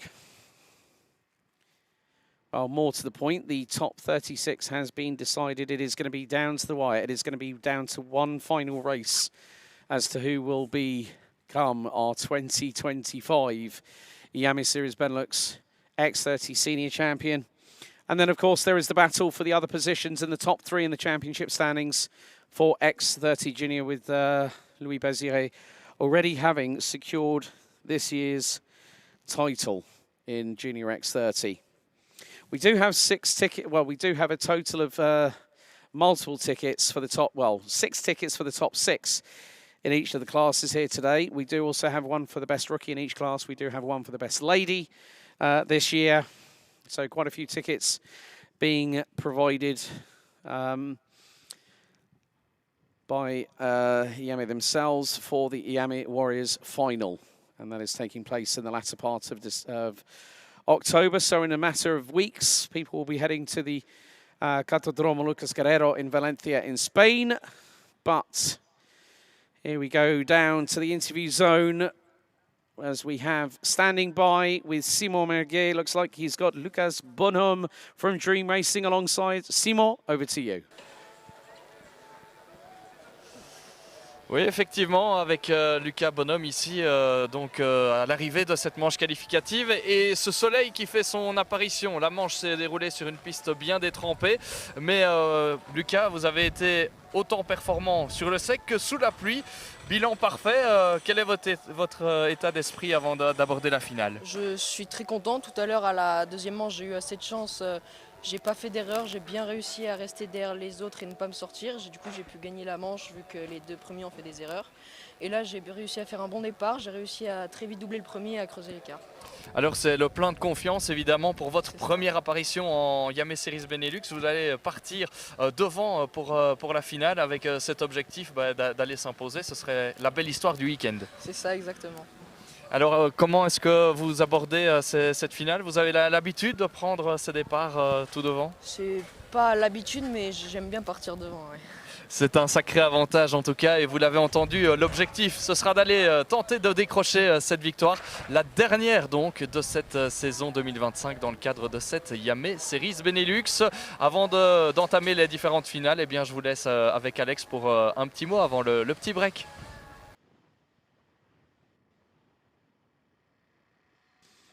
Thank you, Simon. And with that, we have a little bit of a break now until just before 4 o'clock this afternoon. Stick with us here on the Iame Series Benelux YouTube channel and on iame-motorsports.com as we, in just over an hour's time, will crown our 2025 Iame Series Benelux X30 Senior Champion. You don't want to miss this. This is going to be an absolute classic. See you in a bit.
Mesdames et messieurs, re-bienvenue sur ce live YouTube et si vous nous suivez depuis le karting des Fagnes sur place, eh bien soyez les re-bienvenus. Place après les manches qualificatives qui ont déjà été palpitantes, place au final avec pour commencer la catégorie X30 Senior. C'est vrai qu'en arrivant ici du côté de Mariembourg, rien n'était fait pour le championnat. Alors il y a eu des manches qualificatives déjà, mais le suspense reste tout de même entier pour cette dernière finale de la saison avec des podiums qui n'ont pas encore été attribués. Et ce titre entre Kevin Lantinga et Sam van der Heyden qui va donc se décider dans cette dernière finale de la saison. La grille de départ, on va vous la présenter d'ici quelques instants et il y a quelques petites surprises. On peut déjà vous dire par exemple qu'il n'y aura pas de Thibaut Ramakers au départ de cette finale A, lui qui a été classé 37e à l'issue des manches qualificatives. Et pour rappel, on ne prend que les 36 meilleurs dans cette finale A. Et donc ça, c'est l'une des surprises du week-end. Même si là, on va partir pour cette finale A avec cette question. Qui sera champion? Départ dans quelques secondes maintenant pour le tour de chauffe et le tour de formation. Avec en pole position, en tout cas sur la première ligne, Mathis Merchaud et Yanis Bouillet qui ont été relativement réguliers durant ces manches qualificatives, toujours bien placés aux avant-postes. Et puis derrière, on aperçoit déjà Victor Louis notamment. Et donc, on vous présentera cette grille de départ d'ici quelques instants. Dan Steinman fait partie aussi de ceux qui s'élanceront depuis le haut du tableau, au même titre que Clément Massot et Kevin Lantinga, un des candidats au titre. Voilà, c'est parti pour le tour de chauffe et de formation avec cette grille de départ de la dernière finale de la saison que vous avez sous les yeux, que vous découvrez. Mathis Merchaud en pole position avec à ses côtés Yanis Bouillet. Deuxième ligne pour Dan Steinman et Victor Louis. Clément Massot s'élancera depuis la 5e position avec à ses côtés Kevin Lantinga, le leader du championnat, on l'a dit. 7e place pour le rookie Oscar Guccio, accompagné sur cette 4e ligne par Gabriel Stilp, le pilote britannique. Kevin Baker s'élancera 9e, Enki Kalteren 10e. Suivent Charlie Glum, Roxane Lantinga, Mathias Van de Kerkhoff, Lucas Leistra, Clément Outran, Delano Wellens, Jules Vanul, Seji Bennett, Marcus Glum, Anthony Bangartz. Ça c'est pour le top 20. 21e position pour Devon Achelen. Avec à ses côtés Senna Meunier, Eva Dorestein partira 23e, Arthur Orang 24e, Romain Saleil depuis la 25e position, 26e rang pour le Tchèque Lukas Orsica qui s'élancera devant Sam van der Heyden, autre candidat au titre. Il s'élance de très loin, donc vous l'aurez compris. Il aura à ses côtés Keanu Wellens. On retrouvera ensuite Tobias Norman, Otto Paikkonen, Mirko Wouters, Luca Moulard, François Delati, Roberto Bass, Alexis Constant et enfin Tyrone Kinard. Voilà pour cette grille de départ. Vous découvrez maintenant le championnat, le classement avec Kevin Lantinga 576 points contre 569 pour Sam van der Heyden. Avantage donc pour Kevin Lantinga. Attention parce que à l'issue du championnat, on ne prendra que les 8 meilleurs résultats. Il y aura donc encore des calculs à faire pour mettre tout cela dans l'ordre. Le podium du championnat qui n'est pas joué du tout puisqu'on a un certain Mathis Merchaud qui pourrait encore terminer à une place bien meilleure que cette 9e position provisoire. On va voir cela dans quelques instants et on fera les comptes évidemment en fin de journée. Et ce sera évidemment surprenant parfois pour certains. Et regardez cette piste du karting des Fagnes qui est en train de sécher à certains endroits. Alors on ne sait pas a priori, on est parti avec quel type de pneus. C'est vrai que difficile à dire là. Est-ce qu'on est parti plutôt en slick avec une trajectoire qui est assez particulière pour l'instant. Mais oui, on est parti avec des pneus slick, il me semble, pour tout le monde. On va dans quelques instants assister à cette dernière finale de la saison avec encore un tour supplémentaire.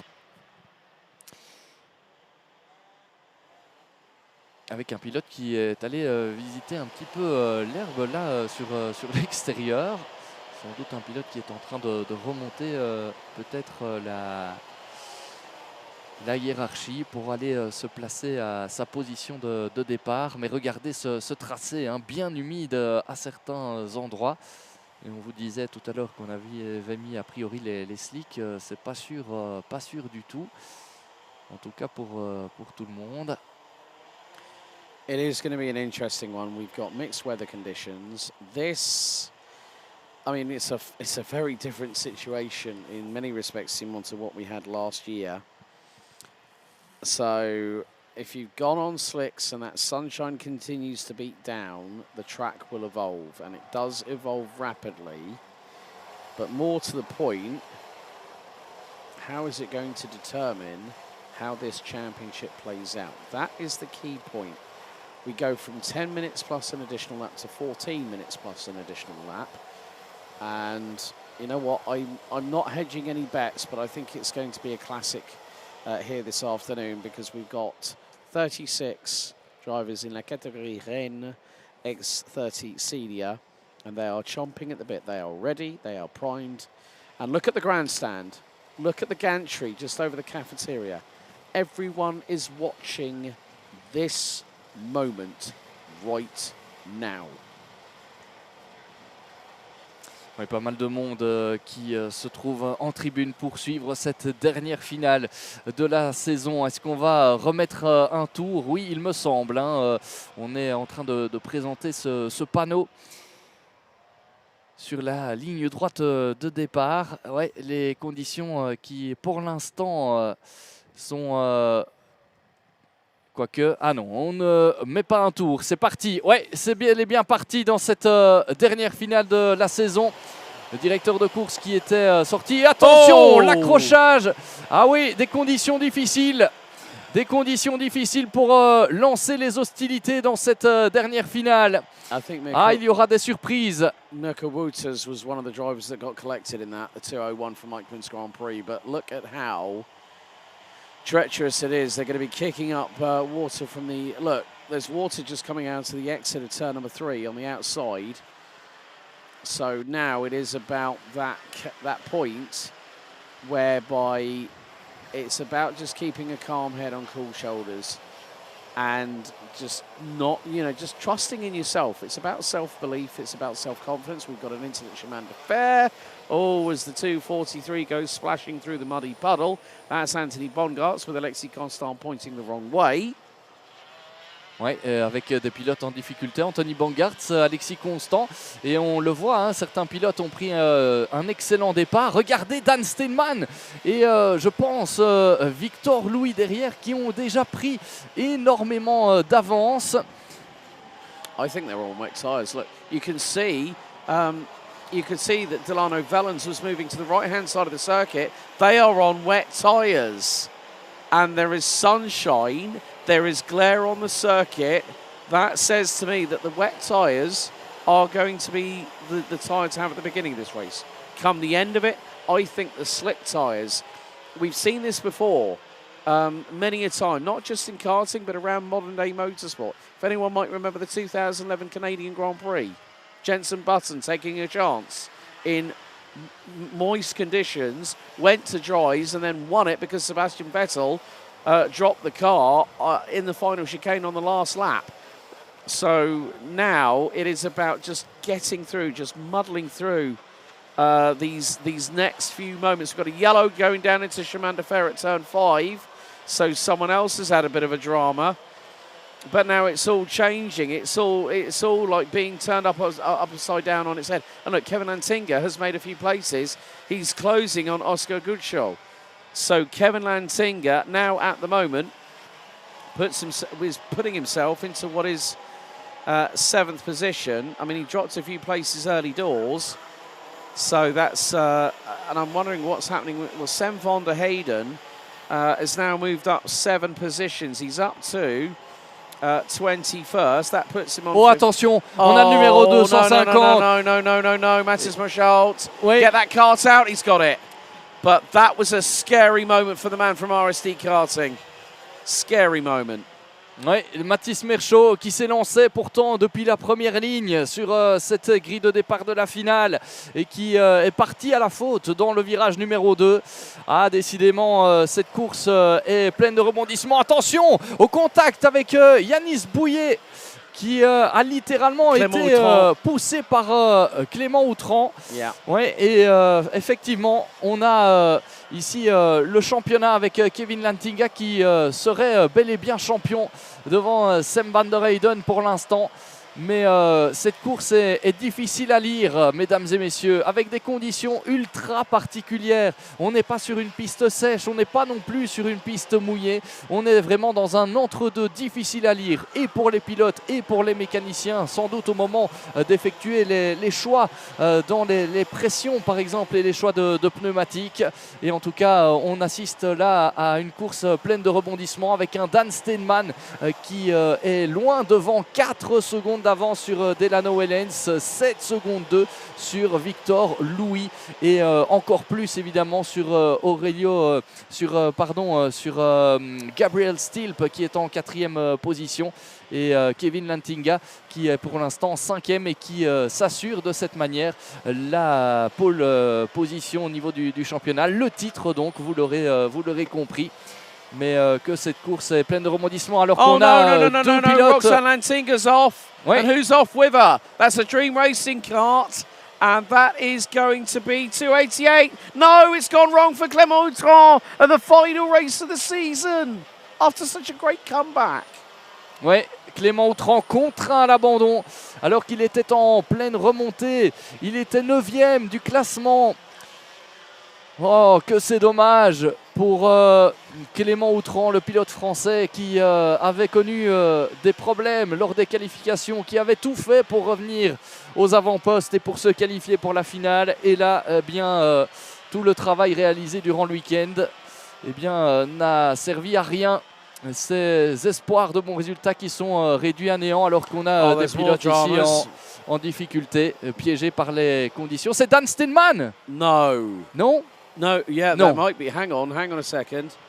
Dan Steeman, where is he? Oh my goodness. Dan Steeman. Yes, that is. That is the race leader off the circuit. Oh my goodness, the wet weather tyres have been the better choice. And Dan Steeman knows he's thrown away a victory just by a simple mistake. And look, there's Clément Massot up the inside of Oscar Goodshow. No, it wasn't. Well, it was the 245 Charlie Glooby's just got through on. So now Gabriel Stilp leads. Victor Louis is in second. Delano Vellens, P3, from 16th on the grid. Delano Vellens did the right thing. They went on the wet weather tyres. But as I said, this track is evolving at a big rate. And those Comet K3Ws, when they start losing purchase, they will fall off the proverbial clip. And look, Gabriel Stilp, look, he's on slicks. He's on the K3Hs. Mastermind tactician. Gabriel Stilp is leading Victor Louis by 0.8 of a second, maybe even more than that. But we still have just under 7.5 minutes of this race to go, plus an additional lap. It is all or nothing for Kevin Lantinga, currently sitting in 4th position, is on poise to become the Iame Series Benelux X30 Senior Champion, but Gabriel Stilp nearly dropped it coming out of turn 2. You saw the back end start to snake from left to right. He now goes through turn 3. Now, even in these treacherous conditions, Seymour, smooth is fast. Don't overcomplicate things. Make it nice, straightforward and simple. Don't overdrive the kart. Don't take too much of the tyres. The drivers have got so much at this particular poignant moment in the championship to get the job done. And at the moment, Kevin Lantinga is keeping himself out of harm's way. Sem van der Heyden is not moving any higher than 21st position at this moment, which still means Sem van der Heyden's got to do a lot of moving up the order. He's 24, he's at the moment 21st, which gives him 54 points. It still does not give him enough to take the title from Lantinga.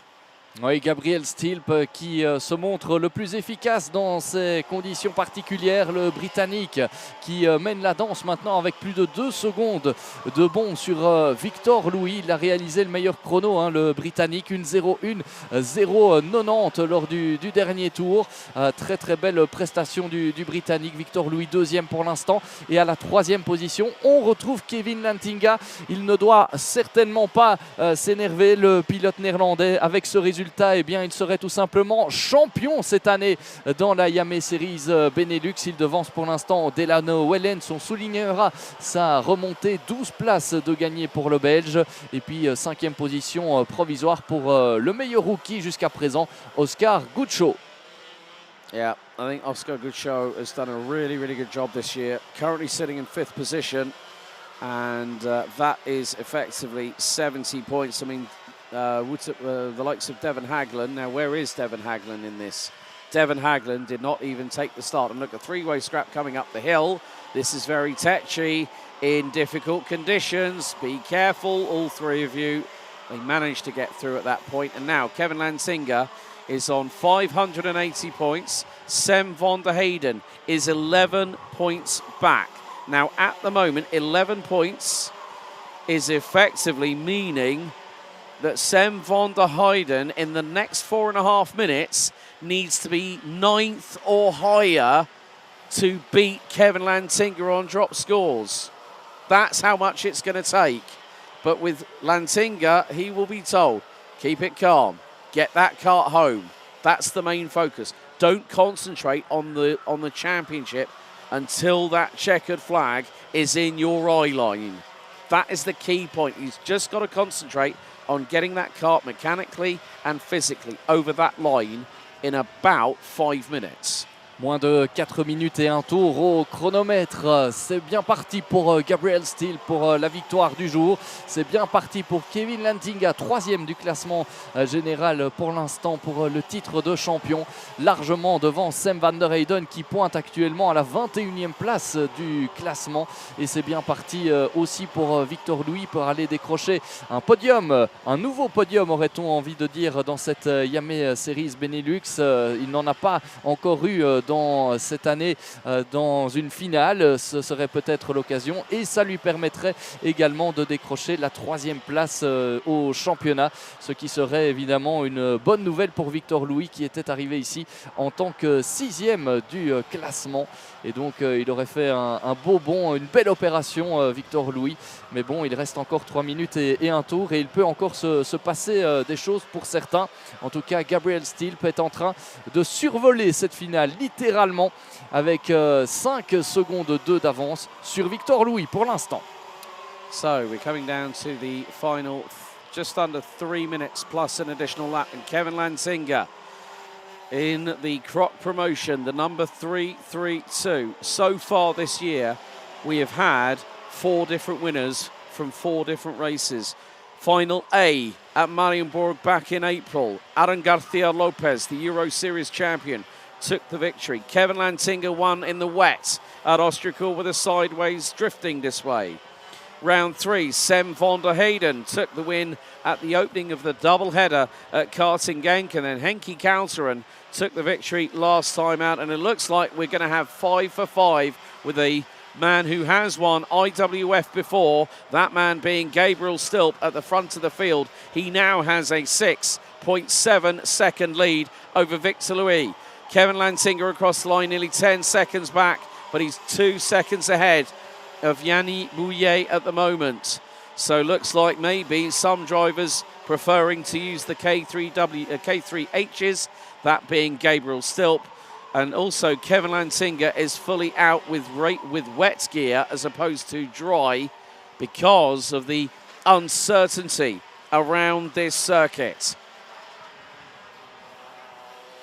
And, well, Otto Paikkonen has done an absolutely sterling job. The Finn from Croc Promotion has now put himself into 9th position and has really climbed his way up the order in terms of how things will stand out come the end of this championship season. But with just over a minute to go, Gabriel Stilp leads us on to lap 13. Now Kevin Lantinga starts the very same lap, 17.1 seconds behind. And at the rate that Gabriel Stilp is going, we will have this plus 2 more additional laps. Slippery surface flag being shown at turn 3. Now into turn 4.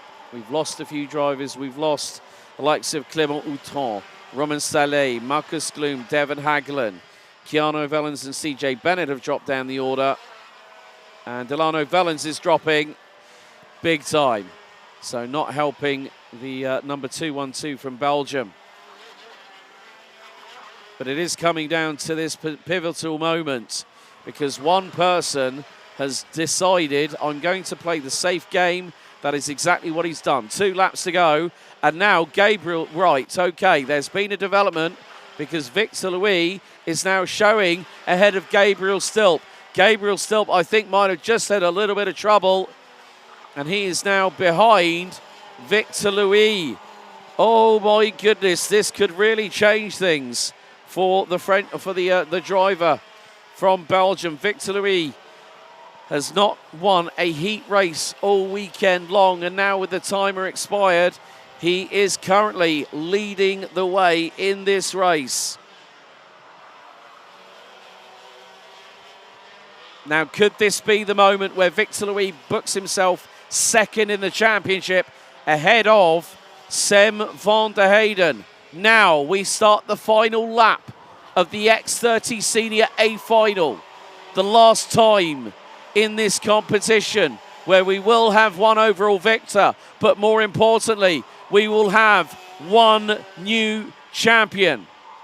Victor Louis will now head through into turn 3 for the final time. Closely followed by about a second adrift is Gabriel Stilp. He knows he's made a mistake and is kicking himself for that error. And Kevin Lantinga now drops down into 4th position. But is that going to be enough? Victor Louis is now going to come out of Chemin de Fer for the final time. I think it will be enough. Sem van der Heyden has managed to move up to 15th, but it may be too little, too late. One more corner and then the push up the hill for the final time. It's going to be 5 different winners from the 5 different A finals. Victor Louis is victorious. Gabriel Stilp will cross the line in 2nd. 3rd place. Who's going to cross the line? We are waiting. Is it going to be Yanni Bouillet? It will be Oscar Goodshow, and Kevin Lantinga, I think, has just done the business. I think Kevin Lantinga has just become your new Iame Series Benelux X30 Senior champion for 2025. The journey, finally, for one particular individual is now over. Victor Louis takes the win after 15 laps. Gabriel Stilp denied himself the victory, but still finished 2nd on the road, ahead of Oscar Goodshow, who effectively determines that he will become the best rookie of 2025. But there is Kevin Lantinga. Let's see if we can get the updated championship standings at this point, because I think Kevin Lantinga, it will now, once he crosses that line, goes over that weighbridge, gets through technical, he will have done it. There are the results of the A final. Victor Louis takes the win. Gabriel Stilp P2, Oscar Goodshow, Kevin Lantinga, Dan Steenman, Clément Massot, Otto Paikkonen, Luca Lystra, Mathis Marchal was leading the way, dropped the cart at turn 2, ends up 9th ahead of Yanni Bouillet.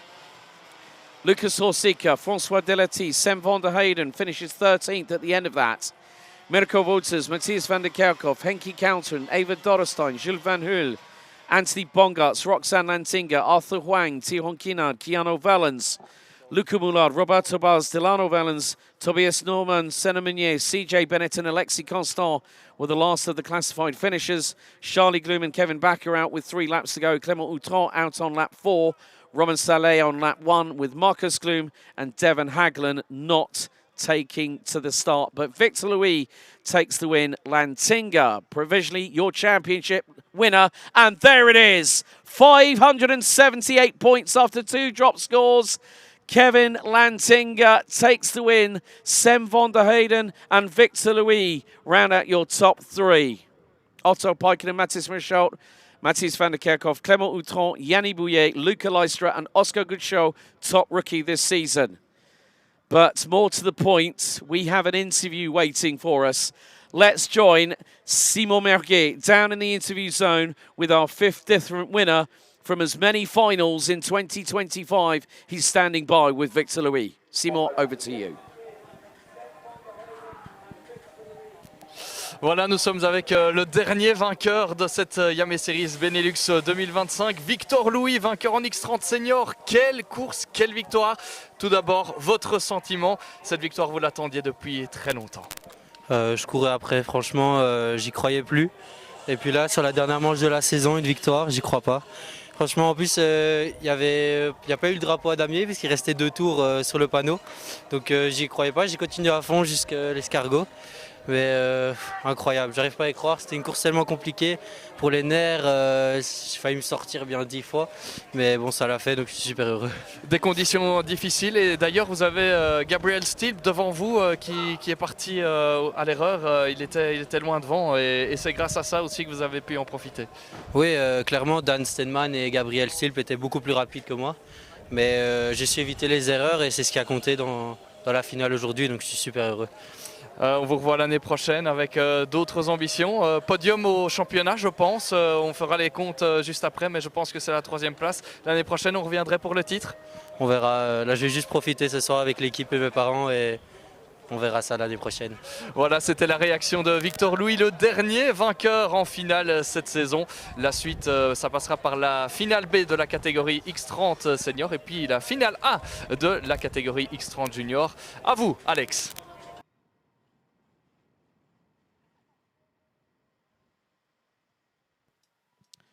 Thank you very much, Simon. Good to hear from Victor Louis, our 5th different winner in the A finals this year.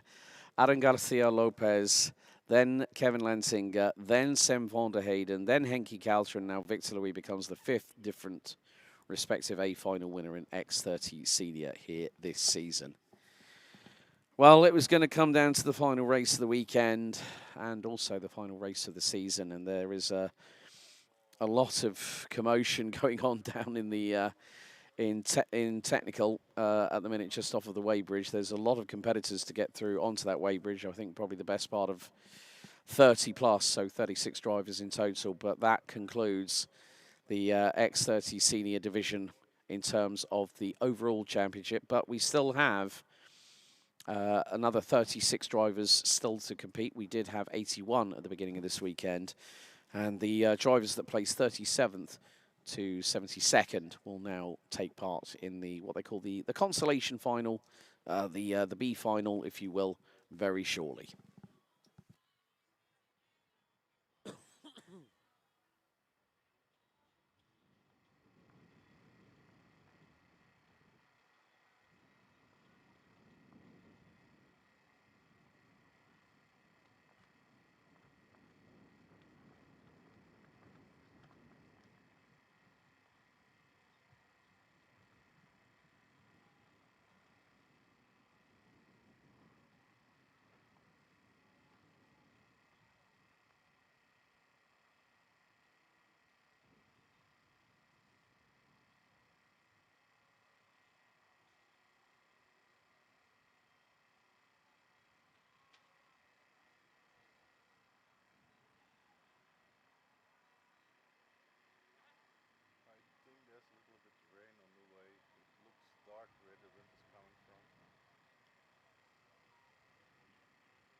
So here is your starting grid for the B final for X30 Senior. Due to start on pole position, Thibaut Hammakers, this year's FIA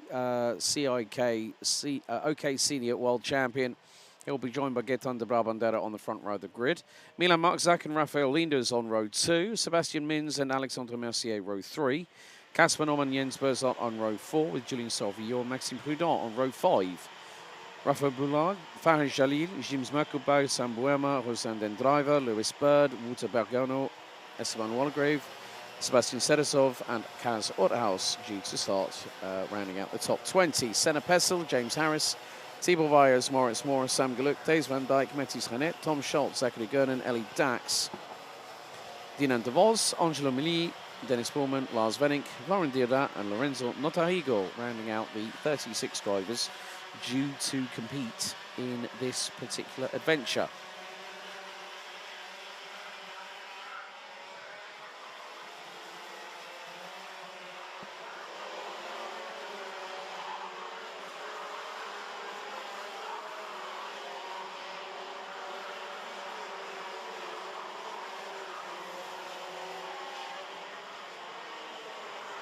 So the drivers will head on to their formation lap. Looks like we've got a few drivers not crossing the time beam. That does include Thibaut Hammakers, Milan Marczak, Julien Sauvillier, Lewis Bird, Sam Geluk and Angelo Milly.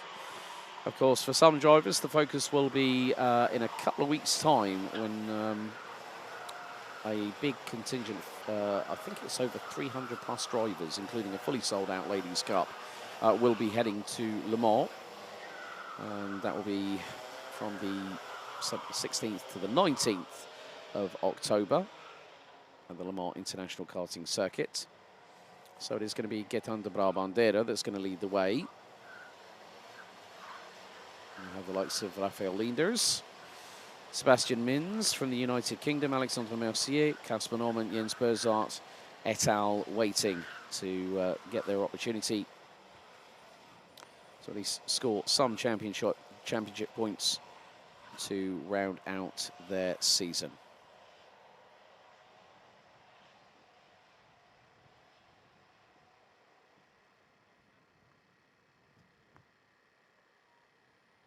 So the drivers now bunching up as they head into the tram lines. Revs rise, lights are out, we're underway for this 14-minute plus an additional lap race as they head through into turn 1. At the first time, there's a little bit of a coming together just outside of the top 15 as everyone is 2-3 abreast going into turn 2.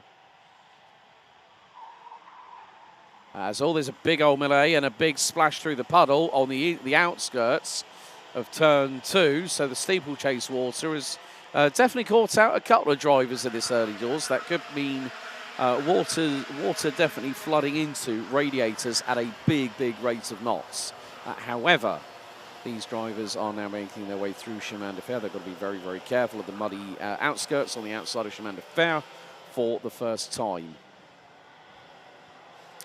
But at the moment, Gaetan de Brabandera being hounded by the 366 of Raphael Linders, who's going to dive to the inside of the final right-hander and gets the switchback, does de Brabandera for a moment, then Linders just cuts him off. All of a sudden, there is going to be a victory lane car behind them. That is Sebastian Mins from the UK, who dives up the inside of Raphael Linders here through at turn 1, slots in front, and then holds on to second position at the moment. So no Thibaut Hammakers, no Milan Marczak, no Julien Sauvillier, Lewis Bird, Sam Geluk and Angelo Milly.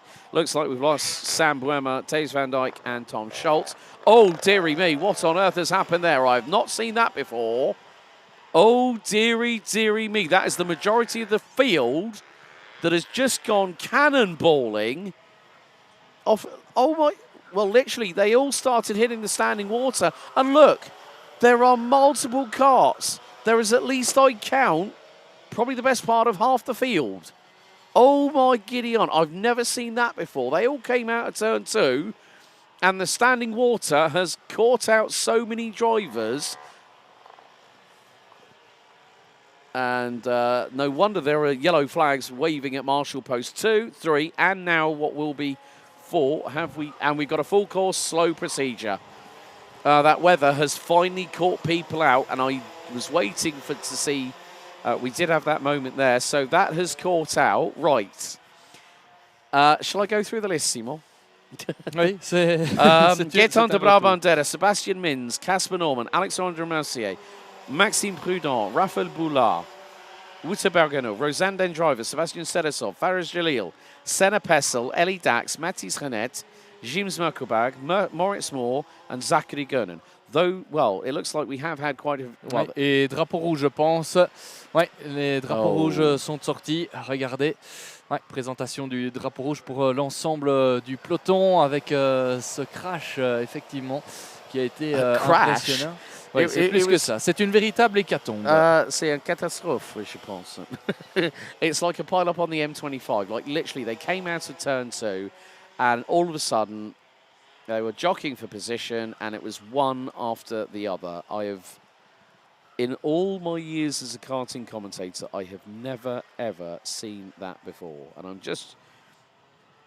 So, I mean, I saw the move from Rafael Linders up the inside of Gaetan de Brabantera. So, Linders got ahead. Mins was behind them. So, they go into turn 1 just after the opening lap. And they're pretty much with each other at that time. And then it's then going to be a case of coming out of turn 2. Right, watch this. Standing water right in the middle of the circuit. Boom, boom. And they all go off like Skittles. I have never seen that before, but I would imagine that is probably the fact of every single one of those tyres. I'm going to hedge a bet here. We're all on slicks. Ouais. And they caught the wettest part of the circuit out of turn 2. So, ladies and gentlemen, we do have a red flag stoppage. Drapeau rouge pour cette finale B de la catégorie X30 Senior avec un crash, on vous l'a dit, assez impressionnant, de l'eau stagnante qui était en pleine trajectoire. Tous les pilotes sont passés dessus et malheureusement, le freinage qui suivait a été beaucoup trop délicat et ce sont de nombreux pilotes qui se sont retrouvés dans le mur de pneus. Là, c'est vraiment évidemment tout ce qu'on ne souhaitait pas pour cette finale B. I was quite looking forward to that. I was looking forward to some really, really good elbows out racing. And there you see, picture in picture, folks, the aftermath of said incident. So I don't know how they're going to play this. Obviously, it's down to the discretion of series race director Dave Ritson. Of course, we've got the we have had the red flag brandished, so it is red flag circuit wide. And yeah, this is going to take a little bit of time, folks. I'll be completely honest with you. We multiple trips for the Duval Toyota recovery vehicle. We still have the Junior A final and the Junior B final still left to go. So we are still going to be continuing our live broadcast. But I have to say, just for a moment, let's... I mean, you spoke to Victor Louis after the final. Did you manage to catch a glimpse of Kevin Lantinga's emotions at that point, Simon? Did you manage to see if Kevin was there? Did he realise that now finally it's sunk in? Ouais, il a réagi justement après la finale, Kevin Lantinga. Il était très heureux. It was like a dream, like he said. C'était comme un rêve qui venait de se réaliser. Il était vraiment très content. Il saluait la performance de toute son équipe. Pour cette saison. Kevin Lantinga que l'on a croisé juste après l'interview de Victor Louis, qui lui aussi était super ravi après la finale 1 de sa victoire. Victor did a really, really good job. And what I'd like to see is the fact that we saw Gabriel Still leading comfortably, and then you could see him slam the steering wheel in frustration. So there you see, there is the... Now, okay, right, they're sending the carts away. Right, okay, there's still a clean-up operation, so unless... Now, this is unusual. I've never seen this before. There is the recovery vehicle on site on the track at turn 3.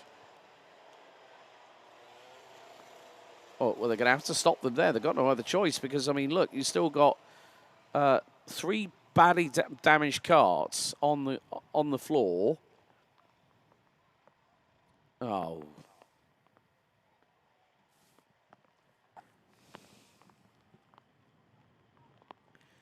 And now the rain has decided to return. I can hear it hitting the commentary box. I can hear it. I can see it and I can hear it. So now...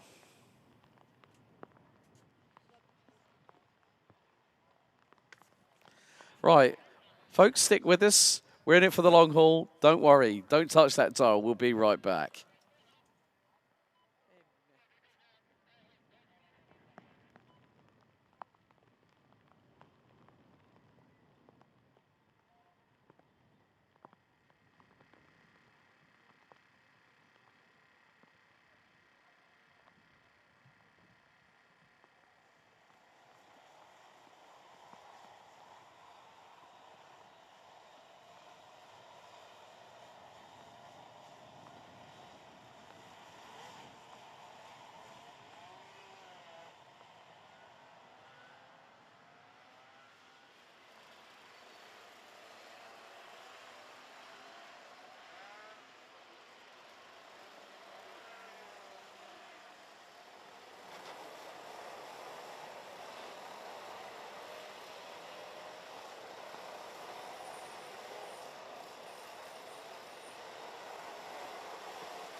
Now, just when you thought the weather couldn't get any worse, the rain has reared its ugly head back again, folks. Don't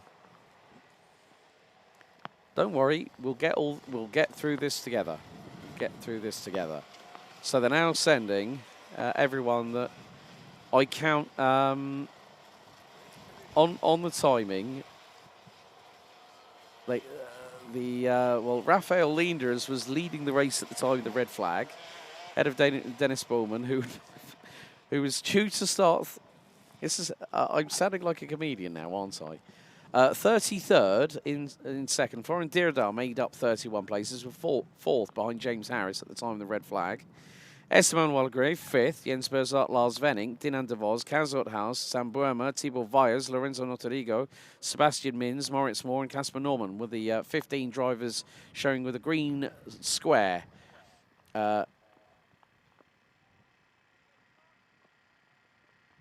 So the recovery is still underway here at Karting de Fagnes. So, as they say, don't touch that dial. We'll be right back, and hopefully we'll get the X30 Senior Final B resumed very, very shortly.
Ladies and gentlemen, just wanted to let everybody on the streams and also here in the paddock know as our cameraman finds a lesser spotted crow on one of the curbings on the inside of Escargot at the moment.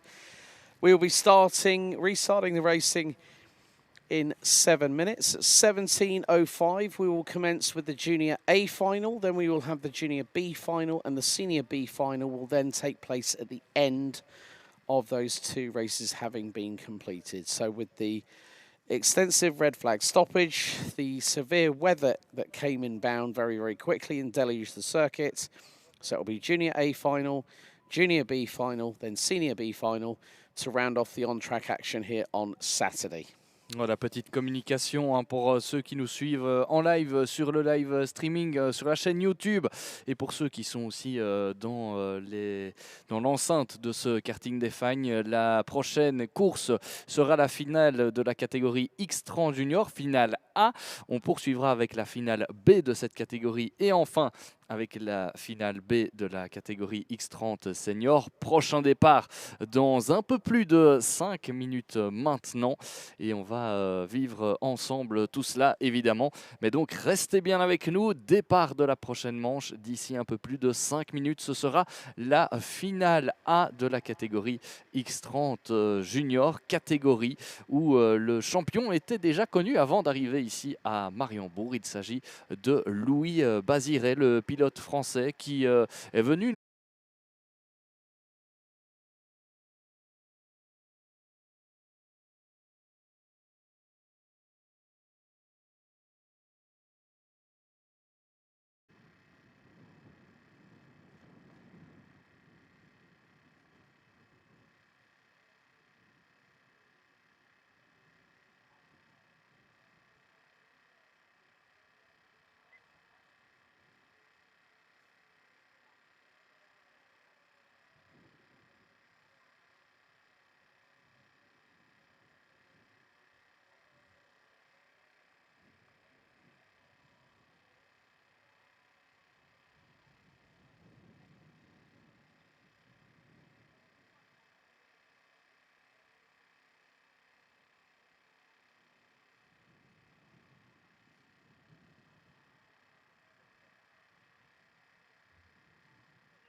Ça y est, mesdames et messieurs, l'attente est terminée. On va pouvoir poursuivre notre programme avec la finale A de la catégorie X30 Junior. En première ligne, eh bien, on retrouvera un Français, Lucas Bonhomme, qui a brillé lors des manches qualificatives avec à ses côtés Antoine Duval qui court ici à domicile. 3e position pour Juste Mulder et 4e place pour Flavio Caira. Sur la 3e ligne, on retrouvera Steve de Rademacher et Yann Rodriguez. 4e ligne occupée occupé par Danny Bours et Théo Polican. Maurice Verkreuz et Yanis Van Den Bosch complètent le top 10 de cette grille de départ devant Timo Koopmans, Lennon Henriquez, Bink Van Skeindel, Elias Titus, Oliver Meek, Laurens de Kock, Aurélien Lemaire, Charlie Meyers, Marl Taylor et Noah Grignier. Voilà pour le top 20. Didier Kreft partira depuis la 21e position. Aurélie Augustinelli depuis la 22e, 23e place pour Lucas Metz devant Aaron Weda, Cesc Peterson, Neil Van der End et Mohamed El Bouzaki. Dans cette finale, on retrouve à la 28e position Jules de Koen devant Édouard Godefroy, Alexandre Point, Kiana Jolie Optoff, Finn Rossen, Mathis Mouche, Harry Meyers, Sjoerd de Vries et enfin Nathan Best. Voilà le classement du championnat avec Louis Basiré qui est d'ores et déjà champion. Il l'était déjà après le meeting de Gain qui n'est pas présent, on vous l'a dit, pour des raisons budgétaires. Mais derrière, il y a toujours des positions à aller chercher, des belles places, des places d'honneur à aller chercher. On pense notamment à Antoine Duval qui est particulièrement bien placé pour cette finale.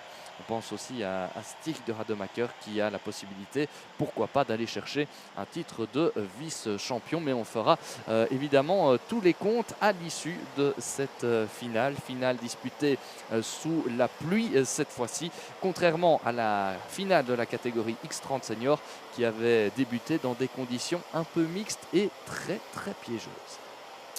Yes, indeed. And so it is time to wish every one of these 36 Junior X30 drivers the very, very best of luck for their final hurrah, so to speak. We will have that for the B final at about 17:30 local time. So the drivers now making their way down towards the final right-hander before they go on to the start-finish straight. And then we will have the red lights on the gantry and the green, and then we will be given the lights out signal for the drivers to then get underway with their racing for one final time. Louis Basiré confirmed as 2025 X30 Junior champion.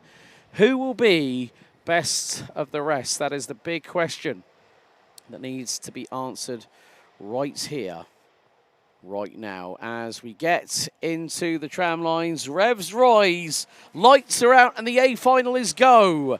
Here for Junior X30, they all fan out, and one's gone straight off and into the barriers. Oh, bit of a wallop there. That was the 136 from Victory Lane. That was Aurelio Giustinelli, and that was very lucky that he didn't need, well, he could have ended up with a bent back axle on that Victory Lane chassis. Leandro Gazitano saying, where do we buy the tickets for spectating? Well, you can come on down and visit for free if you like. That's what we do. We don't close our doors to the general public. You're more than welcome to visit us. We have got action tomorrow, as it is getting very, very close at the front end of the field. Juice Malta battling for the lead. So effectively, you can't. Oh God, this is going to be really, really close and tetchy now over the first few moments of this race. It's not easy for these drivers though, Simon, because they're battling against the elements. Oui, les pilotes qui ont débuté cette course dans des conditions particulières. Le meilleur des départs réalisé par le poleman Lucas Bonhomme qui a juste derrière lui Just Mulder qui était le champion sortant, qui est encore le champion sortant de cette Iame Series Benelux. Derrière, eh bien, c'est Stig de Rademacher là, qui est passé à l'attaque. Il est passé en deuxième position. Très belle manœuvre de dépassement de Stig de Rademacher. Et derrière, on a aussi Antoine Duval qui est particulièrement à l'aise dans ces conditions. Tout à l'heure, lors des manches qualificatives, il l'a d'ailleurs prouvé. Il suffit d'enlever la petite erreur qu'il avait commise lors d'une des manches et ça fera clairement un grand favori dans cette manche, dans cette finale A. Très bon départ également de certains, notamment Yann Rodriguez qui a gagné quelques positions il me semble, ou en tout cas qui est en train de remonter après un départ un peu plus délicat. Ouais, il a repris sa 6e position. Il avait perdu une place ou l'autre lors du premier tour, mais il est en train de remonter petit à petit. Alors que devant, les écarts sont difficiles à creuser avec pour l'instant Luca Bonhomme qui fait de la résistance plutôt bien. Il va essayer de s'échapper. Juste Mulder qui a essayé de s'intercaler là à l'intérieur pour prendre la deuxième place à Stig de Rademacher. Stig de Rademacher qui fait des signes d'ailleurs à Just Mulder en disant écoute, on ne va pas se bagarrer tout de suite, on attend un petit peu et surtout on ne laisse pas filer Luca Bonhomme qui est en train de creuser petit à petit l'écart. Meilleur tour en course, une 15,466. Il a un peu d'avance et il vient de faire une erreur. Luca Bonhomme, justement, on en parlait. Ah, il était en train de creuser l'écart et c'est Just Mulder maintenant qui a repris les commandes de la course. Well, it was only going to be a matter of time before the leader, you know, they're the guinea pig in this kind of situation. And now you're seeing them going too wide. And look at the standing water on the outside of turn 5 into Chemin de Fer. It is unspeakable. It's unheard of that, you know, I don't think I've seen weather like this. Oh, right, we've got one. And that is Elias Titus from Germany is pulling the cart off of the grass. Now, can he get that cart fired up is the big thing. Yes, he can. But that has really scuppered his opportunity to carry on in this race. Now, the big problem can be is that if that cart has had rain go into the radiator of it, that could be all she wrote. It could be game over. Oui, on a vu Luca Bonhomme perdre son leadership et le voilà désormais en bagarre, pas au milieu du peloton, mais en tout cas au milieu du top 10 désormais. Ouais, il va falloir batailler pour revenir sur les hommes de tête. Antoine Duval qui vient de se faire subtiliser sa 4e position. Et l'écart qui se creuse avec Just Mulder qui n'en demandait pas tant. Stig de Rademacher est tout près. Par contre, attention à Flavio Caira. Il est à l'aise dans ces conditions. On l'a vu plus tôt ce week-end. Il est pour l'instant en 3e position. Il faudra le suivre de très près. Il a signé un très bon chrono lors du dernier tour. Et Flavio Caira qui va peut-être pouvoir revenir sur Stig de Rademacher. Regardez, l'écart n'est pas bien grand. Luca Bonhomme en 4e position devant Antoine Duval. Yep, so 9.25 minutes to go, and it is still very much up in the air as to what is going to happen. Drivers are going to be very wide at some points going through this circuit. 9 minutes plus an additional lap still remain on the counter, and Jus Mulder leads Stig de Rademacher by 0.7 of a second. Flavio Caira P3, Antoine Duval P4, Lucas Bonhomme P5, Jan Rodriguez, Danny Burs, Theo Polycom, Maurice Verkreuz and Tomo Koopmans make their way up the order. And look at the glare that's now hitting the circuit, Seymour. There is a lot of glare on the track surface, and more to the point that these drivers are going to find it so difficult if they haven't got a tinted or an iridium visor. Now, if they've got a clear visor, that glare is going to be straight smack bang in the middle of their optical nerves. Oui, je vous interromps Alex avec la grosse bagarre là pour la 4e place. On a vu Luca Bonhomme se faire dépasser par Antoine Duval. Il a répliqué. Et puis derrière, c'est un autre pilote qui a réussi à s'intercaler. Je pense que c'est Jan Rodriguez là qui est passé devant Antoine Duval. Et par contre, en tête, là c'est Just Mulder qui est en train de creuser l'écart et de s'envoler en tête de la course. Et il avait 7 dixièmes d'avance au précédent pointage. On va refaire le point à présent, mais regardez l'écart qui se creuse clairement. Ouais, on est passé à 1 seconde 1 d'avance sur Stig de Rademacher, sous la menace à présent de Flavio Caira. Et puis ici la bagarre avec Antoine Duval et Jan Rodriguez. C'est pour la 5e position. Yeah, so the big question is how is this going to impact the championship? We'll give you that information after this race, because the championship has already been decided. As I said, we are going to have Louis Baziré as a special guest up here in the commentary box, so he has agreed to come up here and be interviewed, which is fine. It's great. We get to manage to speak to the champion that is taking over the effective #1 Junior X30 spot from Jus Mulder as the Benelux champion for 2025. But Jus Mulder trying to pull away. Stig de Rademacher last year did a really good job, actually won the final last year if I remember correctly in Junior X30. but still, he needs a little bit of luck on his side, does the Belgian, and he's got Flavio Caira not too far behind. The sunshine is coming out again, which means that the track will evolve once more. But what we saw in that that big interruption with the Senior B final of multiple karts going off at turn 2 by his, and now look at the rooster tails, and that spray is lingering behind karts, so drivers not only will get a face full of spray, they'll get a lingering mist in front of them as they follow the karts in front to try and get past them. Toujours une très très grosse bagarre au sein du peloton avec... ouais, et là c'est de nouveau la bagarre pour la 7e place, il me semble. Parce que j'ai cru apercevoir, pas facile avec ce soleil qui descend. Yann Rodriguez devant Théo Polican. On va évidemment faire le point au prochain pointage. En tout cas, ce qui est sûr, c'est qu'on assiste pour l'instant à une sorte de statu quo en tête de la course avec les 3 leaders que vous apercevez désormais. Juste Mulder qui conserve la première place avec toujours une seconde d'avance sur Stig de Rademacher. Et puis on a Flavio Caira qui vient de se faire une petite frayeur là à la sortie de l'escargot. Oh, il a plongé à l'intérieur, Flavio Caira. Oh, on ne l'attendait peut-être pas. Cette attaque du Belge sur son compatriote Stig de Rademacher. Et oui, Stig de Rademacher, il fait des signes en disant on va pas se battre maintenant, on fonce pour regarder le contact sur Just Mulder. Mais il y a quand même 1 seconde 4 maintenant de différence. Et donc Flavio Caira se dit bah non mon ami, je vais te passer et je vais essayer de revenir sur Just Mulder parce que le temps commence à presser maintenant. Moins de 5 minutes encore dans cette finale A. Et Flavio Caira qui passe à l'intérieur. Ouais, c'est passé cette fois-ci pour le pilote VDK. Superbe manœuvre de dépassement. Prochaine cible pour lui, le néerlandais Just Mulder, le champion sortant qui faisait son retour ce week-end dans une épreuve du Benelux.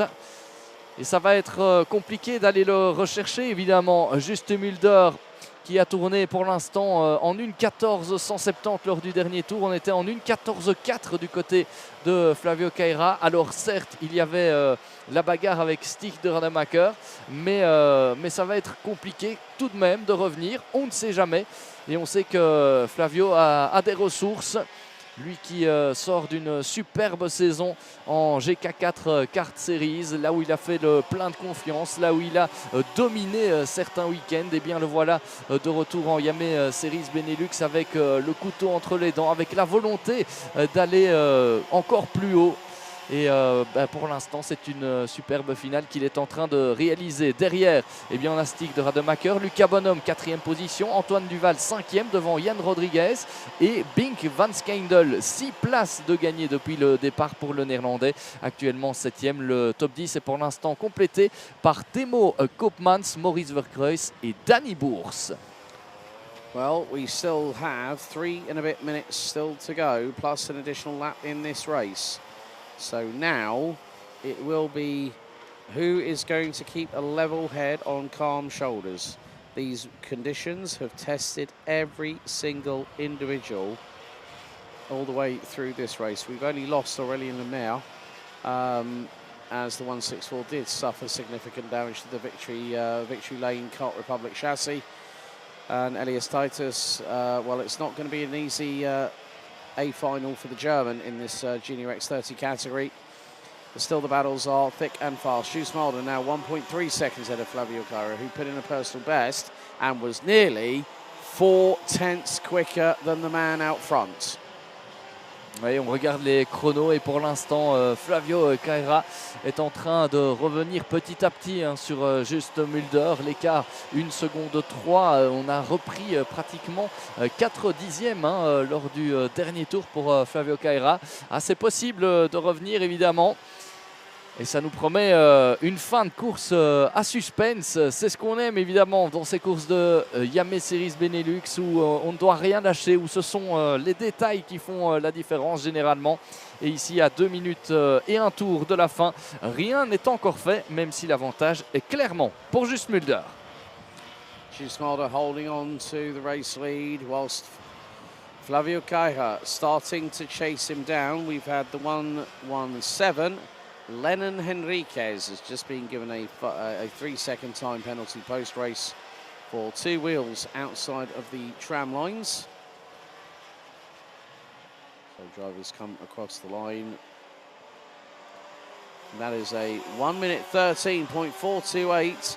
New overall fastest lap by Flavio Caira as he closes in to Jules Mulder, the outgoing Iame Series Benelux Junior X30 champion and Junior X30 rookie champion. I must hasten to add.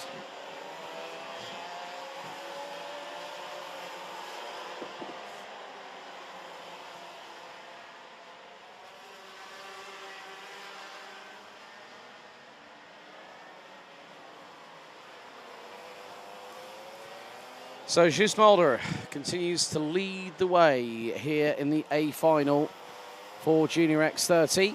Flavio Caira trying to chase him down at the moment. And Stig de Rademaker not that far behind. Of course, it is the battle of the rest as Louis Bazire has arrived here on cue, but we'll hear from Simon Mirguet down in the interview zone after this race has been completed. But Jules Mulder is going to bring us on to the penultimate lap of the last A final of the championship season. Over the line with 19 seconds to go. 0.4 of a second ahead of Flavio Caira, who is really starting to reel him in towards turn 2. Caira had a good run of momentum. Mulder runs wide through turn number 2. And de Rademaker is there or thereabouts. The top 3 covered by what was 1.3 seconds. Now make that probably less than a second because Stig de Rademaker has got the fire lit in the belly and the bit firmly clenched between his teeth at the moment. Down through turn 5, in towards Chemin de Fer for the penultimate time here on lap number 12 out of 13. De Rademaker uses the deeper entrance into Chemin de Fer to get closer and closer to Flavio Caira. And more to the point, it could be a grandstand finish. More to the point, who will win this final race of the season?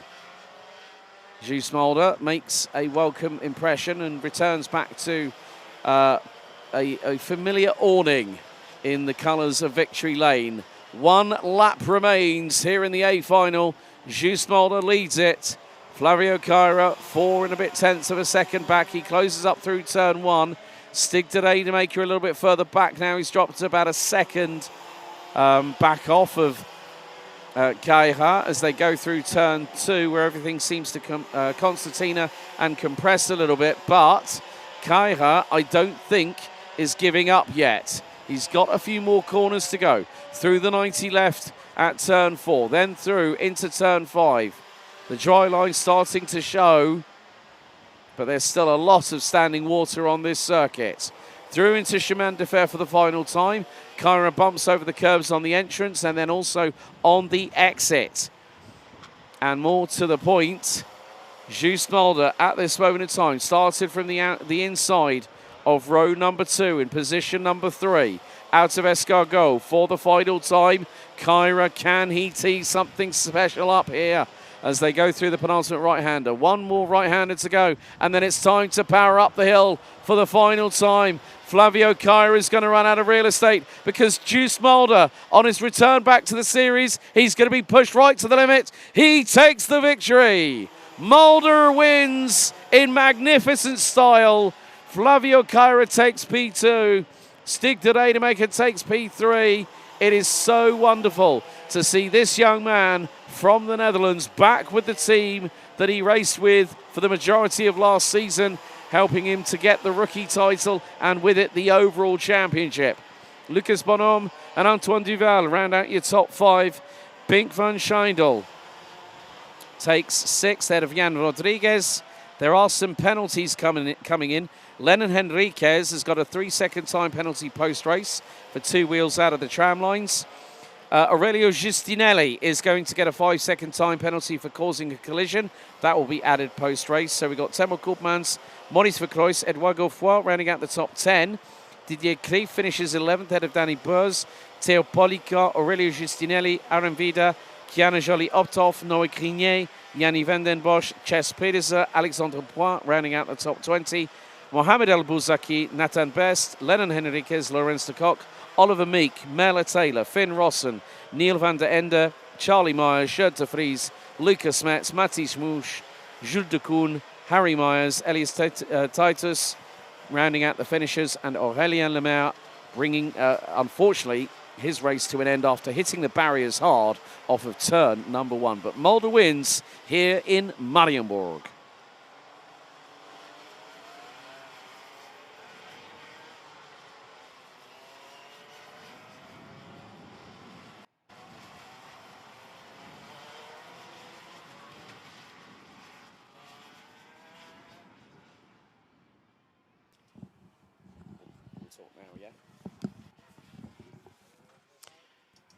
And now I have the pleasure, to my immediate right-hand side, to now have this year's Iame Series Benelux Junior X30 champion from Victory Lane, pour la France, Louis Baziré. Good to have you, Louis. Finally, it is confirmed you are the champion of the series. How do you feel? In English or... Si tu veux en français. Bon, ben, je vais le faire en français. Franchement, c'est incroyable. Ça fait 2 ans qu'on voulait ce titre et on a enfin réussi à l'avoir avec mon team Victory Lane, Geoffrey, mon père pour la mécanique. C'est juste incroyable et puis je félicite juste pour sa victoire. C'est super bien pour l'équipe et on prouve encore qu'on a été les meilleurs en junior cette année. Et dans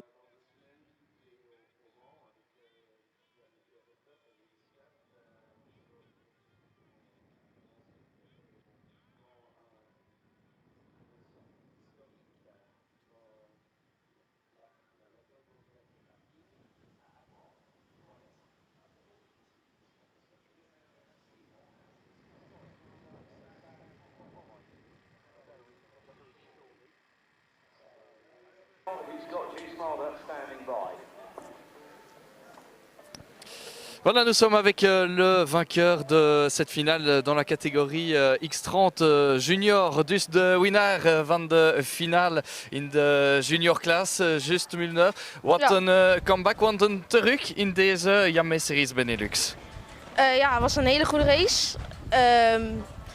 Ik was wel een beetje nerveus voor de regen, want ik had nog niet echt hele goede snelheid. Maar in de finale was ik gewoon echt super snel, dus dat was echt top. Ja, dat was...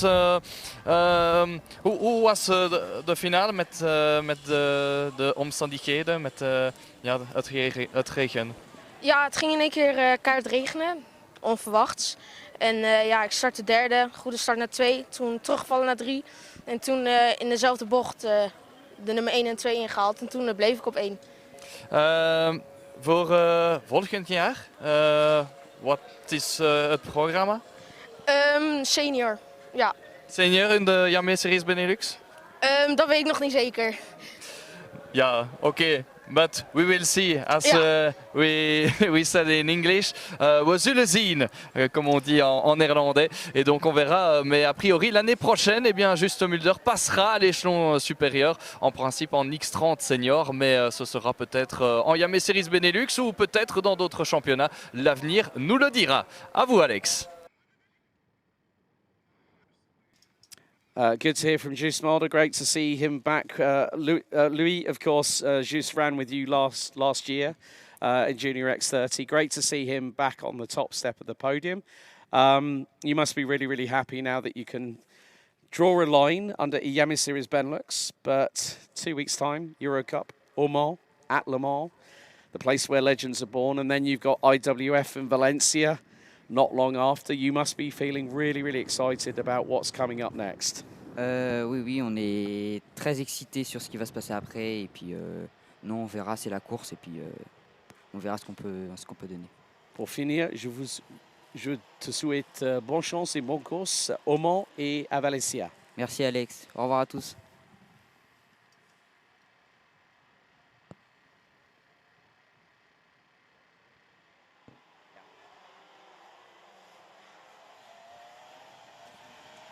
Right then, ladies and gentlemen, it's time to get underway with the B final for X30 Junior. Great to have Louis Beziré briefly up here in the booth. to have a quick conversation. Here is the grid. Sacha Duquet and Denis Kozlowski will be on the front row of the grid ahead of Suriname's Jamado Hoft and Thiago Dirks from the Netherlands. It's the Netherlands and Belgium on row number 3 with Levi Pape and Manoa Chabonnier. Leo Hardouin and Mauro Vertriest will be on row 4 with Joris Verkerk and Yves Rie rounding out your top 10. Lucas Pellizzari, Cyril Grosjean, Hughes Piquillon, Charles Van Kellecom and Luca Pereira round out your 15-strong grid. Now, of course, we will have the remainder of the... I'm sure that we'll have a hive of activity for the Senior B final, which is due to go ahead after this race here. So once again, it will be 14 minutes plus an additional lap. And there you can see the sun is beating down from the skies above, but the track is still significantly saturated. And so Jamado Hoft, Levi Pape, Yves Rie, Cyril Grosjean and Luca Pereira have opted not to take part in this particular excursion. Of course, some drivers will be heading to Le Mans for the Iame Euro Cup and Ladies Cup in a couple of weeks' time, where it will be live streamed. I don't know if I want to spiel it. Right. Thiago Dirks has just dropped the kart round the wrong way, running in the formidable CS55 livery, that of Carlos Sainz. First driver in quite a while, I think since Pastor Maldonado, to pick up a podium for Williams Racing. So congratulations to Carlos last time out in Formula 1. Of course, there is the Singapore Grand Prix going on this weekend, and I know that qualifying has happened. No spoilers in chat, please. I mean that sincerely. But we are going to have the drivers slowing down here at the circuit ahead of 14 minutes plus an additional lap to set sail into the unknown over the next few moments. So we're going to see how things do transpire. Reference this gaggle of drivers. Okay, into the tram lines, red lights are on. No, full start. They're going to throw them around for another lap. Right. We hope that you have all enjoyed our live stream coverage so far this weekend. If you are watching on the Iame Series Benelux YouTube channel, please don't forget to like, share and subscribe.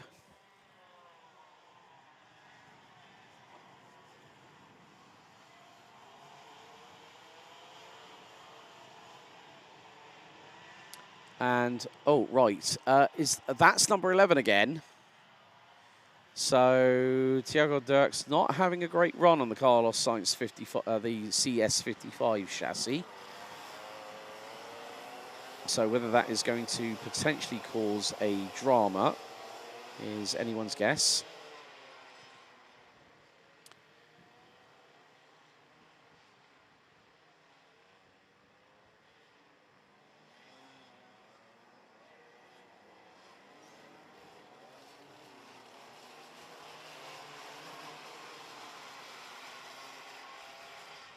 And the sun has got his hat on. Hip, hip, hip, hooray. For how much longer, we don't know. That's the big €64,000 question that really needs to be answered. Will the rain go away, please? Answers in chat, thank you. Right, let's see if we can get this race underway, because if it is the second full start, then we will have the red flag being thrown very, very quickly indeed. Red lights on the gantry for the Junior B final. We are revs up. Lights are out. And are we racing? Yes, we are. Down into turn 1 for the first time. So quite a few drivers not able to make it, well, or decided not to go for the race itself. But look at this, 2x2, Noah's Ark style out of turn 2 for the first time. And now into turn 3. And the drivers are going to have to be very, very careful with regards to their peripheral vision. And more to the point, into turn 4, nearly 3 wide for second position. And we've got a spin. Not too sure who that was, but the thing, it might have been possibly Manoa Chabonnier, maybe, not 100% sure, but we'll wait when they break the timing beam for sector number 2, which will be out of Chemin de Fer and in towards Escargot for this particular lap. And that is the 156 Joris Verkerk that is now retired. And it was Mario Vertriest that actually span at the at turn number 4 there, Simon. So we might not have the biggest contingent in this field, but we are definitely going to watch some, hopefully, some good racing here. Oui, on est parti pour cette finale B avec cette catégorie X30 Junior. Et oh, l'accrochage avec Luca Pellizzari. Ah, décidément, ce n'est pas son week-end à Luca Pellizzari. Il avait réalisé de très belles choses lors des qualifications. Et dans les manches, ça c'est déjà compliqué avec, on s'en souvient tout à l'heure, une petite erreur lourde de conséquences dans le premier virage. Et ici dans cette finale B, encore un contact pour Luca Pellizzari. Il n'a pas tout perdu, hein, rassurez-vous, mais forcément ils sont très peu dans cette finale B. On le voit d'ailleurs sur nos écrans, plusieurs pilotes qui n'ont pas pris le départ, à l'instar de Jane Marov, de Levi Pape, Ivris, Cyril Grosjean et Luca Pereira. Luca Pellizzari qui était 4e et qui a quand même perdu pas mal de positions. Il est désormais en bagarre ici avec Mauro Vertriest. Yeah, who was the one that spun at turn 4. And it was the fact that Lucas Pellizzari, I think, just understeered into the right-hand side of Denis Kozlowski. And Pellizzari, as you said, hasn't been his weekend. We saw him hit trouble. It hasn't been an easy weekend here in the Corvan region of Belgium, especially with the variety of the weather, how it's been here this weekend. And that has never been easy. Manuel Charbonnier leads Léo Hardouin by 1.5 seconds. Denis Kozlowski P3, Hughes Piquillon, Charles Van Kellecom, Lucas Pellizzari, Mauro Vertriest. So Sacha Duquet and Thiago Dirks didn't really make it to the start anyway. Thiago Dirks had 2 moments on his own, and the CS55 chassis decided it didn't want to play ball. Said, no, I don't like rain. I don't want rain. I'm not working. And believe you me, karts do sometimes have minds of their own, especially if the electrics start playing up and it doesn't want to kick-start the karts. However, Charbonnier, giving us a little bit of a show. Just you can see you trying to use the kart's momentum. Now, sometimes with chronic understeer, there is a way in which you can turn the steering wheel rapidly enough to kick the back end around. And Charbonnier is doing a really, really good job here of keeping ahead by quite a comfortable margin. The gap after 2 laps was 1.5 seconds. It's now 2.4 seconds, being the lead for Charbonnier over Hardouin. Kozlowski, Piquillon. Piquillon's being caught by Van Kellecom, the only rookie in this race. So still, with about 10 minutes to go, there is still a lot of action to be done at this circuit, and there will be a lot of activity. I don't know if I spot any activity reference the Senior B final in the dummy grid. Unfortunately, our camera at the moment can't really zoom in, but there is activity, so we are going to have the Senior B final. Hopefully we won't have the dramas like we had earlier on, Seymour, and that just goes to show that sometimes nothing always ever works out to plan, especially when the weather is involved in this particular part of the world at this particular point of the year.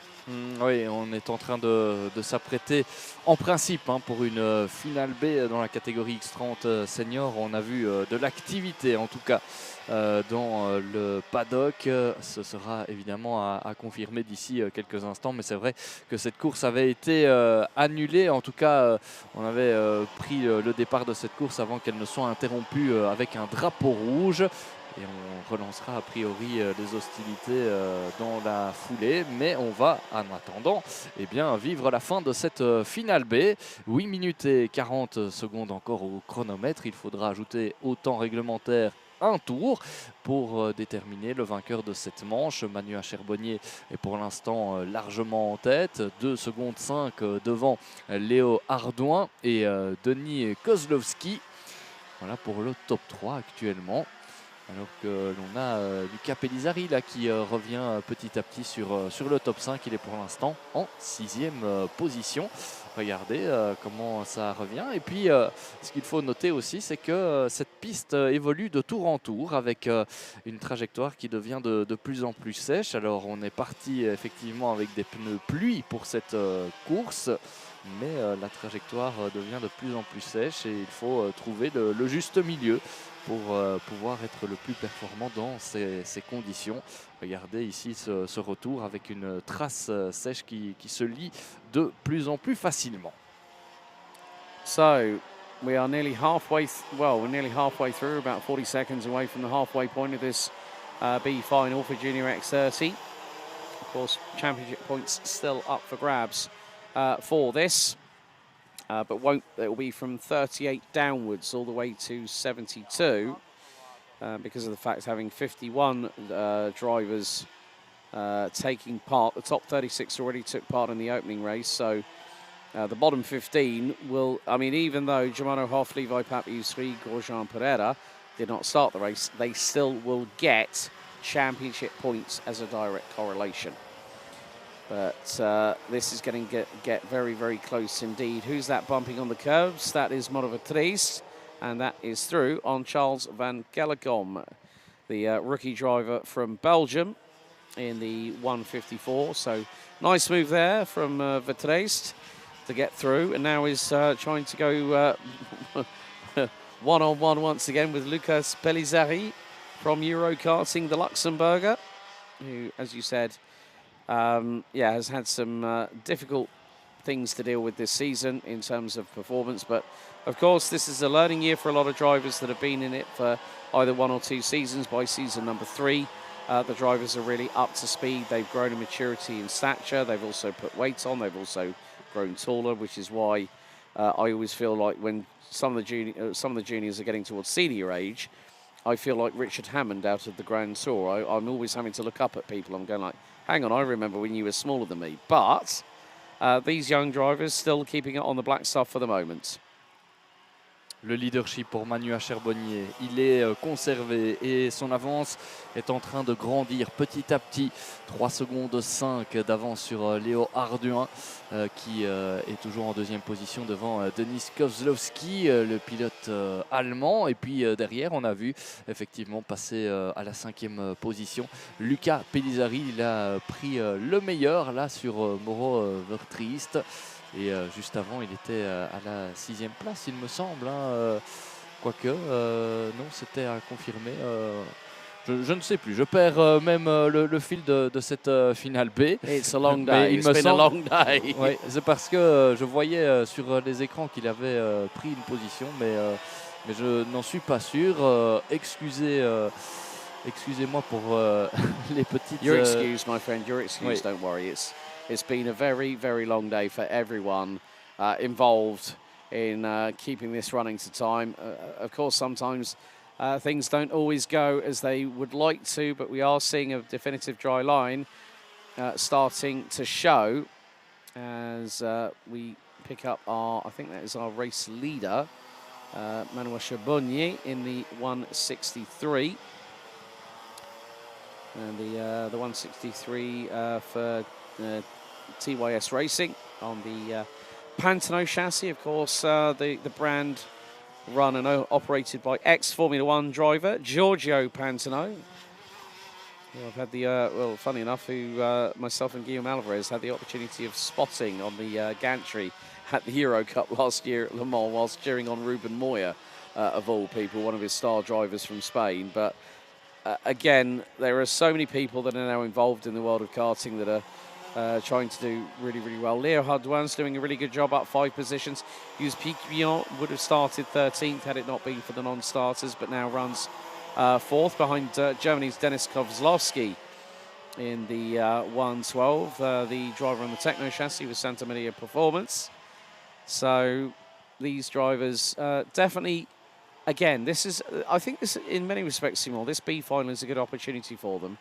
Because it gives them that additional bit of track time and also can help to start prepare them for what they will expect next year when we start the 2026 season here in the Iame Series Benelux. Ouais, ce qu'on disait il y a quelques instants, traduction donc, c'est important pour certains de participer à ce genre de finale B pour tout simplement avoir du temps de piste, pour continuer à apprendre, engranger de l'expérience en vue de l'année prochaine, parce que dans ce peloton évidemment il y a des pilotes que l'on retrouvera l'an prochain dans cette catégorie et peut-être avec d'autres ambitions évidemment. Certains ont déjà prouvé de belles choses et auront à cœur de confirmer tout cela l'année prochaine avec de nouveaux bons résultats. Et forcément, on profite de ce temps de piste, on profite du week-end comme on peut, même si parfois les résultats ne sont pas à la hauteur des attentes et qu'il y a sans doute parfois un peu de déception, de frustration de participer à ce genre de finale, mais ça reste important. Attention, drapeau jaune au poste numéro 12. Avec Luca Pellizzari. Oh, the weekend's gone from bad to worse, and he's looking at the right-hand side. Maybe the throttle cable has decided to give up the ghost. But that is a real shame for the youngster from Luxembourg. A real shame.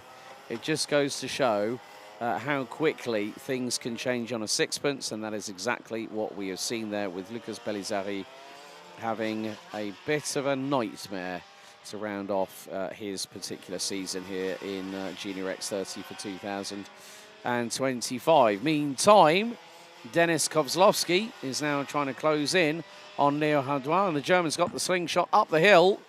Can this be? No, they cannot overtake, so Kozlowski's got to hold back through into turn one because they had to keep things clear, ready for extricating Pellizzari and his cart at that point. Oui, on était avec les drapeaux jaunes présentés. On avait vu Luca Pellizzari en difficulté là, mais je ne vois... Ah si, son châssis est toujours là, mais donc le pilote est juste à côté.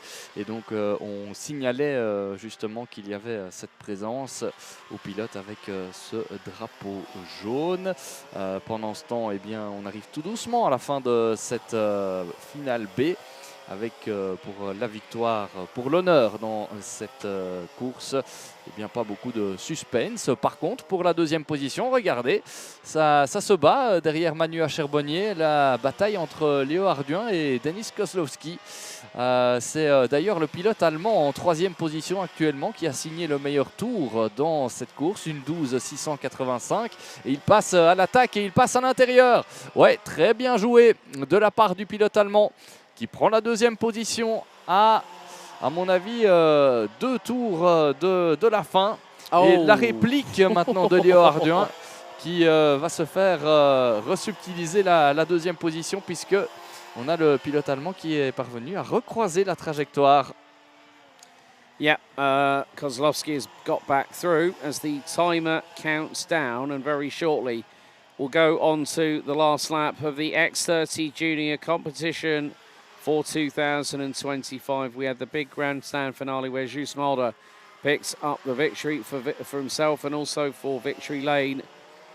But it's Manuel Charbonnier with a 5.2 second advantage, now making his way through into Escargot for the final, for what will be the penultimate time in this race. And Charbonnier looking rather calm and composed. Kozlowski starting to gap Leo Hardouin for that second position rather nicely in the Techno chassis run by Santa Maria Performance for the youngster from Germany. So, last lap of the season for X30 Junior here in the Iame Series Benelux. Manuel Charbonnier crosses the line, sweeps in to turn 2 on the 13th and final lap. Denis Kozlowski has got that gap down to 4.6 seconds, and with it takes the fastest lap of the race, a 1 minute 11.550. But Charbonnier is doing exactly what he needs to do. Keep the car on terra firma and wait to see if he he'll make it across the line at this point with a clear conscience and a clear advantage at the end of 13 laps. So Charbonnier is en route to taking the flag for TYS Racing. A good job here by the number 163. Started 6th on the grid and will bring it home to cross the line as the B final winner here in Junior X30. Dernier tour, dernier virage pour Manuel Cherbonnier. Il partait depuis la 6e position sur la grille de départ dans cette finale B. Et il a parfaitement géré sa course et il va venir s'imposer donc pour l'honneur dans cette dernière épreuve de la saison, dans cette Iame Series Benelux. Félicitations à Manuel Cherbonnier qui s'impose dans cette finale B devant Denis Kozlowski. Léo Arduin prend finalement la 3e position. Le pilote français qui devance son compatriote Hugues Piquion. Mauro Vertriest termine 5e. Et puis pour compléter ce classement, Charles Van Kellecom, l'un des pilotes rookies de ce classement. Il complète cette hiérarchie puisque derrière, on a eu des abandons avec notamment Luca Pellizzari. Problème mécanique visiblement pour le luxembourgeois Joris Verkerk qui n'a pas réalisé le moindre tour, tout comme Sacha Duquet et Thiago Dirks, et certains n'étaient même pas partis, à l'instar de Jaimaro Hoft, Lévi Pape, Ivris, Cyril Grosjean et Lucas Pereira. Voilà pour cette finale B de la catégorie X30 Junior, et en principe dans quelques instants, place à la finale B de la catégorie X30 Senior. On n'a pas eu de contre-indication là-dessus, donc on va vous faire vivre cela dans quelques instants.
Right, so ladies and gentlemen, after a lot of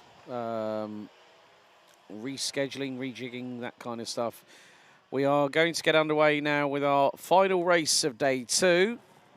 And, well, we did see that there were quite a few drivers that weren't going to take the grid, but we'll run it through just to be on the safe side.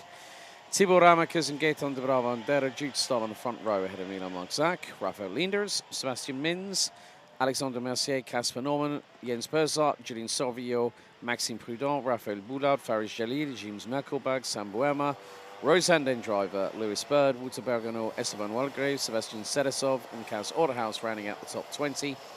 Senna Pessel, James Harris, Thibaut Byers, Moritz Moore, Sam Galuk, Thijs van Dijk, Mathis Renet, Tom Schultz, Zachary Gernon, Ellie Dax, Dinan De Vos, Angelo Muni, Dennis Bullman, Lars Venning, Volaren Deerda, and Lorenzo Noterigo due to start as our 36 strong competitors. However, we did see that there were quite a few that were missing off the grid last time, one of which was Ramekers. Marczak, I think, didn't take part, neither did Sauvillot, so that's 3 that I can remember off the top of my head. It's been a long day for everyone in the office, folks, so thank you for bearing with us. But still, hopefully this race will have no major incidents like we did see earlier on, Seymour. So fingers crossed, touch wood, cross your arms, cross your legs, cross everything, hope that everything goes all okay in this race. Oui, effectivement, on croise les doigts pour que tout se passe bien dans cette finale B de cette catégorie X30 Senior. On a eu un premier départ tout à l'heure qui a été pour le moins mouvementé, pour le moins agité, avec beaucoup de cartes qui se sont retrouvées là dans les pneus.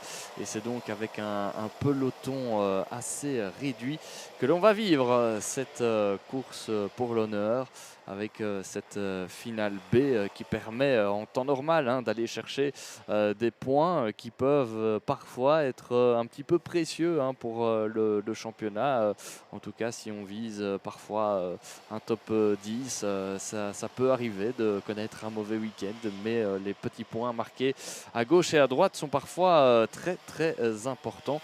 Surtout quand on sait que ça se joue à très peu de choses dans cette catégorie X30 Senior. Ce sont souvent les détails qui font la différence. Et donc, parfois, ça arrive d'avoir un mauvais week-end et d'être reversé dans cette finale B. Allez, le départ qui est imminent en principe. On va pouvoir s'élancer dans quelques instants. Voilà, le drapeau vert. Et c'est parti pour cette course avec un pilote qui va aller visiter l'herbe là à l'extérieur, numéro 341, c'est Casper Norman, effectivement. Et donc on est bel et bien parti pour ces 14 minutes et un tour au programme. Le bon départ notamment, normalement pour Sébastien Mins qui s'élançait devant. Ouais, il s'est lancé devant avec tous ceux qui n'ont pas pris le départ. Forcément, ils sont nombreux à ne pas avoir pris le départ. À commencer par Thibaut Ramekers qui était 37e à l'issue des manches qualificatives. So, well, judging by obviously what we had in the first attempt of this race, we have effectively 14, maybe 13 drivers that will take us to the final checkered flag of the 2025 Iame Series Benelux X30 Senior season. So Sebastian Mins leads the way. Raphael Linders has dropped as well. So Maxime Prudent up to P2. Roseanne Den driver, P3. Kaz Otterhaus and Lorenzo Noterigo running out the top 5. Linders has dropped down to 6th. Tom Schultz now 7th. So still a little bit of trickiness out there. Yellow flags heading down into Chemin de Fer. Marshall post 12. Well, that might be actually at the farther part of the circuit. Sebastian Mins going around the outside of Maxime Prudent. That's brave. Through at zone 5 into Chemin de Fer. But the Brits made it work. Ouais, pour l'instant, grosse bagarre hein, pour cette première position entre Sébastien Mins et Maxime Prudent. On a assisté à une bagarre, à une tentative de dépassement dans le virage du raccordement. C'était presque la bonne hein, pour Maxime Prudent qui a failli prendre l'avantage. Il devra retenter sa chance un peu plus tard avec des conditions de piste toujours très particulières. Des conditions qui vont changer. Oh, attention, le contact là entre les deux leaders. Ah, ça s'est frotté à la sortie du dernier virage. Attention à ce que cela ne dégénère pas entre ces deux-là, parce que regardez, c'est vraiment très très serré. Ça se joue parfois au centimètre et là, ça s'est joué roue contre roue. Et Maxime Prudent qui prend la première position de cette finale B, poussé ici légèrement par Sébastien Mins. Et regardez qui revient derrière. Eh bien, c'est Rosanne Dunn-Driver qui vient se bagarrer aussi pour la première position. Maxime Prudent qui repasse au virage du raccordement. Le duel pour l'instant est superbe entre ces deux-là. Mais regardez, ça se joue parfois à des petites touchettes, ponton contre ponton.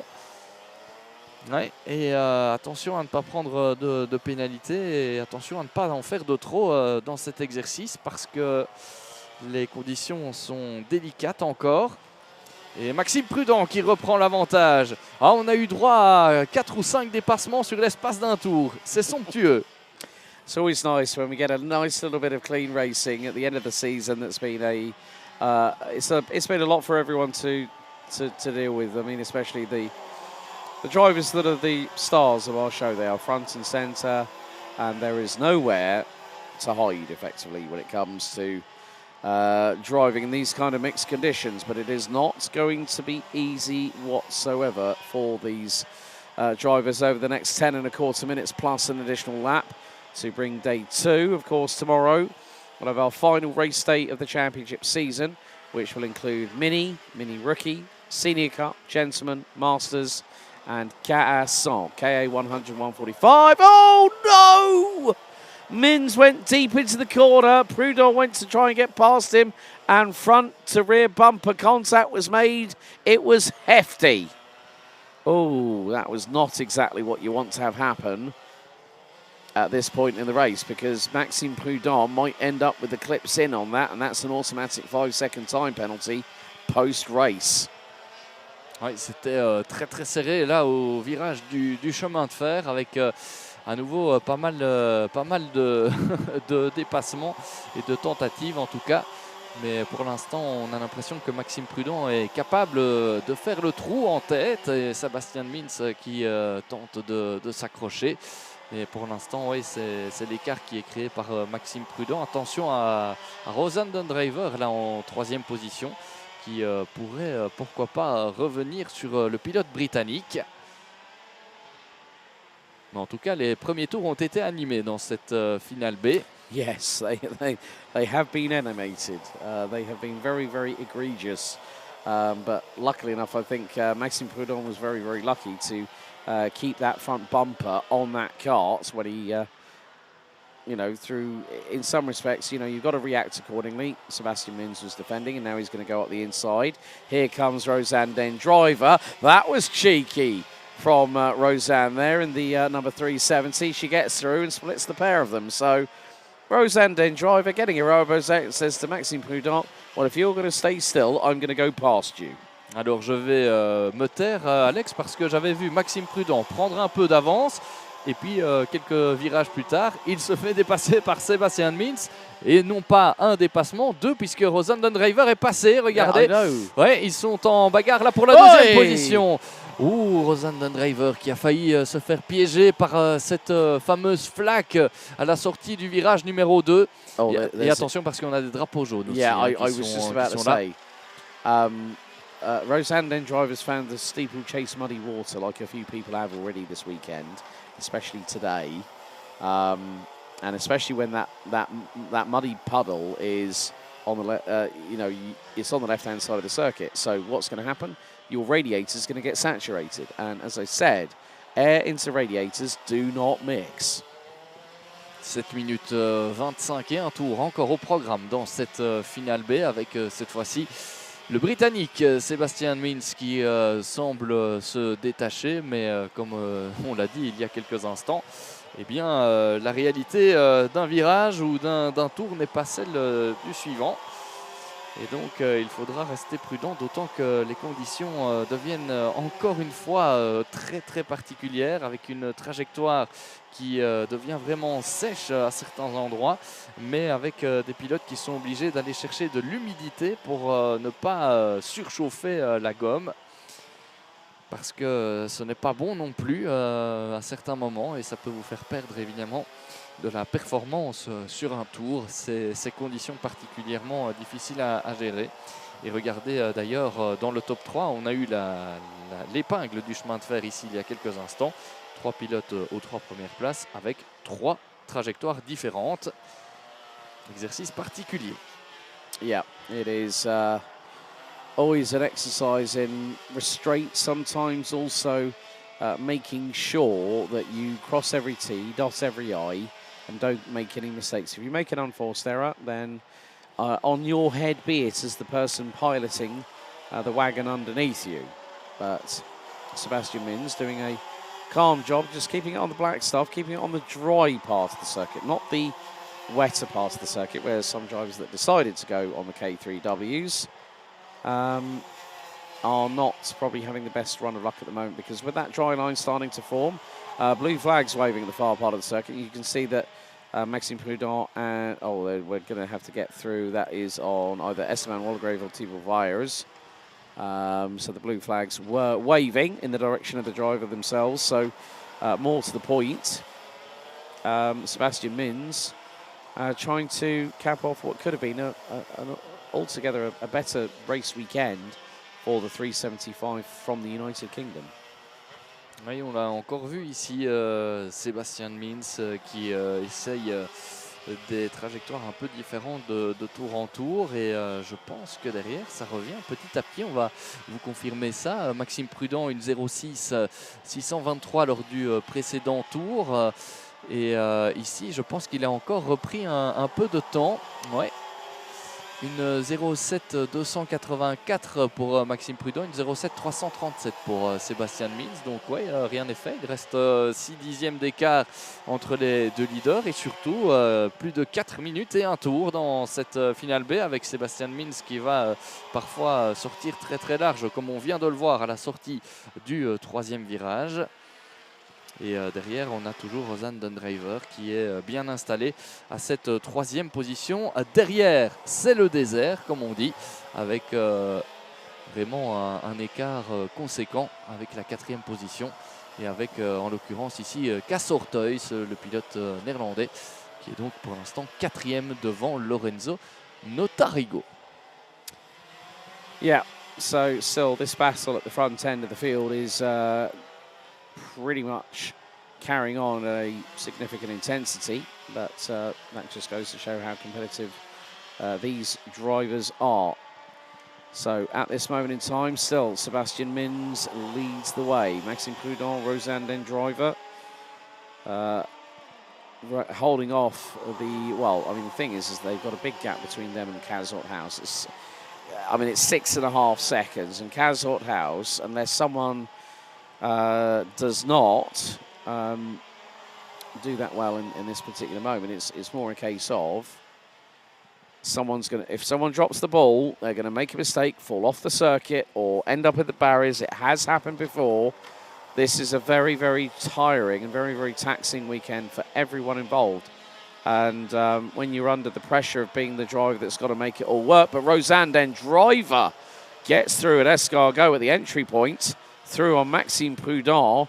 We're really seeing some really nice moves here from Rosanne. I mean, yes, she is one of our lady drivers, but she also can show drivers like Maxime Prudent and Sebastian Mins saying, look, I'm not here just for making, as I said about Ava Dorstein and Roxanne Antinga earlier on today. Rosanne is a capable competitor, and by what she has showcased in this B final alone, should merit her some kind of distinction, because of the fact that she is willing to go out there. Because the thing is, when you're a racing driver, it does not matter about gender. It's all about getting that race helmet on, slamming down the visor, and going racing. There's nothing else that is in your line of focus apart from how you're going to run your race. And props to Rosanne for doing a good job. Ouais, Rosanne Dunraver qui vient d'effectuer effectivement une belle manœuvre de dépassement sur Maxime Prudent qui marque un petit peu le pas. Hein. Là, il a perdu le contact avec Rosanne Dunraver qui semble bien en jambes pour l'instant dans cette nouvelle partie de course. Et on le voit, hein, les pneumatiques qui parfois peuvent se dégrader rapidement. Et on a l'impression que c'est le cas pour Maxime Prudent parce qu'il était pratiquement en train de revenir sur Sébastien Mins, mais finalement c'est Rosanne Dunraver là qui retrouve tout d'un coup des couleurs et pourquoi pas aller s'imposer, hein, dans cette finale B pour Rosanne Dunraver qui, on l'avait rappelé ici en anglais avec Alex, qui est une compétitrice à part entière et qui n'est pas là pour faire de la figuration. Elle est là pour s'imposer, pour faire sa place dans ce peloton. Et pour l'instant, dans cette finale B, en tout cas, elle montre qu'elle ne lâche jamais rien. Et ça semble un peu compliqué aussi, hein, de trouver la bonne trajectoire. Hein. On voit Sébastien Mins aller un petit peu à l'extérieur, chercher un peu d'humidité, ce que n'a pas fait ce tour-ci Rosanne Dunraver. Ouais, il va falloir se dépêcher là parce qu'il va rester 2 tours dans cette finale B et peut-être une opportunité pour Rosanne Dunraver de venir s'imposer pour l'honneur dans cette course de consolation, comme on l'appelle parfois. Une course qui permet, voilà, aux déçus de ce week-end de continuer à rouler et d'aller marquer quelques points. Évidemment, quand c'est le début de saison, c'est bien. Ici, ça n'aura plus trop d'importance au niveau du championnat puisque les différents vainqueurs sont connus et le podium final est déjà déterminé après la finale A. Yeah, we are still waiting for some decisions to come through, I think, for the A final, because obviously one of the things is that we're giving out multiple tickets this year. So the timer hit 0 for the last time here on Saturday afternoon, and Rosanne Dunraver is all over the back bumper of Sebastian Mins at the moment as they go through into Escargot. Can she sneak a surprise in the dying seconds of this race? Well, she'll have one more lap to try again. Out through the penultimate right-hander, now into the final right-hander.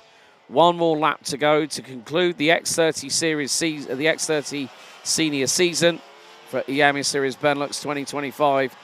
Could it be double bubble for Victory Lane? They won the A final with Jus Mulder.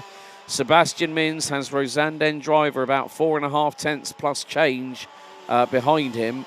Maxime Prudent, Rafael Linders, Lorenzo Notarigo, Tom Schultz round out your top 6 as the leaders come through out of turn 3. All bit of a wiggle through the wetness there by Rosanne Dunraver. Now onto the dry stuff through into turn number 5 on the run down to Chemin de Fer for the final time.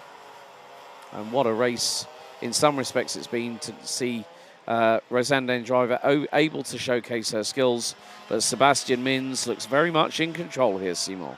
Ouais, dernier virage ici, hein, pour Sébastien Mins qui aura vu revenir très fort Rosanne Dunraver avec peut-être encore une possibilité. Non, ce sera trop juste pour Rosanne Dunraver. Ça ne servait à rien d'aller tenter une attaque. Là, il y avait trop d'écart pour aller surprendre en toute dernière minute Sébastien Mins qui vient s'imposer donc pour l'honneur dans cette finale B de la catégorie X30 Senior. Félicitations à Rosanne Dunraver pour avoir tout donné jusqu'au bout. Elle termine 2e à moins de 2 dixièmes du vainqueur. 3e place pour Maxime Prudent.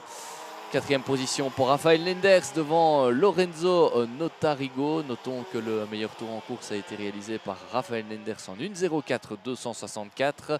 Il vient de le réaliser dans son dernier tour. Tom Scholz termine 7e devant Dennis Baumann et Casper Norman, le pilote danois qui termine à la 8e position devant Cas Orteus et Sam Bourma, qui a donc franchi la ligne d'arrivée 10e. Thibaut Weyers, lui, visiblement a terminé à la 12e position. Et on n'a pas encore de nouvelles, mais ça ne saurait tarder pour Lars Vonink ou Quoique, oui, voilà, Lars Wenning qui finit maintenant cette course. Et c'est sur cette victoire pour l'honneur de Sébastien Mins que l'on va conclure cette journée. Une journée qui aura été consacrée aux pilotes de la catégorie X30 Senior, on vient de le vivre, et aux pilotes de la catégorie X30 Junior. De belles finales, de belles manches qualificatives, une météo capricieuse. Bref, il y avait plein d'éléments pour que cette journée soit pleine de rebondissements. That's it for X30 Senior as we conclude the track action here on day 2 of the final round of the season. Oui, on vous donne évidemment rendez-vous. Right, now you can go for it. Voilà. It's been a long day, folks. It's been a long day, but firstly, we have to say a big thank you to you all for sticking with us. So, Simon, take it away from what you were going to say, and then I'll round us off today because we've got some podiums, some tickets to give away for IWF, and also award some championship trophies for the first time this season. So I'll hand over to you for the moment, and I'll, or if you want, well, folks, from my side, it's been emotional, in the words of Vinnie Jones from Lock, Stock and Two Smoking Barrels. The weather's been against us. We've got all the way through it. We want to say a big thank you to the marshalling team, also our live stream camera operators from Camp Company GmbH, Renz and Philip, who have been braving the elements, also the recovery crew, the ambulance crew, all the teams, all the drivers, everyone behind the scenes. It's been a very, very long day. Tomorrow, the live stream coverage will be back online, and we will be starting at around about 1:05 tomorrow afternoon when we welcome back Mini Rookie, Gaz 145 and 155, X30 Master, Senior Cup and Gentleman. And Simon, over to you for the final word, my friend. Voilà, on a procédé aux différents remerciements pour toutes les personnes qui travaillent dans l'ombre et qui permettent la mise en place de ces compétitions, de ces courses, qui permettent de vous faire vivre cela avec un live streaming de plus en plus qualitatif. Donc merci à toutes les équipes, merci à vous Alex pour les commentaires en anglais aujourd'hui, et puis merci à vous public d'avoir été présent, que ce soit derrière votre écran ou ici sur place sur le karting des Fagnes de Mariembourg. Nous, on se donne rendez-vous dès demain pour vivre la dernière journée de cette Iame Series Benelux 2025.